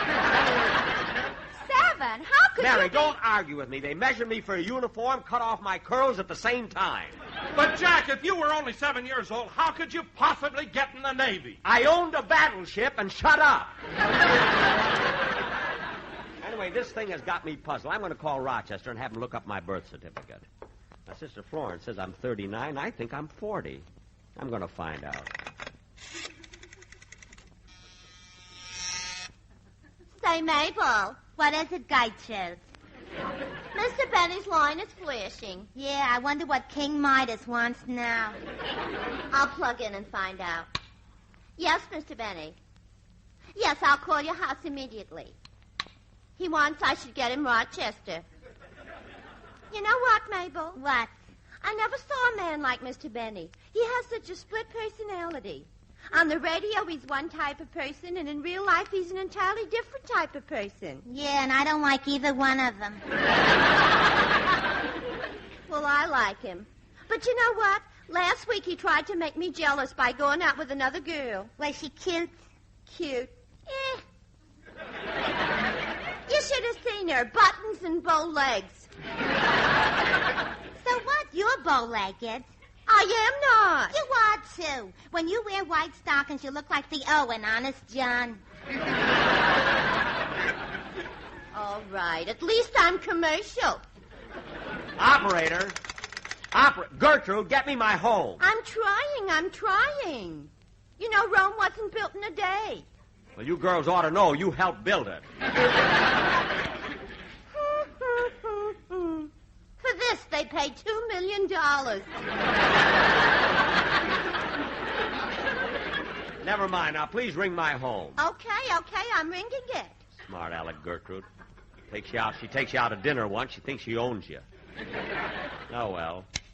Mr. Benny's residence, star, stage, radio, and silent pictures. Rochester, it's me. Oh, hello, boy. Look, what took you so long to answer the phone? Well, tomorrow's your birthday, and I was out in the kitchen finishing your cake. The cake? Yeah, you ought to see it, boss. Across the top in whipped cream, I wrote, Happy Birthday. Well, that's nice, Rochester. By the way, how many P's in happy? 2. Uh-oh. Oh, so you better add 1. Add 1? I better cross 1 out. I got 3. You can do that later. Now, Rochester, here's why I called you. I don't know what to do. I thought tomorrow was going to be my 40th birthday. But I just got a wire from my sister, and she says I'm going to be 39. Well, don't argue with her, boss. Grab it. Rochester, I got to be honest with myself. Now, I want you to look at my birth certificate and tell me the date on it. Your birth certificate? Yeah, do you know where it is? It's right here on the desk. What's my birth certificate doing on the desk? You got it out the other day when you applied for your old age pension.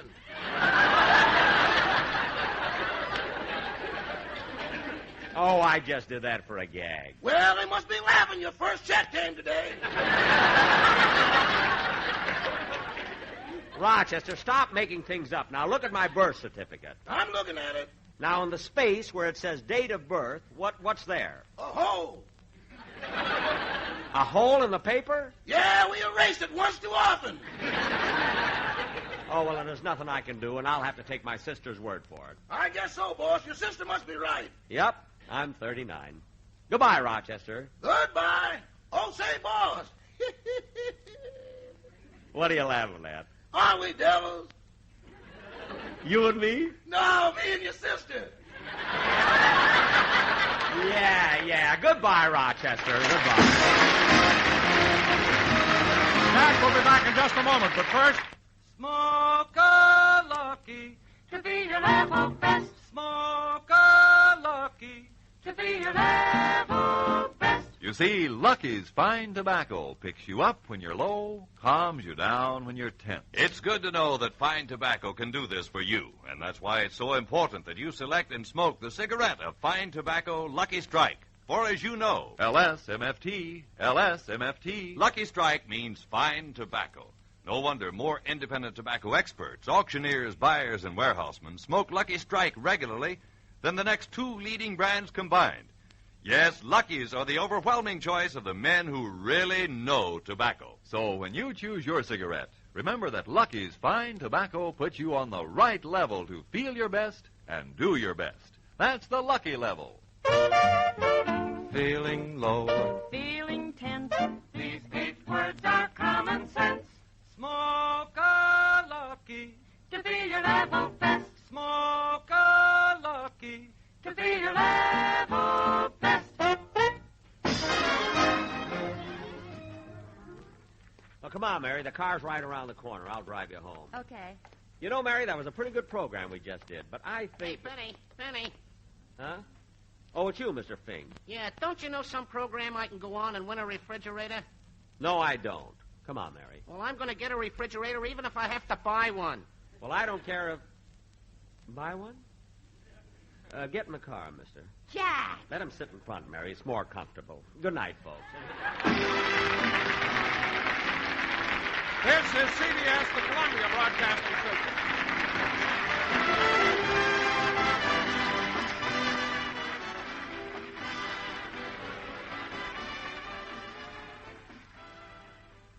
The Jack Benny Program, transcribed and presented by Lucky Strike. Lucky's taste better. Cleaner, fresher, smoother. Lucky's taste better. Cleaner, fresher, smoother. For Lucky Strike means fine tobacco, richer tasting, fine tobacco. Lucky's taste better. Cleaner, fresher, smoother. Lucky Strike, Lucky Strike. This is Don Wilson, friends. After all is said and done, the reason you or anybody else smokes a cigarette can be summed up in one word: enjoyment. And certainly the enjoyment you get depends entirely on the taste of a cigarette. Put it this way: smoking enjoyment is all a matter of taste. Well, the fact of the matter is Lucky's taste better. Cleaner, fresher, smoother. Here's why Lucky's taste better. First, they're made of fine tobacco. Lucky Strike means fine tobacco. Fine, naturally mild, good-tasting tobacco. Second, Lucky's are actually made better. Made round, firm, fully packed, to always draw freely and smoke evenly. Yes, fine tobacco in a better-made cigarette gives you better taste every single time. After all, smoking enjoyment is all a matter of taste. And the fact of the matter is, Lucky's taste better. You'll know that's true the minute you light up a Lucky. So next time you're shopping for cigarettes, get the carton with the red bullseye, Lucky Strike. Lucky's taste better. Cleaner, fresher, smoother. Lucky Strike, Lucky Strike.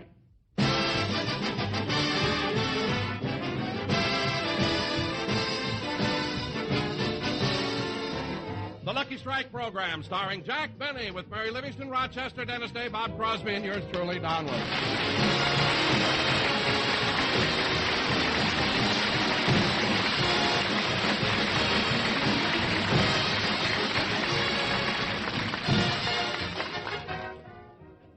Ladies and gentlemen, today, February 14th, is Valentine's Day. It's also the birthday of the star of our show. So here he is, our own little Valentine, Jack Benny.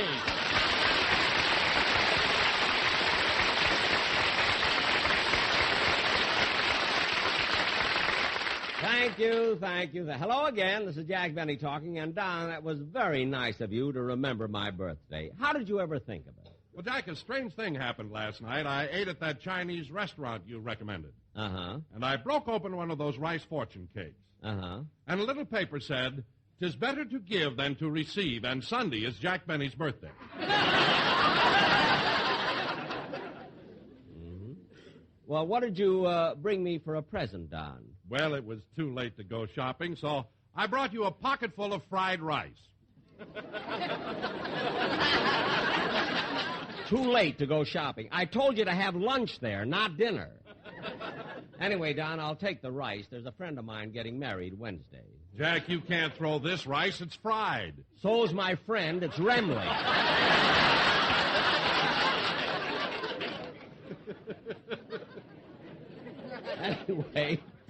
Anyway, Don, thanks very much. Well, anyway, Jack, getting back to your birthday, tell me, how does it feel being a year older? Don, I don't know. It seems strange to advance another year, but then on the other hand, there's something exciting about reaching 40. Yes, sir. Yeah? Jack, you may be 40, but I must say you look much younger. Well, Don, it's nice of you to say that, but let's face it. My age is beginning to show. A little wrinkle here, a gray hair there. Time marches on. Now, let's get on with the program. Oh, wait a minute, Jack. Before we get into the show, I have a little surprise for you. A surprise, Don? Yeah, the whole audience is going to join in. All right, everybody. Happy birthday to you. Happy birthday to you. Happy birthday, Jack Benny. Happy birthday to you.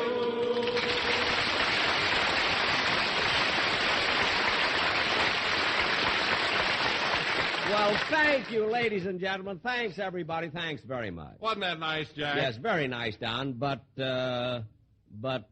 But what? Well, I was watching one fellow sitting in the front row, and he didn't sing at all. As a matter of fact, he had a frown on his face.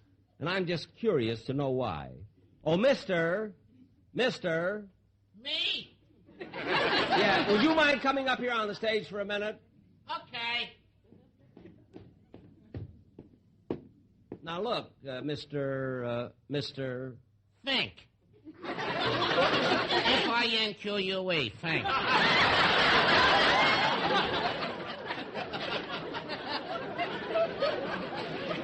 Oh, well, Mr. Fink, I'm just curious to know, you were the only one who didn't sing Happy Birthday to me. Why was that? Do you sing to me on my birthday?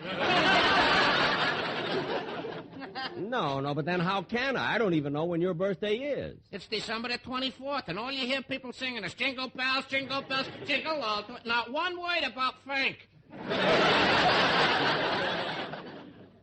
Well, that's too bad. Now, look, Mr. Fink. F-I-N-Q-U-E.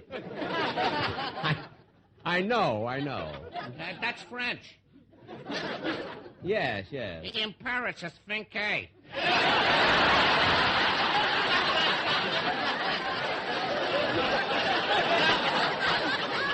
Well, you certainly are.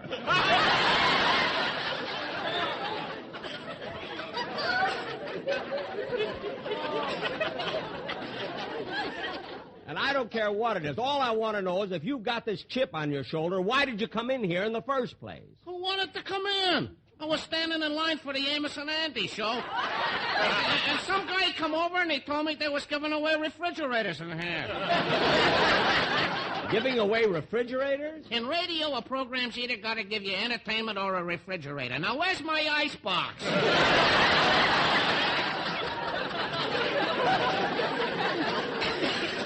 You're not getting an icebox, so go sit down. Okay. 12 programs this week. I still ain't got a stick of furniture.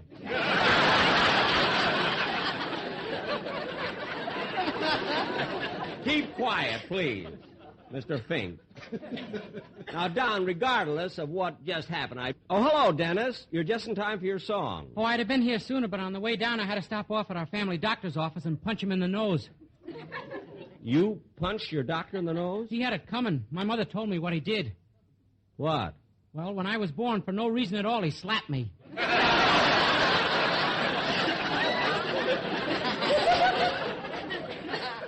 Dennis. And my back was turned, too.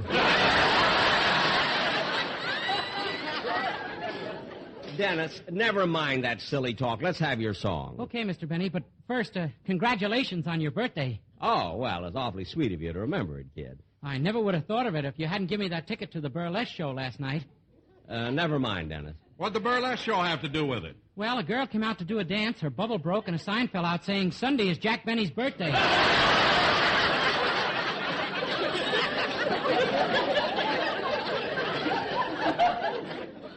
Dennis. You must be popular. What applause you got. All right. They whistled and everything. Dennis, what a fuss over a man's birthday.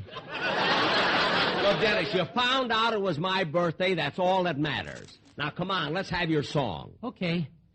Gee, when I'm 40, I hope I don't look like him. What did you say? Sing, Dennis. You said it.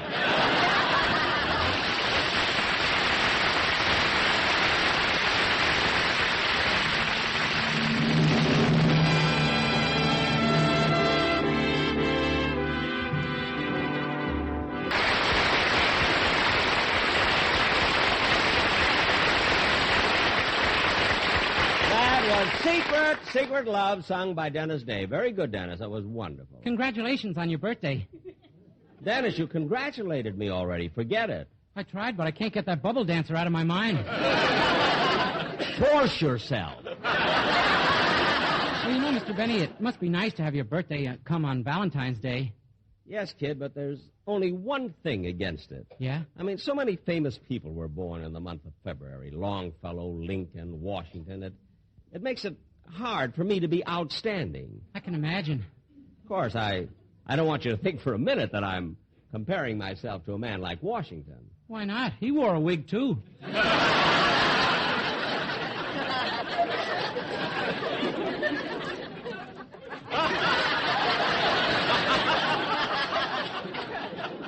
Very clever, very clever. Did you make up that joke yourself, Dennis? Uh-huh. And you like that type of joke? Yeah, I thought it was very funny. Oh, you did? You thought it was funny, huh? Well, excuse me a minute.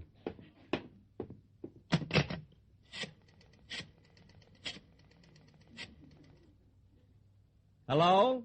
Kenny Baker?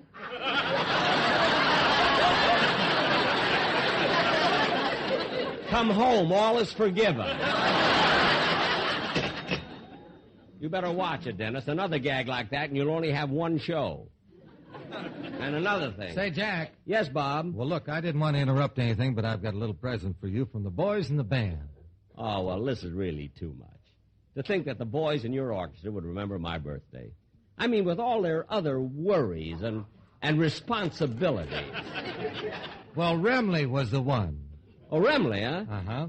Funny thing happened. Last night, Frankie was in a bar, and he happened to look up, and he saw a little sign that said, "Tomorrow is Jack Benny's birthday." Bob, that was written on the ceiling? No, under the table. I put it there on purpose. I knew he'd see it. Anyway, Jack, all the boys chipped in, and they appointed Bagby, the piano player, to go out and buy you a plaque. And they asked me to present it to you. So, Jack, on behalf of the boys in the orchestra, here you are. Well, that's very nice of them. Gee, it's a fancy plaque, too. Let me read the inscription. To Herman Heffelfinger, champion bowler, Anthracite Miners Tournament.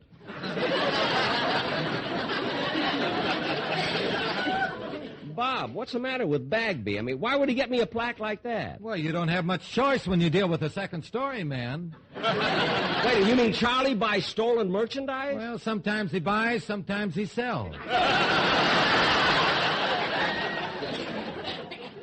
I can't understand Bagby. There's so many decent, honest businessmen around. Why does Charlie have to buy from a burglar? He gives green stamps. Well, Bob, I'm not accepting a hot plaque. Happy birthday, Mr. Benny. Huh? That bubble dancer's driving me nuts. Dennis, go sit down. Now, let's get on with the program. Oh, say, Jack, before you go any further, I think it's time for a song by the quartet. Oh, yes, that's right. Are the sportsmen here? Yeah. Come on in, fellas. Jack, the boys want to dedicate this number to you on the happy occasion of your birthday because this song's been associated with you for years. Well, that's very nice, Don. And, Jack, there's a part in it where you play the violin right at the opening. Oh, Don, do I have to? No. Well, I'm going to. It's my birthday. Now, wait till I get the music stand up here. Say, Bob, can I get a violin from one of the boys in the band? Well, I don't know about a violin, but Bagby will make you a good deal on a hot Cadillac. I don't want that. I want a violin. Larry, let me have your violin, will you? Thanks. What a gang in the orchestra. When they say that Remley is playing a steel guitar, you can take that word either way. Where's that violin? All right, Don, I'm ready. You want me to take the opening, huh?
the trees that fill the breeze with fragrance that we all like. Oh, no, it isn't the breeze. It's Lucky Strike. When we stop to tear and then compare, do we find they are alike? Oh, no, there's none can compare with Lucky Strike. Way down in Kentucky, they plant a seed. It grew to a lucky, just to give you all that smoking pleasure. LSMFD, we all agree, is smooth and so pleasant like. Oh yes, the one smoke for me is Lucky Strike.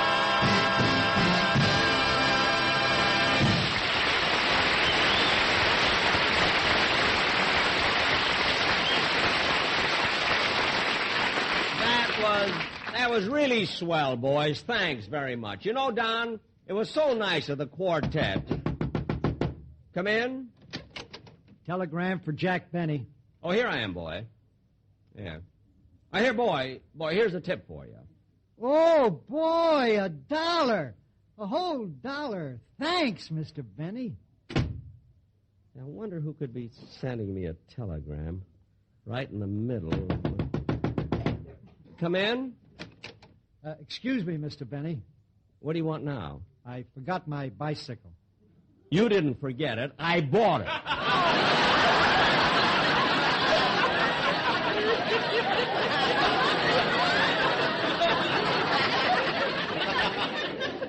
Now, goodbye. I hate when a guy makes a deal and then tries to get out of it.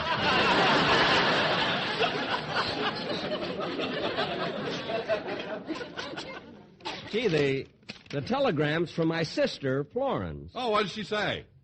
She says, Dear Jack, I've been listening to your program, and I thought I should send you this wire immediately. You're not 40 years old today. You're actually... Oh, no. No, this can't be. This is awful. Well, Jack, how old does your sister say you are today? 39.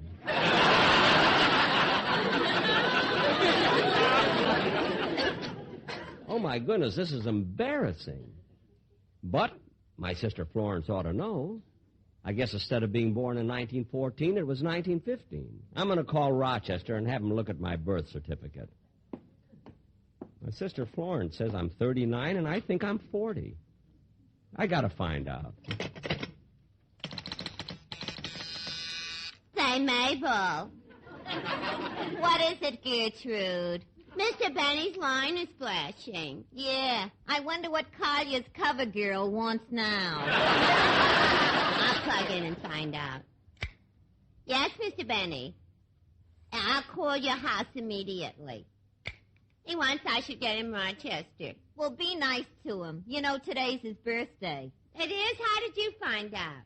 Dial Ulrich 8900. Yeah, but how did Dial. Okay.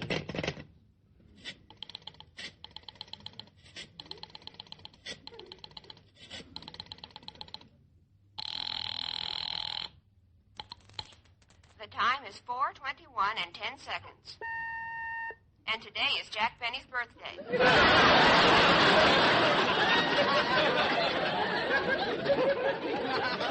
The time is 4:21 and 20 seconds. His shirt size is 15 and a half. The time is... How do you like that? Imagine Benny having his birthday announced on the telephone. How does he get away with it? He used to be a personal friend of Alexander Graham Bell. But with all the advertising, he must be getting a lot of gifts. I can imagine. What did you send him? A beautiful calfskin glove. One glove? Why in the world would you give him only one glove? That's all he needs. He never takes his right hand out of his pocket.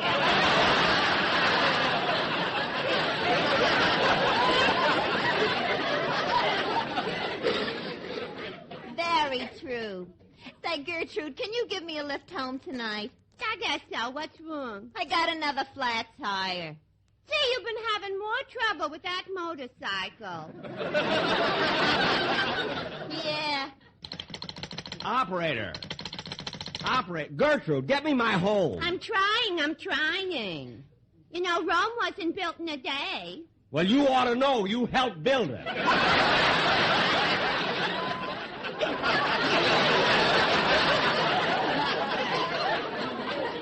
Well, thank you, Julius Caesar.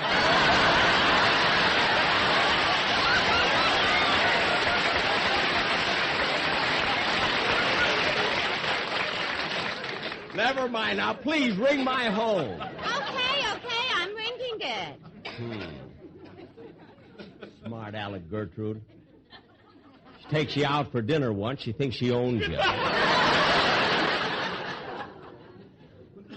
Oh, well. Mr. Benny's residence, star of stage, radio, television, and silent pictures. Rochester, it's me. Hello, boss. What took you so long to answer the phone? Well, today's your birthday, and I was out in the kitchen finishing your cake. Oh, you baked a cake for me? Yeah, and you ought to see it, boss. Across the top in whipped cream, I wrote, Happy Birthday. Oh, that's nice, Rochester. By the way, how many P's in happy? 2. Uh-oh.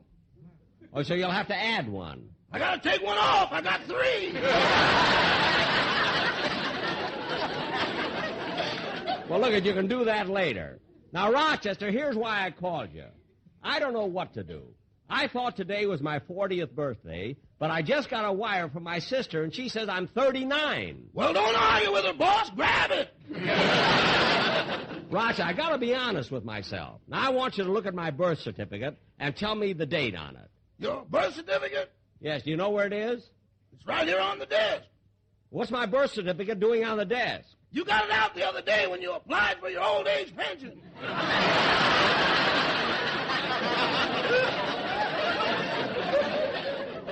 Oh, I just did that for a gag. Well, they must be laughing. Your first check came today.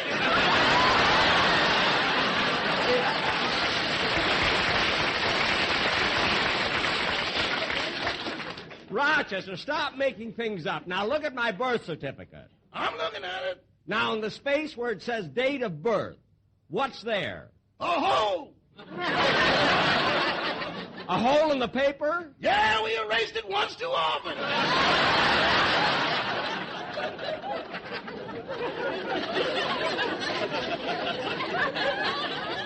Oh, well, then there's nothing I can do, and I'll have to take my sister's word for it. I guess so, boss. Your sister must be right. Yep, I guess I'm 39. Well, goodbye, Rochester. Goodbye. Oh, say, boss. What? Aren't we devils? You and me? No, me and your sister.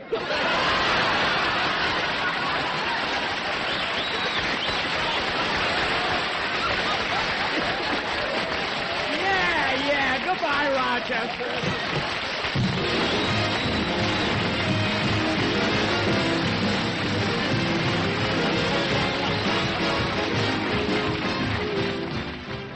Ladies and gentlemen, I'm not the only one who's celebrating a birthday. Last week, more than 3,300,000 scouts and leaders of the Boy Scouts of America had a candle lighting job on their hands. It was the beginning of Boy Scout Week, and these scouts added the 44th candle to their birthday cake. Candles that, through the years, have lighted boyhood's path to manhood, brightening the way with fun and fellowship, guiding boys to a future of good citizenship. And ladies and gentlemen, today's scouts are tomorrow's citizens. Thank you. Jack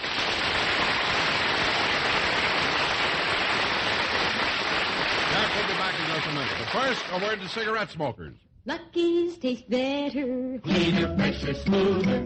Lucky's taste better. Cleaner, fresher, smoother. For Lucky Strike means fine tobacco, richer tasting, fine tobacco. Lucky's taste better. Cleaner, fresher, smoother. Lucky Strike! Lucky Strike! You know, you can count on American college students to know a good thing when they see it. A survey made in 1952 of smokers in leading colleges showed that Lucky's were the favorites in those colleges. Well, last year another survey was made. It was nationwide, supervised by college professors, and representative of all students in regular colleges from coast to coast.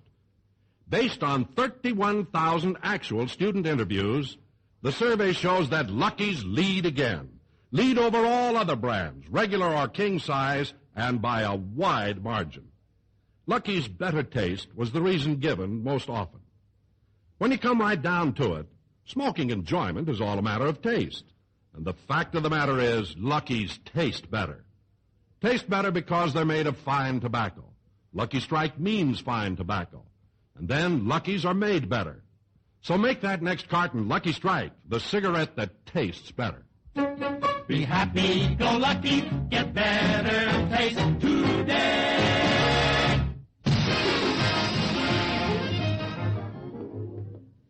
Come on, Don. The car's right around the corner. I'll drive you home. Okay. You know, Don, that was a pretty good program we just did, but Hey, Benny! Huh? Oh, it's you, Mr. Fink. Yeah. Hey, don't you know some program I can go on and win a refrigerator? No, I don't. Come on, Don. Well, I'm going to get a refrigerator even if I have to buy one. Well, I don't care. Buy one? Get in the car, Mr. Fink. Good night, folks. The Jack Benny program is written by Sam Perrin, Will Josefsberg, George Balzer, John Tackerberry, Al Gordon, Hal Goldman, and produced and transcribed by Hilliard Marks. The Jack Benny program is brought to you by Lucky Strike, product of the American Tobacco Company, America's leading manufacturer of cigarettes.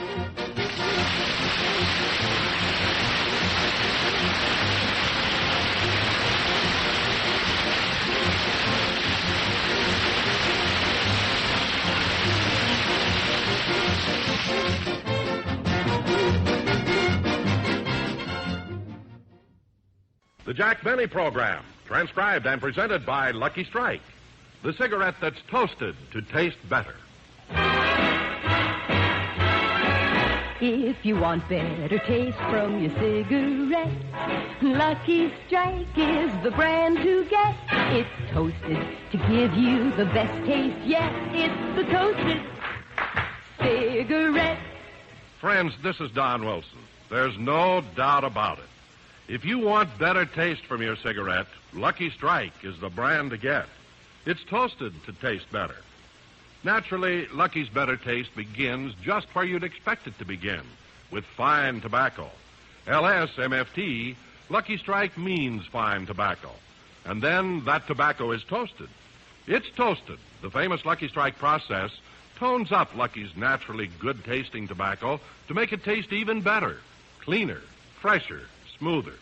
So next time, get better taste. Get Lucky Strike.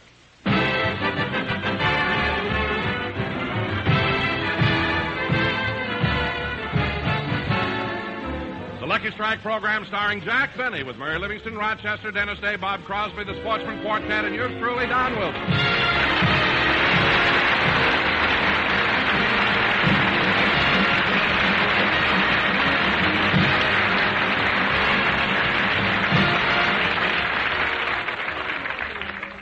Ladies and gentlemen, Jack Benny's birthday is February 14th, and whenever one of Jack's birthdays rolls around, it's quite an event. Last year, it was more than memorable because everybody was making preparations, and, well, let's go back to last year and look in on some of them. The regular weekly meeting of the Beverly Hills Beavers will now come to order. The motion before the club is resolved. The Beavers will give Mr. Jack Benny a surprise birthday party, and for this purpose will withdraw our entire treasury of $1.43. I second the motion, Stevie. Thank you, Joey, but call me Mr. President. No familiarity during meetings. Any questions? What is it, Cliff? Well, I'm a new member of the Beavers, and I'd like to know who Jack Benny is. Are you kidding?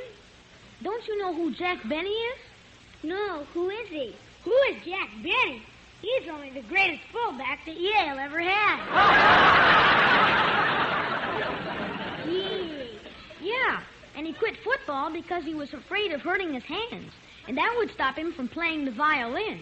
That's right, Cliff. Mr. Benny's one of the world's greatest violinists. Well, if he's the world's greatest violinist, how come I never heard of him? That's because he's so modest. He goes under the name of Yasha Heifetz.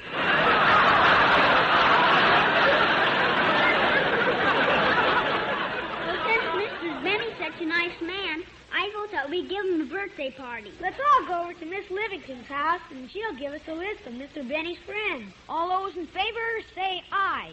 Aye.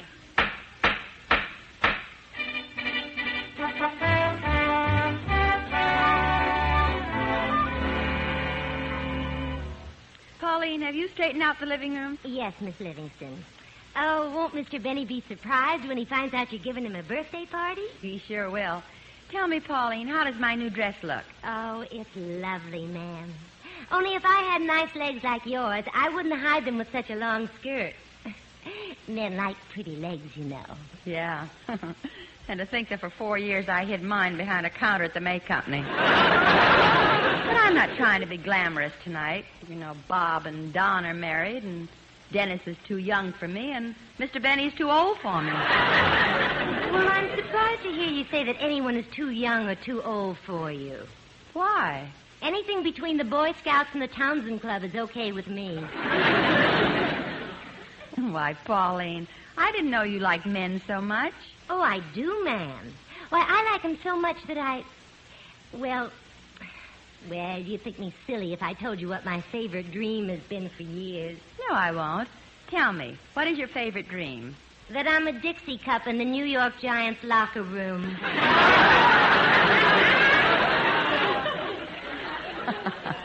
Well, come on, Pauline. There's work to do. Yes, ma'am.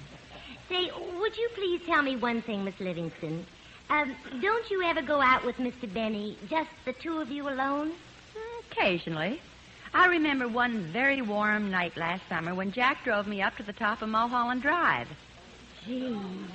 How'd you make out? Fine. I sold more good humors than he did.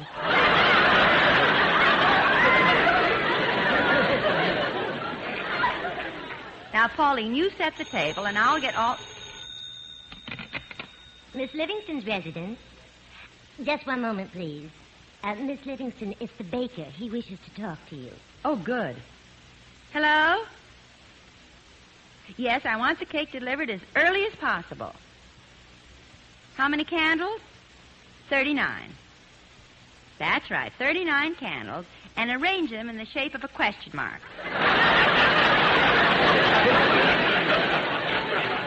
Bye. Say, Miss Livingston, how old is Mr. Benny really? Oh, I'm sorry, I can't tell you. You see, Mr. Benny and I have an agreement that saves us both a lot of embarrassment. An agreement? Yes. I never tell anyone his age, and he never tells anyone my salary. But, Miss Livingston, if Mr. Benny pays you so little, how can you afford this nice apartment and all your nice clothes and everything? My mother writes for Jackie Gleason.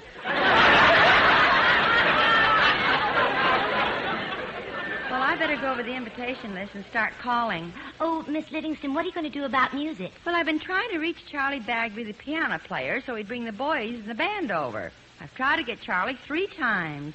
Wonder where he is.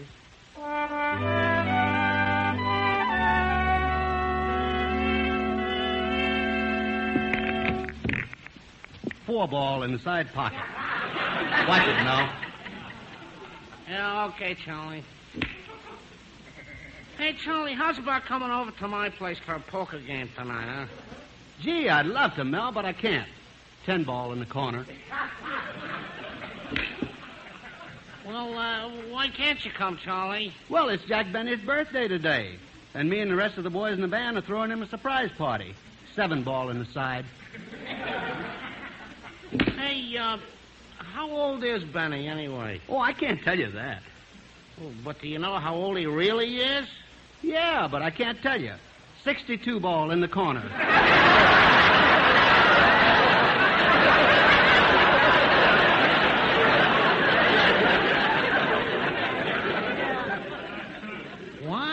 I mean combination shot off the 6 and 2 ball. Oh. Hey, where you musicians going to have the party? Over at my house. I had a swimming pool put in last month, and I just filled it. Everybody will have fun. Hey, ain't it pretty cold weather for swimming? Yeah, but once you dive in, you won't notice it. Oh, is the pool heated? No, it's filled with old crow. 13 ball cross corner.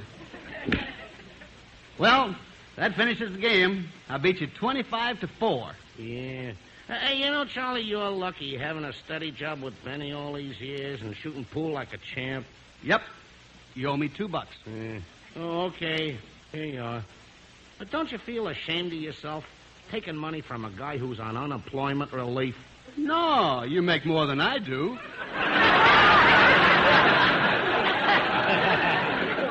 Oh. Well, I better start calling some people and inviting them to the party me and the musicians are giving. I think I'll call Dennis Day first.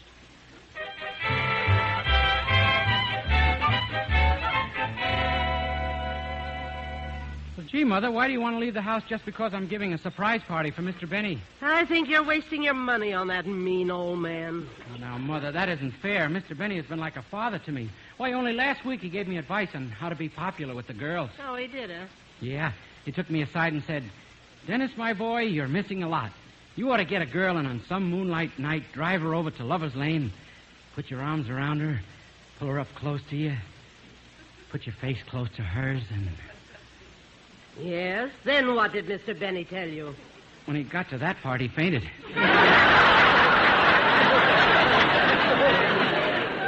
Well, look, Dennis, let me give you some advice on that. Yes, Mother? Son, as you go through life, you'll meet many girls. Yeah. And someday you'll meet the one girl you'll want to spend the rest of your life with. And it will probably be when you least expect it. Gee. Say, Mom, how did you first meet Father? We were matched together in the Golden Glove. Well, Dennis, I've got to be running along now. I hope your party turns out nice. Thank you, Mother. Well, I got to get everything set for the party. Now I better see if I have everybody's phone number. If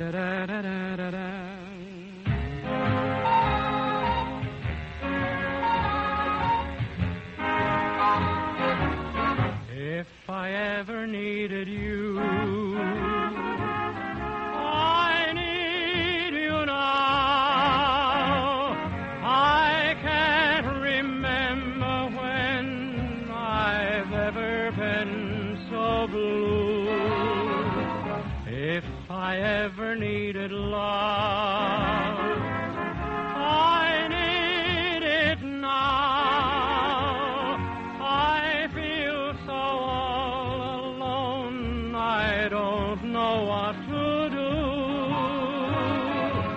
No day or night goes by when I don't have my cry.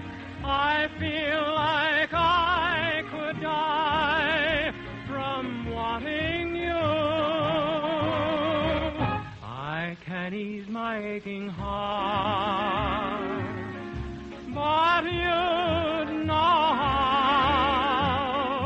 if I ever needed you.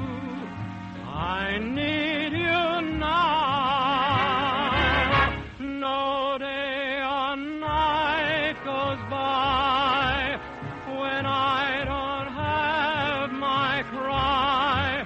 I feel like I could die from wanting you. I can ease my aching heart, but you know if I ever needed you, I need you now.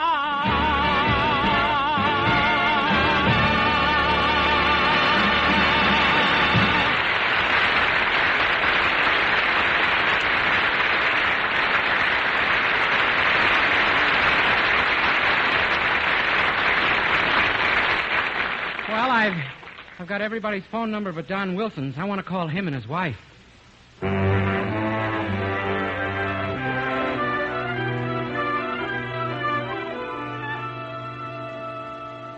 Oh, darling.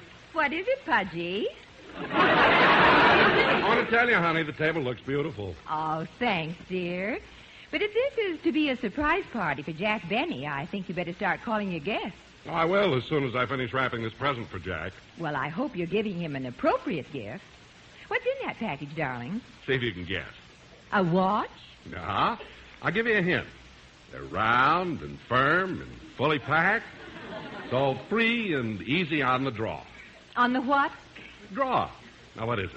A box of Crayolas. No, Pet. Now, listen again, sweetheart. Take last night after dinner. I went into the living room, sat down in my easy chair, struck a match. Now, what did I light? My mother's picture. Yes, and while it was burning, what did I light with that? Oh, darling, don't keep me in suspense. What did you buy Jack for his birthday? Oh, but dear, it's so obvious. Now, look at the letters on the box. You should be able to figure out what it is. L-S-M-F-T. L-S-M-F-T. Oh, I know. A long silk muffler from Tubby. No, dear. It's a carton of Lucky Strikes, and LSMFT stands for Lucky Strike, means fine tobacco. Oh, well, everybody knows that. Well, then why'd you make me tell you? I love the way your big fat face lights up when you say it.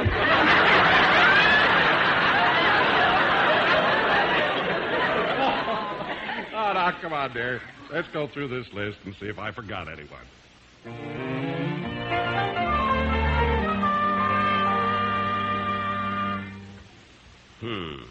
Fine thing. It is my birthday. I'm all alone. Nobody even thinks of me. Nobody cares. No cards. Not even a phone call. Who is it? It's me, boss. Rochester, I don't want to talk to anyone. Leave me alone. Leave me alone. Quiet, Polly. When I want your help, I'll ask for it. Boss, you haven't eaten all day. Do you want me to get you something? I don't want anything. Just leave me alone. Okay. I wonder what's wrong with him. He's kept himself locked up in the den all day. Maybe he bet on a horse. No, if Mr. Benny bet on a horse and that horse lost, he'd beat it to death with his bare hands.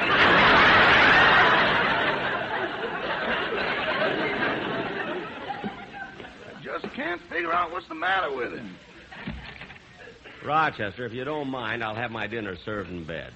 What's the matter, boss? Don't you feel good? You've been brooding all day. I haven't been brooding. If I want to lock myself in the den, it's my own business. Wait a minute, boss. Huh? Have you been crying?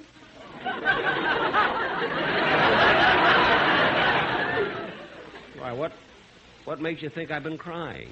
There's a rainbow in your little blue eyes.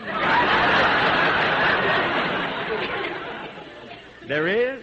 I mean, who cares? A lot you or anybody else worries about me anyway. You're wrong, Mr. Benny. I worry about you. Oh, you do, eh? Well, Rochester, what day is this? Saturday. Uh-huh. Saturday, February what? The 14th. Well, doesn't that mean anything to you? Saturday, February 14th. Oh, my goodness, I forgot to put the garbage out.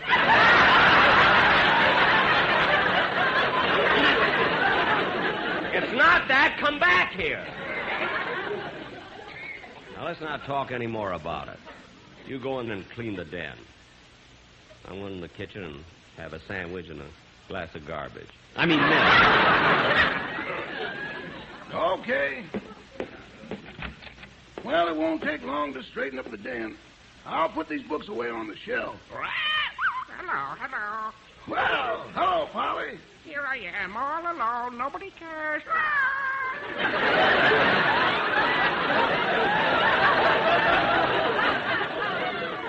Huh? Nobody cares.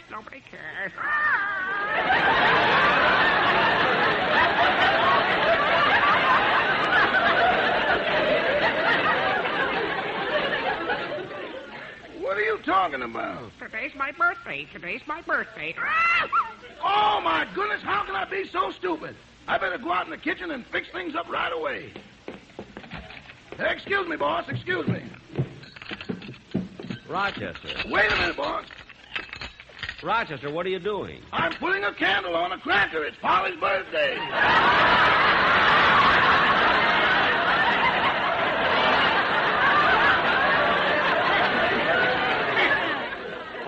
is, eh? Well, I'm glad to hear it.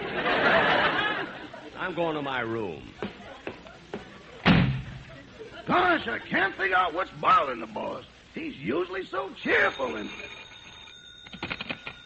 Hello, Mr. Benny's residence. Rochester, this is Miss Livingston. Oh, hello, Miss Livingston. You'll never guess whose birthday it is today. I know Rochester, and that's why I called. I want to give a surprise party. A party? Yes, do you think you can get him out of the house? Him? Certainly. Well, he sure fooled me, laid an egg this morning.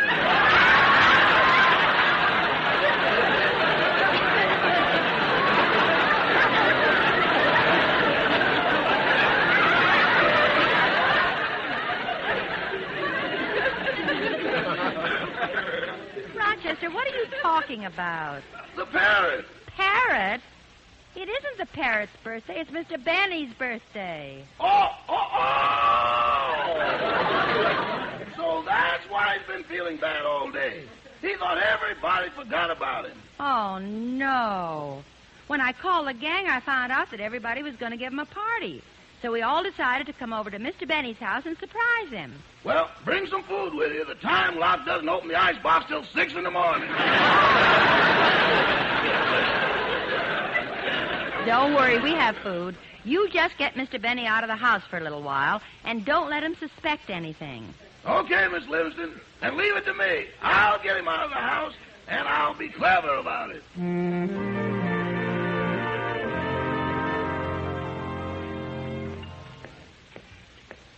Gee, I feel a lot better taking this little walk, but I can't understand Rochester throwing my hat and coat out. When I went out to get him, he slammed the door. Gee, I've been walking for about 40 minutes now. I'm kind of tired. I think I'll walk across the street and get on a bus for home. Fine birthday up. Gee, look at this theater marquee. Now playing The Horn Blows at Midnight.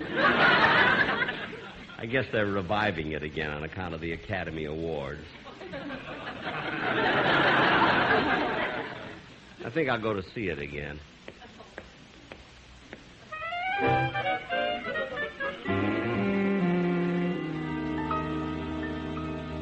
Rochester, we've been here 4 hours now. If Mr. Benny only went out for a walk, why isn't he back?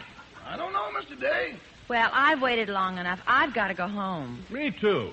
I wonder what happened to the boss. Yeah.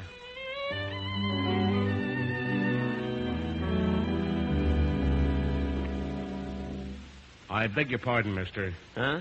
I'm the manager of this theater. We've shown you The Horn Blows at Midnight 3 times.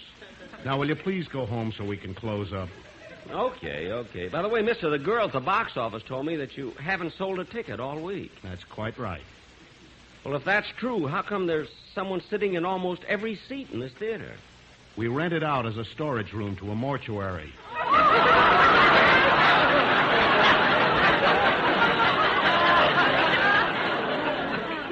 A mortuary? You mean all the people in those seats are... Gee, that's amazing. I'll say it's amazing. Yesterday, right in the middle of the picture, 3 of them got up and walked out.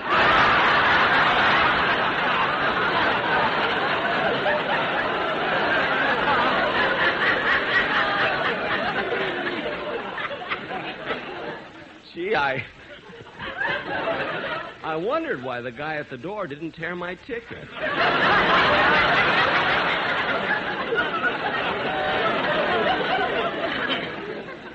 Well, I better go on home.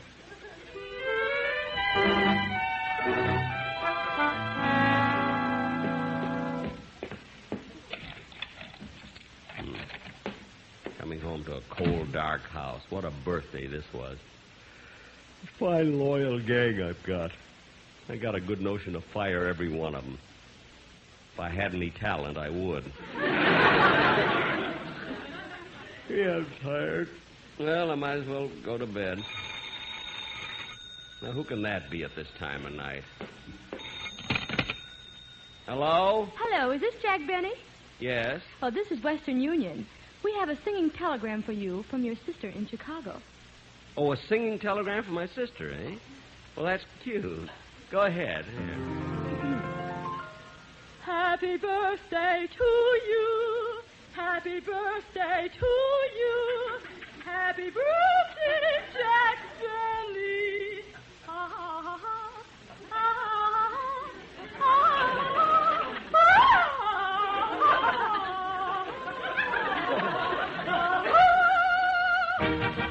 Happy birthday to you. Happy birthday to you. Happy birthday, Jack Benny. Happy birthday to you. Well, thank you very much. That was swell, really. And I do think that... Look, I've got to get away now. Happy birthday to you. Look, kid. Happy birthday to you. Happy birthday, Jack Benny. Happy birthday, dear Jack. Happy birthday. Well, that was awfully sweet of you. Now, if you'll get... Happy day, happy day, happy day. Happy birthday, Jack Benny. Well, thank you very much. And You're welcome, yes, you're welcome, very well.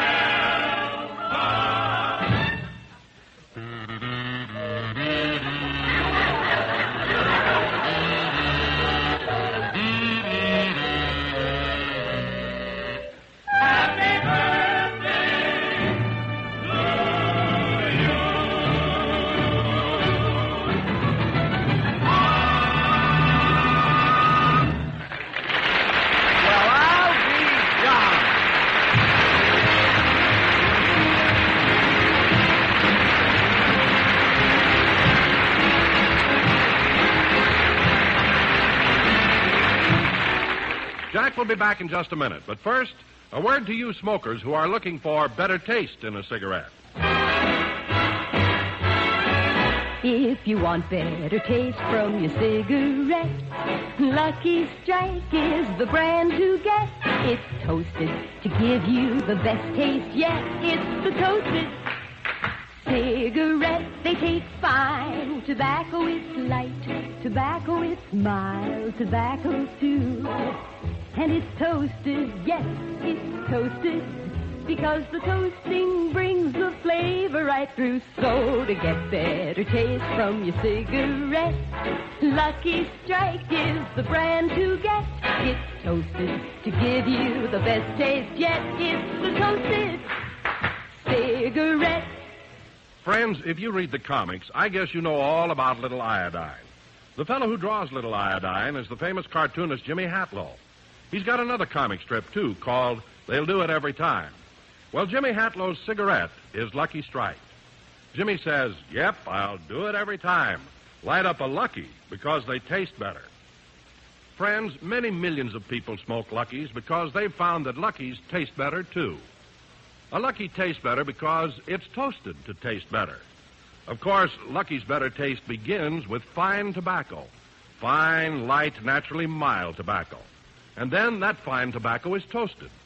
It's toasted. The famous Lucky Strike process brings Lucky's naturally mild, good-tasting tobacco to its peak of flavor, tones it up to make it taste even better, cleaner, fresher, smoother. Yes, that's why Jimmy Hatlow and millions of other smokers will do it every time. Light up a Lucky. Why don't you light up a Lucky, too?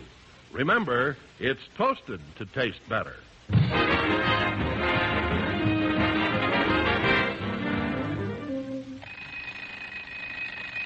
Oh, gee, it's 9 a.m. Sunday morning. Gee, I hope I have a good show this afternoon. Good morning, Rochester. Good morning, boss. Feeling a little more cheerful today? Yes, I feel fine. You should have come back earlier last night. Why? The whole gang came over to give a surprise party and celebrate your birthday. What? A surprise party for me? My whole gang? You mean Mary and Don and Dennis? Gee, they didn't forget me. Why, boss, that rainbow's coming back in your little blue eyes. Well, I can't help it. I'm so happy. Good night, folks.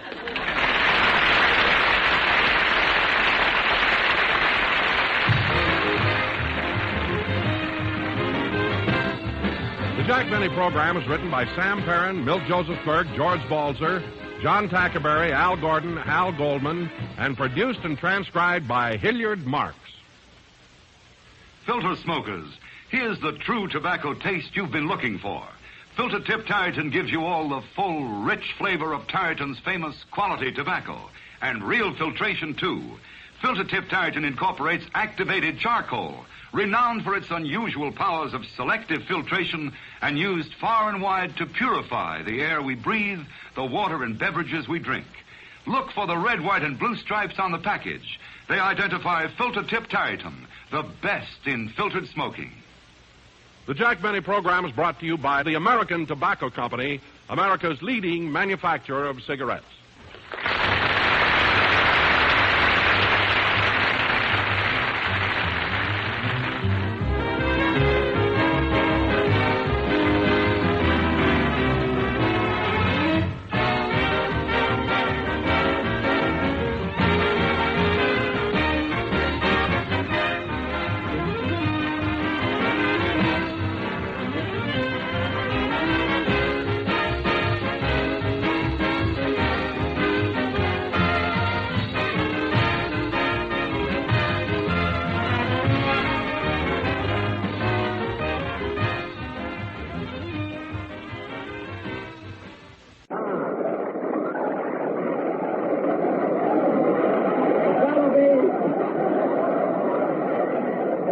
Hard to work and look at that face over there.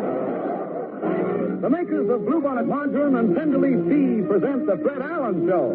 With Fred's guests, Mary Livingston's husband, Portland Hopper, Minerva Pius as Mrs. Nussbaugh, Alan Reed as Falstaff Openshaw, Parker Fenley as Titus Moody, the DeMarco sisters, and Al Goodman and his orchestra. And until I start tooting the claghorn, my name is Kenny Delmar. The Lucky Strike program starring Jack Benny with Mary Livingston, Phil Harris, Rochester, Dennis Day, and yours truly, Don Wilson. Ladies and gentlemen, our story starts with the birth of Jack Benny in the year 1894.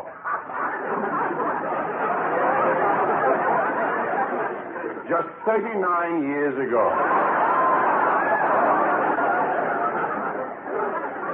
It all happened in the little town of Waukegan, Illinois. The proud parents gazed with delight on the blue-eyed baby. And it was at this moment that Jack Benny's voice was heard for the first time.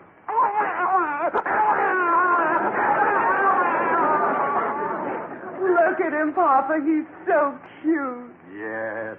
We'll call him Jackie. Doctor, I want to ask you something. Oh, I know all parents think their children are unusual, but honestly, Doctor, isn't our Jackie different from most babies?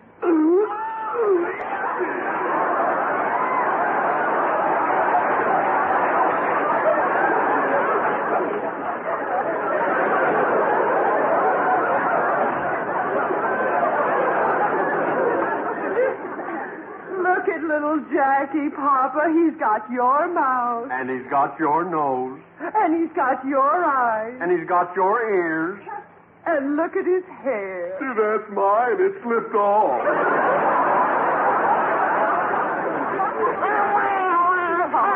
There, Jackie. Quiet now. Now, Mr. Benny, about my fee. Don't worry, Doctor. Just mail your bill, and my son Jackie will send you a check. Oh, thank you very much. Wait a minute. Your son here, Jackie, he's only a few minutes old. How can he send me a check? I don't know how he did it, but he already saved $800.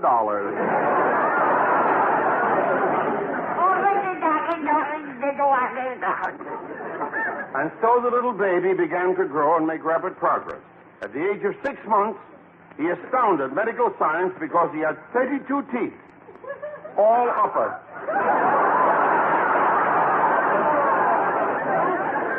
But Jackie was a happy little child, and all day long he used to sit in his crib playing with his toys.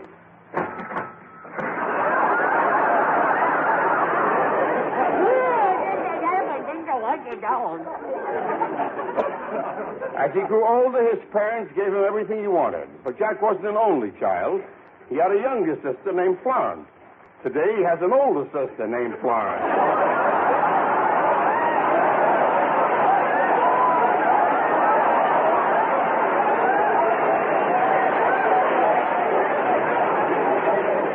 The years passed, and finally, Jackie entered school. As a student, he was exceptionally bright, particularly in arithmetic. And now for the next question, I will call on Jackie Benny. Yes, teacher. Now, Jackie, if you loan $10 to Albert and $5 to Irving and $15 to Tommy, and they all paid you back at once, how much money would you have? $31. I'm sorry, Jackie, but the correct answer is $30. What about the interest? Oh, yes, I forgot. And that reminds me, Jackie, I'll pay you the money I owe you Friday. Good. Then I'll give you back your wristwatch. It was easy to see that there was something about Jackie that was different from other boys. In his class, there was one little boy who lived near the stockyard. There was another whose home was above a livery stable. Still another who lived next door to a glue factory. Yet Jackie was the only kid in the class called Stinky.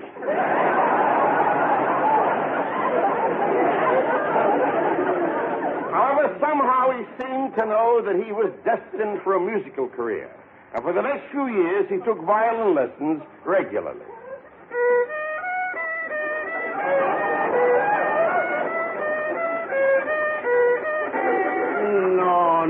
No. How many times must I tell you? Smoothly. I'm sorry. Well, play it again. Only this time, hold the bow with one hand. You're not Ty Cobb. I'll try. No, not today. The lesson she is over. Oh, well. Goodbye, Professor. Wait. You did not pay me. Huh? Mr. Benny, I want my money. Well, Jack was persistent about his violin playing. He took lessons year. Mr. Benny, my money. After year. Mr. Benny, my money. After year. Mr. Benny, my money. Finally came the day of his graduation from elementary school. Oh, it was a proud moment for Jack and his parents. That was the day that he put on his first pair of long pants. They looked kind of bulky over his diapers.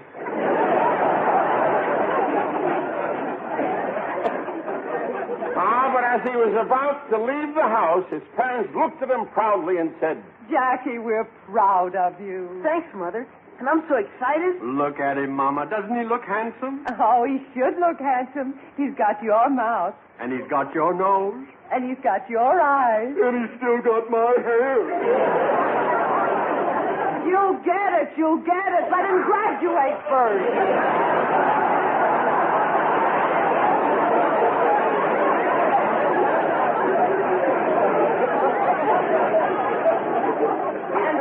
We want to get there early. He's going to play a violin solo.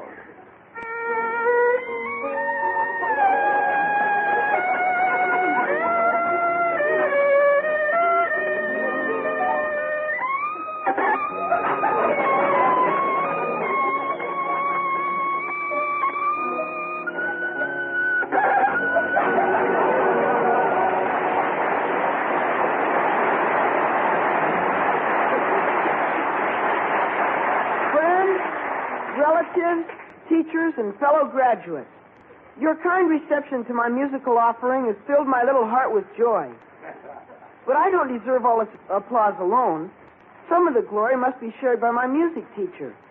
That wonderful man, that brilliant genius, that great... Never mind the compliments. I want my money.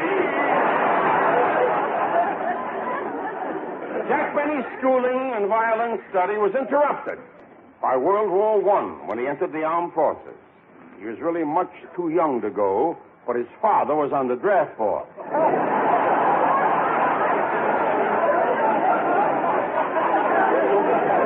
And so, early in 1917, we find Jack Benny no longer a boy, but a man, ready to enter the Navy.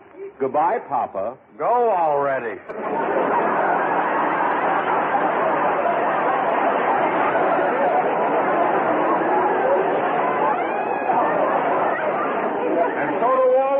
And Jack went home, but his parents had moved.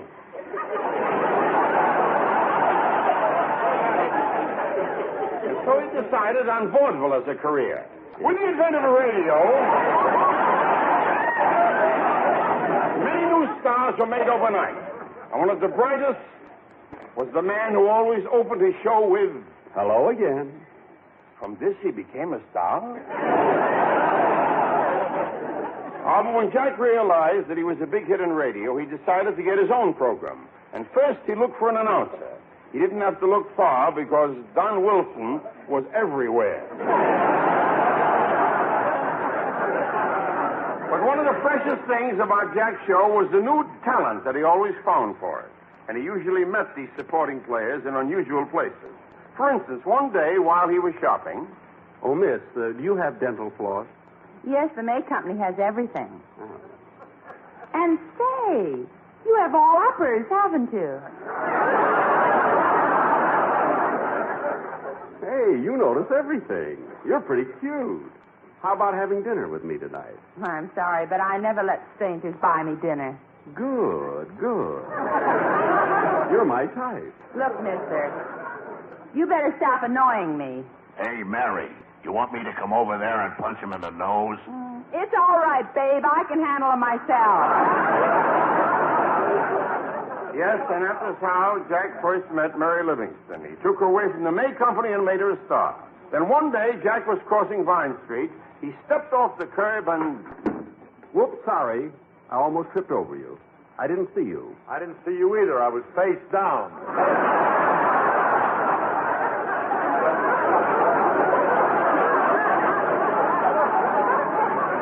And so Phil Harris joined the show.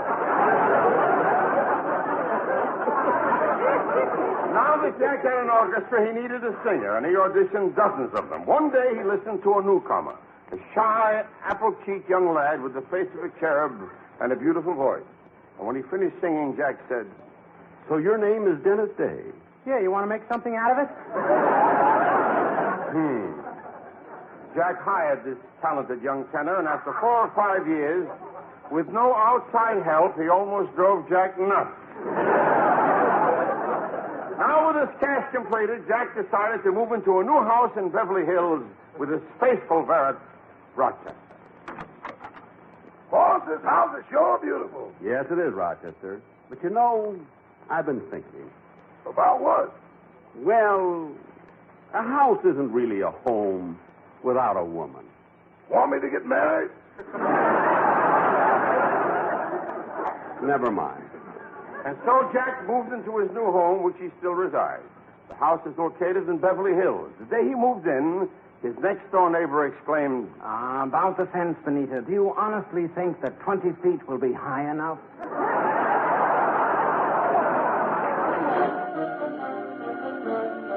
George Jessel's humorous biographical sketch did have one basis in fact.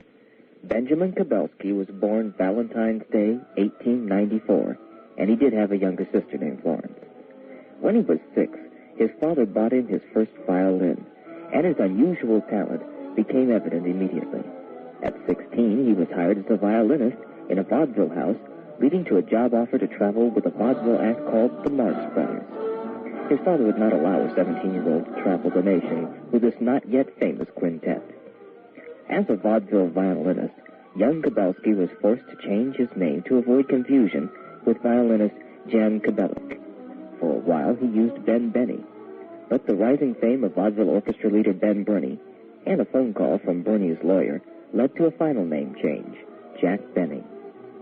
One night, while performing a violin solo for a rude, disinterested group of uniformed soldiers, a friend suggested he save the act by switching to comedy.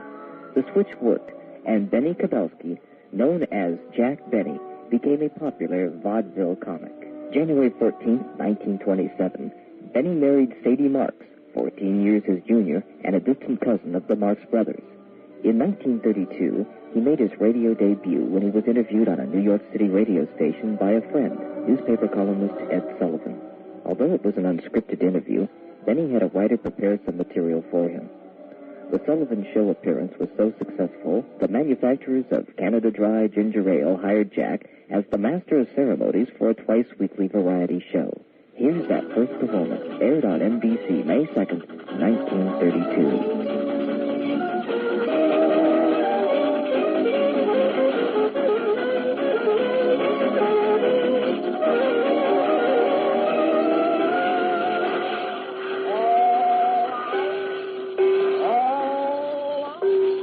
Canada Dry, the Champagne of Ginger Ales presents a series of programs to advertise the new made-to-order Canada Dry, which you can now buy by the glass at drugstores and soda fountains. This series will feature George Olson and his music, Miss Ethel Chute, the star of many Broadway successes, and that suave comedian, dry humorist, and famous master of ceremonies, Jack Benny. Thank you, Mr. Thorgerson. That's pretty good from a man who doesn't even know me. Ladies and gentlemen, this is Jack Benny talking and making my first appearance on the air professionally. By that I mean I'm finally getting paid, which, of course, will be a great relief to my creditors. I really don't know why I'm here. I'm supposed to be a sort of a master of ceremonies and tell you all the things that will happen, which would happen anyway. I must introduce the different artists who could easily introduce themselves, and also talk about the Canada Dry made to order by the glass, which is a waste of time, as you know all about it. You drink it, like it, and don't want to hear about it. So, ladies and gentlemen, a master of ceremonies is really a fellow who is unemployed and gets paid for it. I think you will like the entertainment arranged for tonight, I hope. Of course, I haven't seen any of the program myself, but I've spoken to the artists individually. They seem to think it's awfully good. The first number will be a selection by George Olson and his orchestra. I think this being our first program together, it is no more than fair that I have you meet Mr. Olson personally. He's really a very charming fellow and one of the few directors who comes to and from his work on roller skates. That's perhaps the silliest thing that I'll say all night, I think. I might add that Mr. Olson is very, very handsome. I told you, George, I'd get that in. But as long as we are both on the air, of course, I won't have to worry about that. Oh, George, come here. I want you to say hello to the folks. Hello, everybody. That was George Olson, ladies and gentlemen. He rehearsed that speech all week. You know, this is really all play with George. He doesn't have to work at all. I might say that Mr. Olson is one of the wealthiest conductors in America. You know what I mean. He owns his own car. Of course, the other boys are in debt, too. George, what kind of a car have you? A Saxon. A what? A Saxon. A Saxon, huh? Well, that was my fault for bringing it up, that's all. Is it a new one, is it? Oh, yes, a very late model. I see. Well, you must have been in this country a long time now, haven't you, George? Yeah, say, by the way, Jack, what kind of a car have you? Me? I have a bicycle built for two. I mean, now, you can't go back any further than that, I think. Well, George, I think we ought to get started. What's the first number? I beg your pardon, mademoiselle. It's a French number, Jack. Do you like French numbers? Do I? Mon duck, mon duck.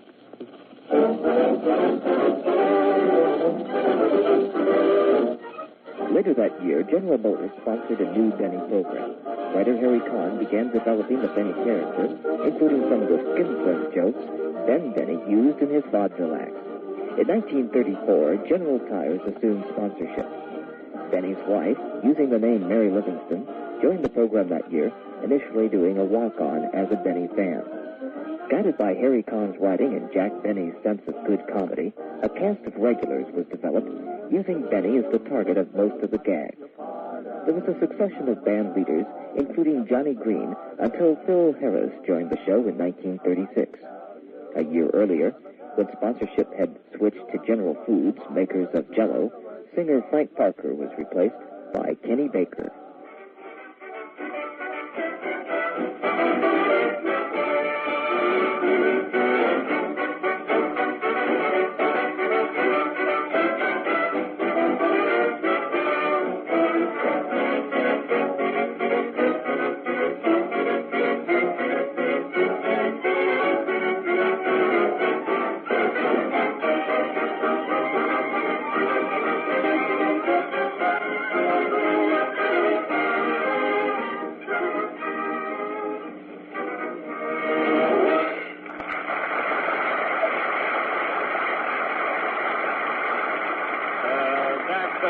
That was a Johnny Green-up playing Anything That Goes Up. I mean, that was Johnny Green playing Anything Goes from the production of the same name. Say, Jack, you're a little late, aren't you? Yes, Don. I stopped over at the barber's for our first routine of talk. Oh, was he a good barber? Yes, our audience laughed at us. Oh, hello, Johnny. Hello, Jack. I didn't recognize you. You look clean tonight. Well, I just came from the barber shop. Got a shave and a trim. You got a pretty close haircut there, didn't you? Yeah. His head looks like an airport. Mary, don't discourage our listening audience. I mean, after all, they've just seen me as a lover in my latest picture. It's in the air. And they think I look the same up here, so don't disillusion them. I won't. What's disillusion, Jack? Well, Mary, on the air, you see, your listeners can't see you. All they can do is visualize, you see? Oh, I get it. What does visualize mean? Well, Mary, look, visualize means that they draw a mental picture of the activity up here, which enables them to conjure up the kaleidoscopic procedure. What are you laughing at? That's the funniest haircut I've ever seen. Forget it, will you? Oh, Johnny, what does visualize mean? I don't know. I just handle the music here. Oh, just a juggler of crescendos, eh? Say, Don, do you know any big words? Oh, just words like strawberry, raspberry, Jell-O. And now, wait a minute, Don. Jell-O isn't such a large word. No, but it's the largest selling gelatin dessert in the world, and every day millions of people eat it. Well, I thought we dragged that in by the heels gracefully, didn't you, Don? Huh? Yes, it didn't sound a bit obvious. No. Mary, answer the door. Why don't he knock? Every program is doing that now. Come in. Hello. I'd like to see Mr. Benny, please. There he is, standing over there. Thank you. I'm Kenny Baker. Oh, Jack, what does Kenny Baker mean? The man's name. Oh. Come in. Well, how do you do, Mr. Baker? How do you do? You know, I've been expecting you. You're the new singer, aren't you? What was that? I say, you're the new singer, aren't you? Thank you. Now, Mr. Baker, thank you. No, wait a minute. Just relax. I mean, don't be nervous. Tell me, what kind of a voice have you? I'm a tenor singer. I'm sorry.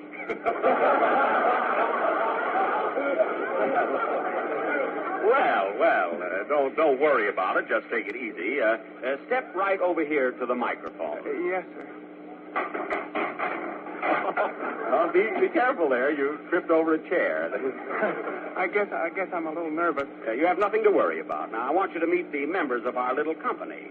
This is Johnny Green. Johnny, this is Kenny Baker. Hello, Mr. Baker. How do you do? I'm sure.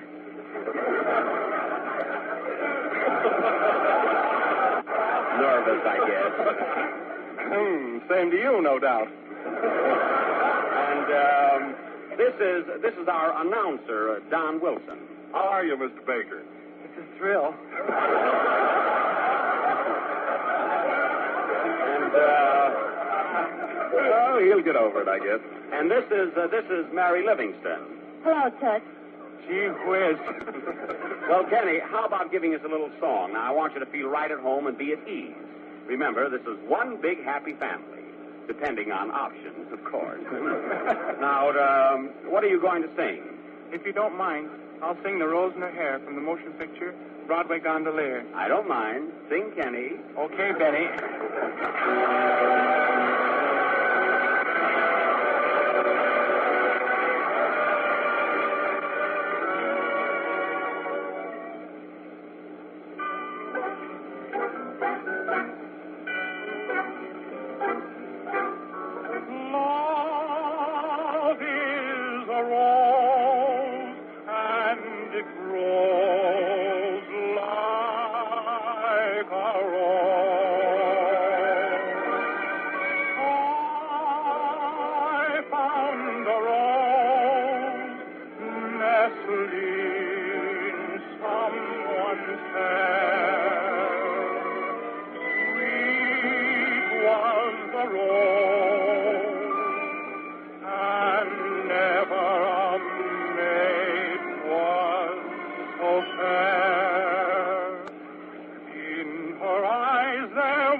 Was a promise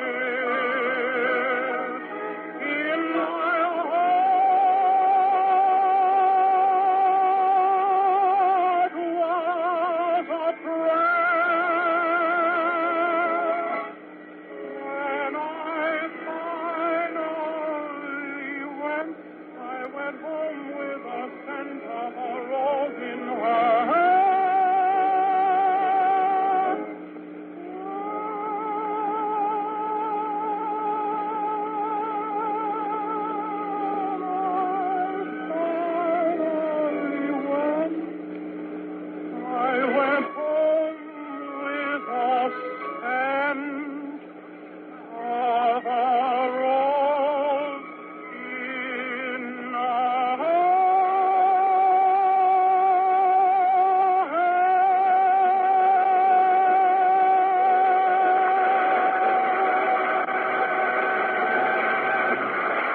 That was Rose in Her Hair, sung by Kenny Baker.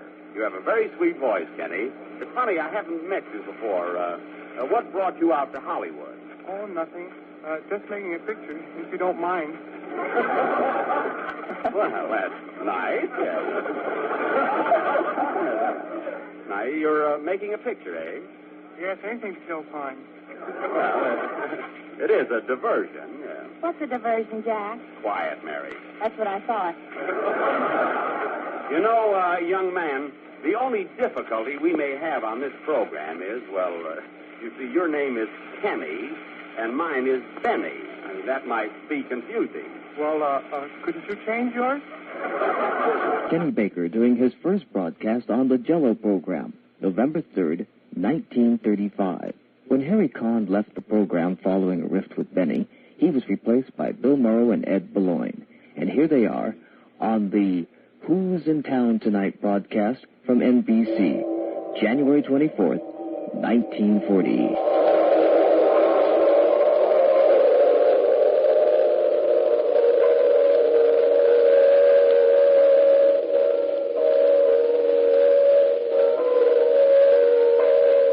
The ferry boats, the cable cars, Chinatown, the mission bells, the traffic roar of a great city. Truly a rhapsody in sound.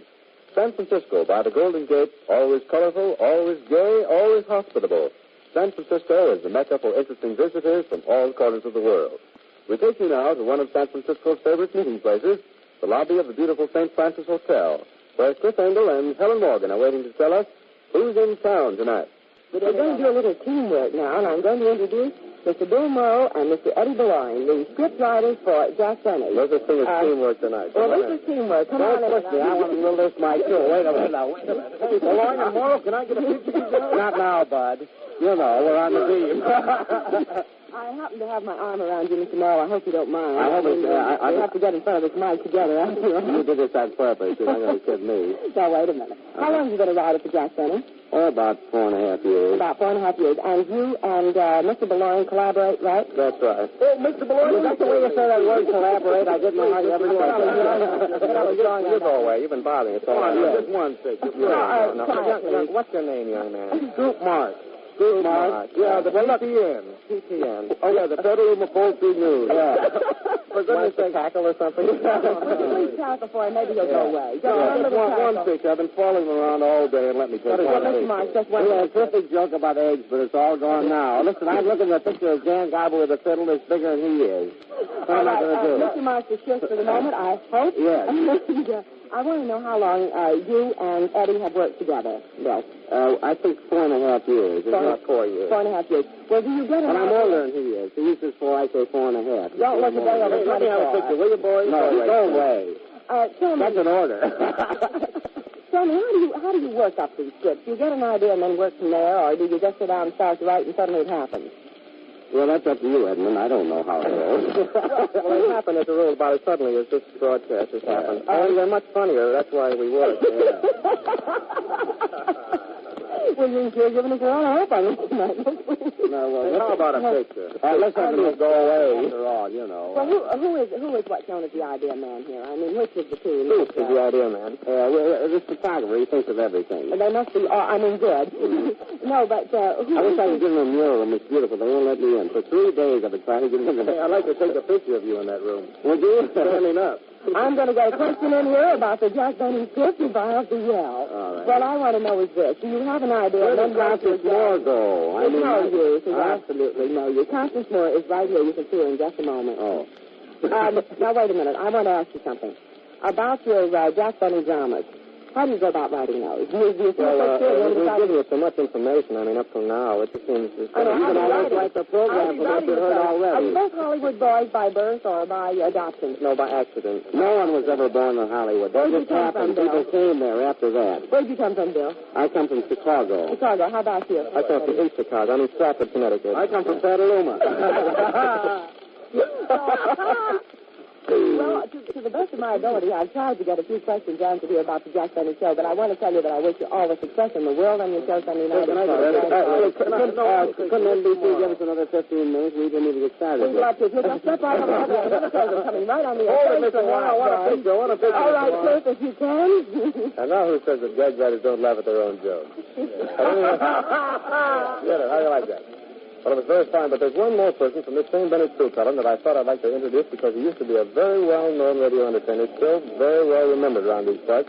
Murray Boland. Murray Boland. I don't want a picture taken. No, thank you very much. Well, Murray, I only brought you back, not because you were not because you were a gag writer, but because it's nice to see you back in the old hometown. How long have you been away?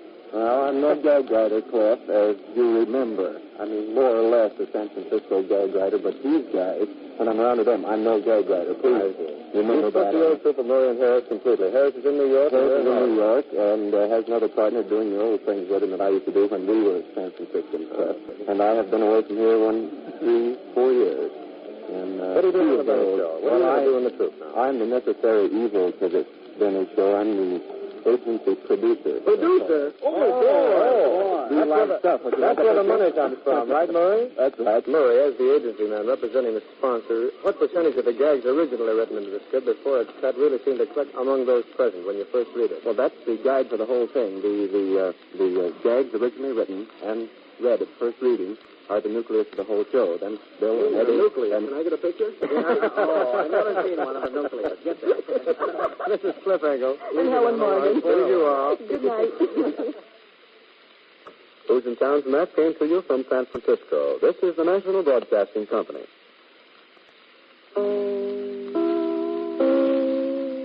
Boulogne and Murrow left the program in 1943. Benny writer George Balzer recalls. Bill Morrow was drafted into the Army. Eddie Boulogne wanted to move on to pictures. They were with Jack about 5 years, I believe. And then in replacing them, instead of only taking 2, Jack decided to go to 4. With Sam Perrin, my partner, we had worked together for a couple of years on Burns and Allen and on the Tommy Riggs Betty Lou show. I had to go to New York to meet Jack, and it was on the train that I met Milt Josephsberg, who was also joining the show at that time. And, of course, we talked about a lot of things. We talked about Bill Morrow and Ed Boulogne, who were Jack's previous writers. Bill had been drafted into the Army and had to leave the show, but a wonderful fella. Everybody was Bill's friend. The reason we had to go to New York was because Jack was in North Africa with the USO, entertaining the armed forces, and he hadn't arrived back yet for the opening of the season, which we were going to do in New York. And I recall while Milt had gone to Brooklyn, I was in my hotel room now, all alone. And after a while, strange city, I felt a little lonesome. So I picked up the phone, I called the desk clerk, and I told him what was on my mind, and he says, yeah. He says, you go up to the 15th floor, gave me a room number. So I took his directions, and I caught the elevator, went up, walked down the hall, and knocked on the door. It's a long pause, I knocked on the door again, and then suddenly the door opened, and there, standing in a very sheer dressing gown, was John Tackaberry. John was also joining the show, and I had never met him. And he explained to me that the reason he didn't answer the door immediately was because he had been in the shower. And from the puddles on the floor and his accent, I could tell that he was a wet Texan. And that takes care of 3 of us. Another writer at that time was Cy Howard. Cy was not really a writer on the Benny Show. Now, to clarify that, he did join us at that time, but within the first few weeks, he was not comfortable with the way we worked, and I believe he had a chance to take a part in a play or something, and after about 4 or 5 weeks, he was gone. In later years, I had much success in doing pictures and so forth, but he was not really a writer on the Benny Show. So that takes care. There's myself, Milt, Tack, and of course my old partner, Sam Perrin, whom I met on the, I guess I mentioned, on the Burns and Allen Show. On October 10th, 1943, we went on the air with that opening Benny Show of that season. And fortunately, with all new writers, it got great reviews. Everybody was very happy. During that first year, we were at NBC. After a Saturday rehearsal, we were cutting a script. We were 2 or 3 minutes over, and we were trying to get it down to size, strengthen a little bit here and there by putting in a new joke if needed, so forth.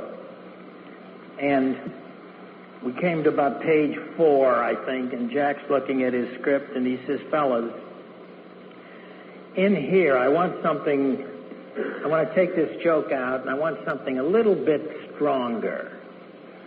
And from myself and Sam, my partner, and Milt and Tack, silence.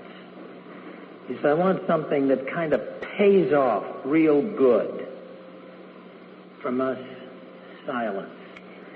He says, I want something that is really worth this big build-up. There's a long silence. And I leaned over to him and I said, Jack, we'll get you another joke. And he says, oh, you agree with me, huh? I said, no, but it's possible that the 4 of us could be wrong.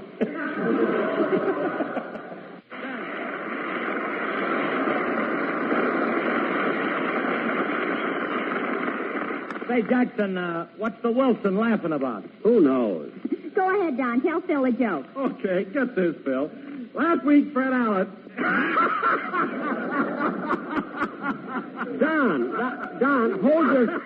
Don, hold your stomach still. You're air conditioning the theater. Please. Well, come on, Don. Lay it on me. Let me hear it. Well, Fred Allen called Jack the Surrey with no fringe on top.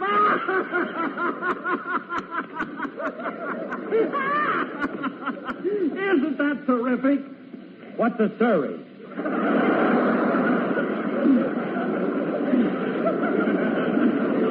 There you are. It's supposed to be a gag, Phil. Gag? Why, my baby can think of better jokes than that, and she's only 2 years old. Remember, I figured out her age for you last week, remember? Oh, yeah. And you know something, Jackson? Alice knew it all the time. Really? Yeah. Well, hubba. Well, Phil, it's a shame. You know, Phil, it's really a shame. You know, you're such an intelligent-looking fellow. It's too bad you didn't have better schooling. Well, it ain't my fault, Jackson. You see, my folks wanted me to be a great musician. A great musician. Phil, it took you 5 years to learn how to put a nickel in a jukebox. Well, Jack, I've never seen you put a nickel in a... Maybe not, but I know how. A highlight of most every Benny show. And whenever you heard that phone ring, and you heard the voice say, or Jack would answer the phone, hello, Miss Benny, this is Rochester. You knew that somebody was in trouble, and it could be either one. Hello, Mr. Benny, this is Rochester. Hello, Rochester. What do you want? I'm in a lot of trouble, boss. You shouldn't have asked me to bake a loaf of bread for dinner tonight. Why? What happened? Well, I took a small bowl and put in 2 cups of flour. Uh-huh. Then I put in a cake of yeast. Uh-huh. Then I added 1 cup of water and stirred it together. Well? It looked kind of dry, so I added more water. I see. Since I added more water, I threw in another cake of yeast. Well, isn't that a lot of yeast? That's what I thought, so I put in more water. More flour. More flour. I see. That made it too dry, so then I added more water. Rochester. That made it too soggy, so I put in some more yeast. More yeast? So to balance the proportions...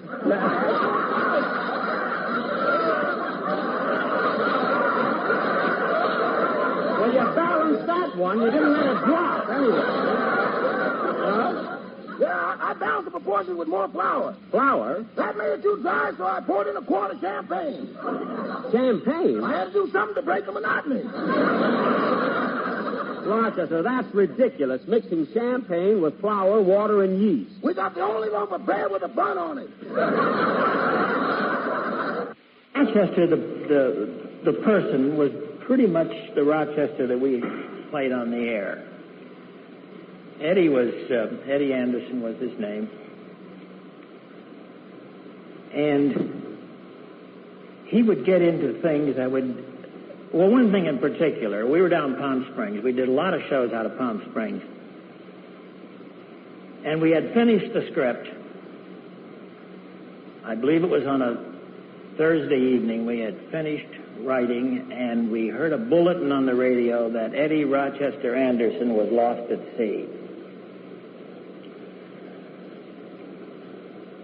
So now we become worried because we knew he was going to go on a fishing trip. And an hour or two later, another bulletin came through that the Coast Guard had nothing further to report. And now it becomes a little more serious. And on through the rest of the night and the morning, more reports came in over the radio that nothing could be found. And yet somehow we had a feeling that being Rochester, it would work out. And sure enough, in about an hour comes another bulletin over the radio that he had been found and they were now safe on shore. Now, we had the routine written, could have gone on the air with what we had, but we said, wait a minute, this thing has got national publicity. So we might as well cash in on it. This is Friday night. So we wrote a routine based on the fact that Roch had gone through this experience.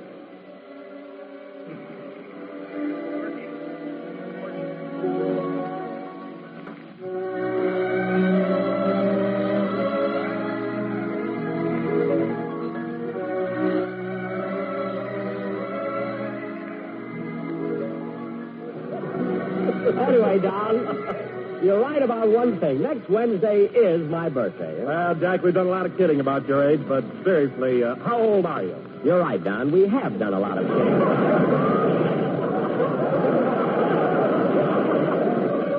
But when a man reaches a certain age, there's no use denying it. In fact, Don, there's a satisfaction in knowing you have reached that age in a distinguished and dignified manner.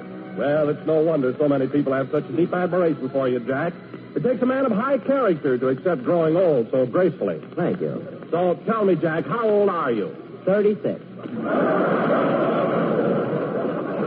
And now, fellas, since we're brought... Wait a minute, Jack. Nothing wrong, kid? All I can say is you certainly act a lot older than 36. What? Why, the minute it started snowing, you chased all over town trying to buy preheated underwear. Harry, Jack says he's only 36 years old. Why, Jack Benny, do you expect... Well, that's all I am, and I can prove it. Oh, Jack. Well, look, my last birthday was in 1944. Is that right? Yes, 1944. And I was born in... Yes? I was born in Waukegan. And that makes me 36. Makes you 36? Jack, how does being born in Waukegan make you 36? It's simple arithmetic. My last birthday was in 1944. I was born in Waukegan. Waukegan has 8 letters, and 8 from 44 is 36. Now, let's drop it.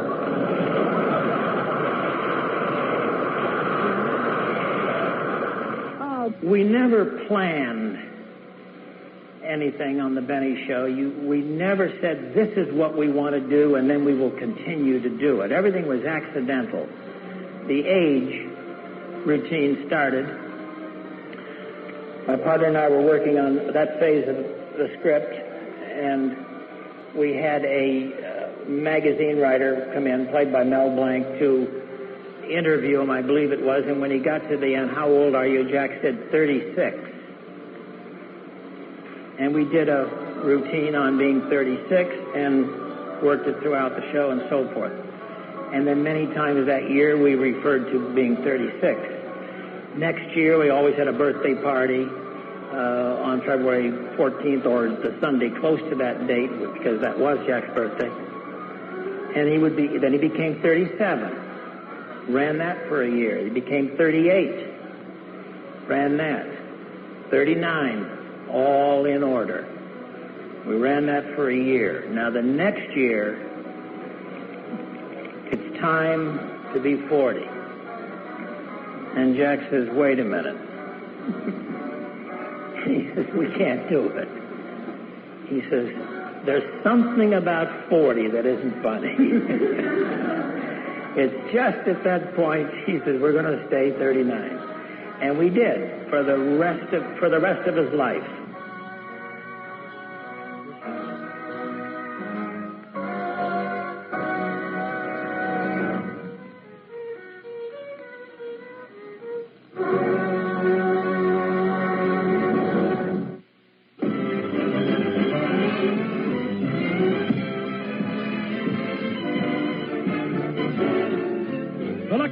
Program starring Jack Benny with Mary Livingston, Phil Harris, Rochester, Dennis Day, and yours truly, Don Wilson.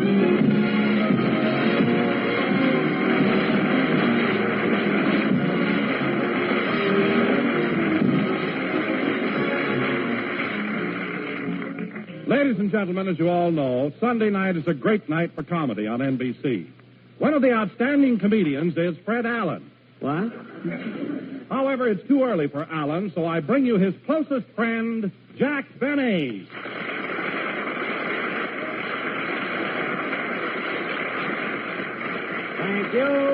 Thank you. Hello again. This is Jack Benny talking, and Don, Rose Bowl tummy. Look, I'd like to ask you something. After all these years, how can you imply that Fred Allen and I are such close friends? Well, Jack, last year when we were in New York, Allen told me personally that of all the friends he has, if he tried to borrow money, you'd be the closest.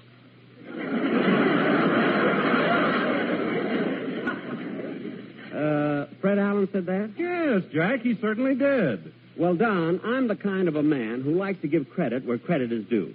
And that joke deserves at least 5 seconds of silence. Will you people in the audience please bear with us?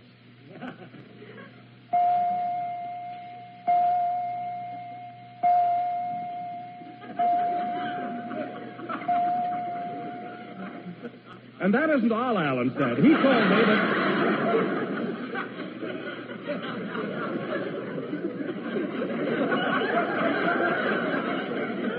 Wait a minute, Don. Jack isn't back yet. Well, where is he? While the bells were ringing, he was out in the audience telling good humor. That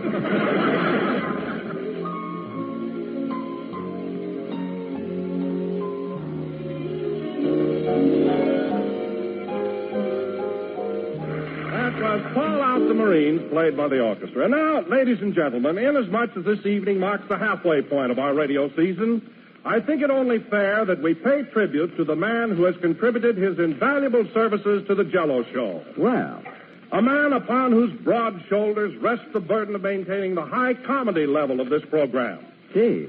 And here he is, folks, our sound effects man, Mr. Virgil Reimer.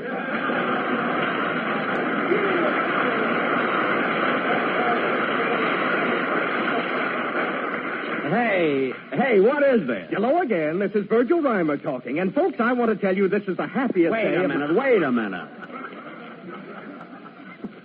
minute. What's going on here, Don? Well, Jack, I thought the public might be sort of tired of hearing me introduce you week after week.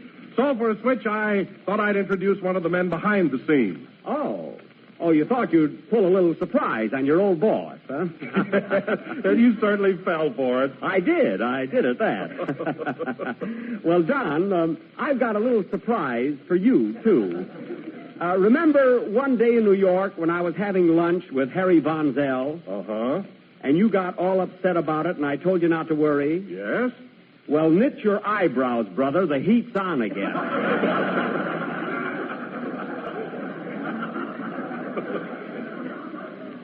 Now, let's get going with the program. Okay. Hello again. This is Virgil Reimer talking. And, folks, a funny thing happened to me on the way... Virgil! Go away, will you, and stick to your sound effects. Oh, give him a chance, Jack. After all, I introduced him, so let him say a few words. Oh, all right. Go ahead, Virgil, but make it snappy. Thanks, chum. Ladies and gentlemen, a funny thing happened to me on the way to the studio. I was walking down the street. And the traffic was something terrible. Oh, for Pete's sake. When all of a sudden a panhandler walked up and asked me for a nickel for a cup of coffee, so I gave it to him.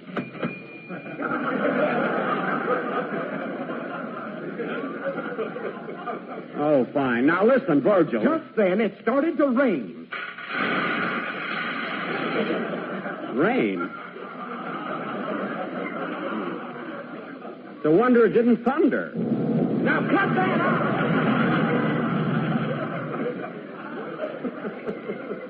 All right, Virgil, you gave the panhandler a nickel, so what happened? It was a lead nickel, so he took out his gun and killed me.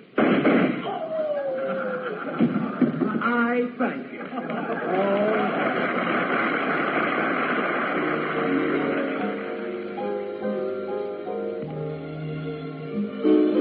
Oh, yes, our French student. Hello, Phil. Bonsoir, folks. Bonsoir. Hello, Jacques.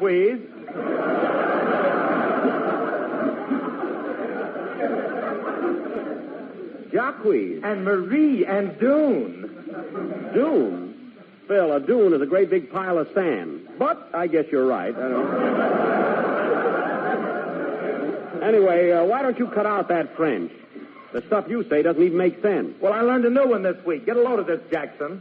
Ma orchestre travaille dans une soupier. What does that mean? My orchestra works in the soup tureen.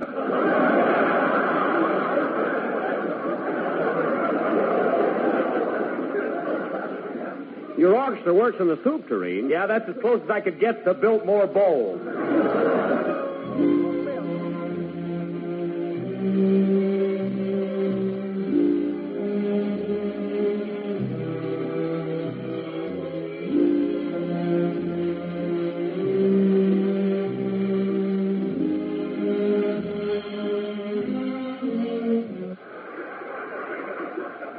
Well, why don't you run over to the Colemans and borrow a cup of... Hey, wait a minute. I haven't seen Mr. Coleman for quite a while. Hand me a cup. I'll go get the flour. Here you are. I'll be right back, Rochester. Ya-da-dee-da-dum, ba-bum-bum. As long as I'm going over, I really should have brought a larger cup. Oh, well, I guess this cup will be all right. Can it be the trees that fill the breeze with rare... Gee, there are a lot of people out today. La la la la la la la la la la la la la la la. Thank you.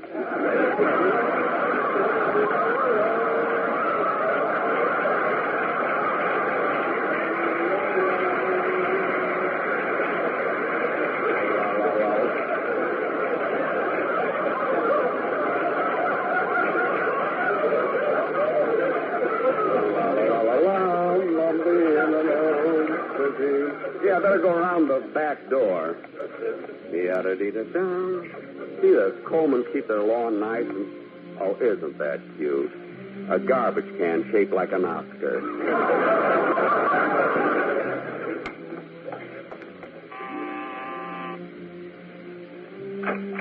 Oh, it's you, Mr. Benny. Oh, hello, Sherwood. Is Mr. Coleman in? Yes. He's in the library. Well, could you tell him that I'd like to borrow a cup of flour? Oh, there's no need to tell him. I'll give you the flour. Oh, shall I come in? That won't be necessary. I'll sift it to you through the screen door.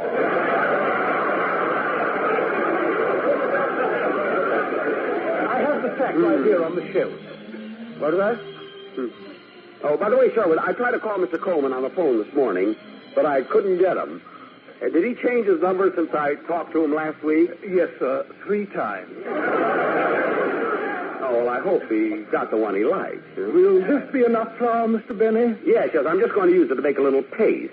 You see, I'm working on my scrapbook, and I'm sticking in the many things that have been said about me. You save those?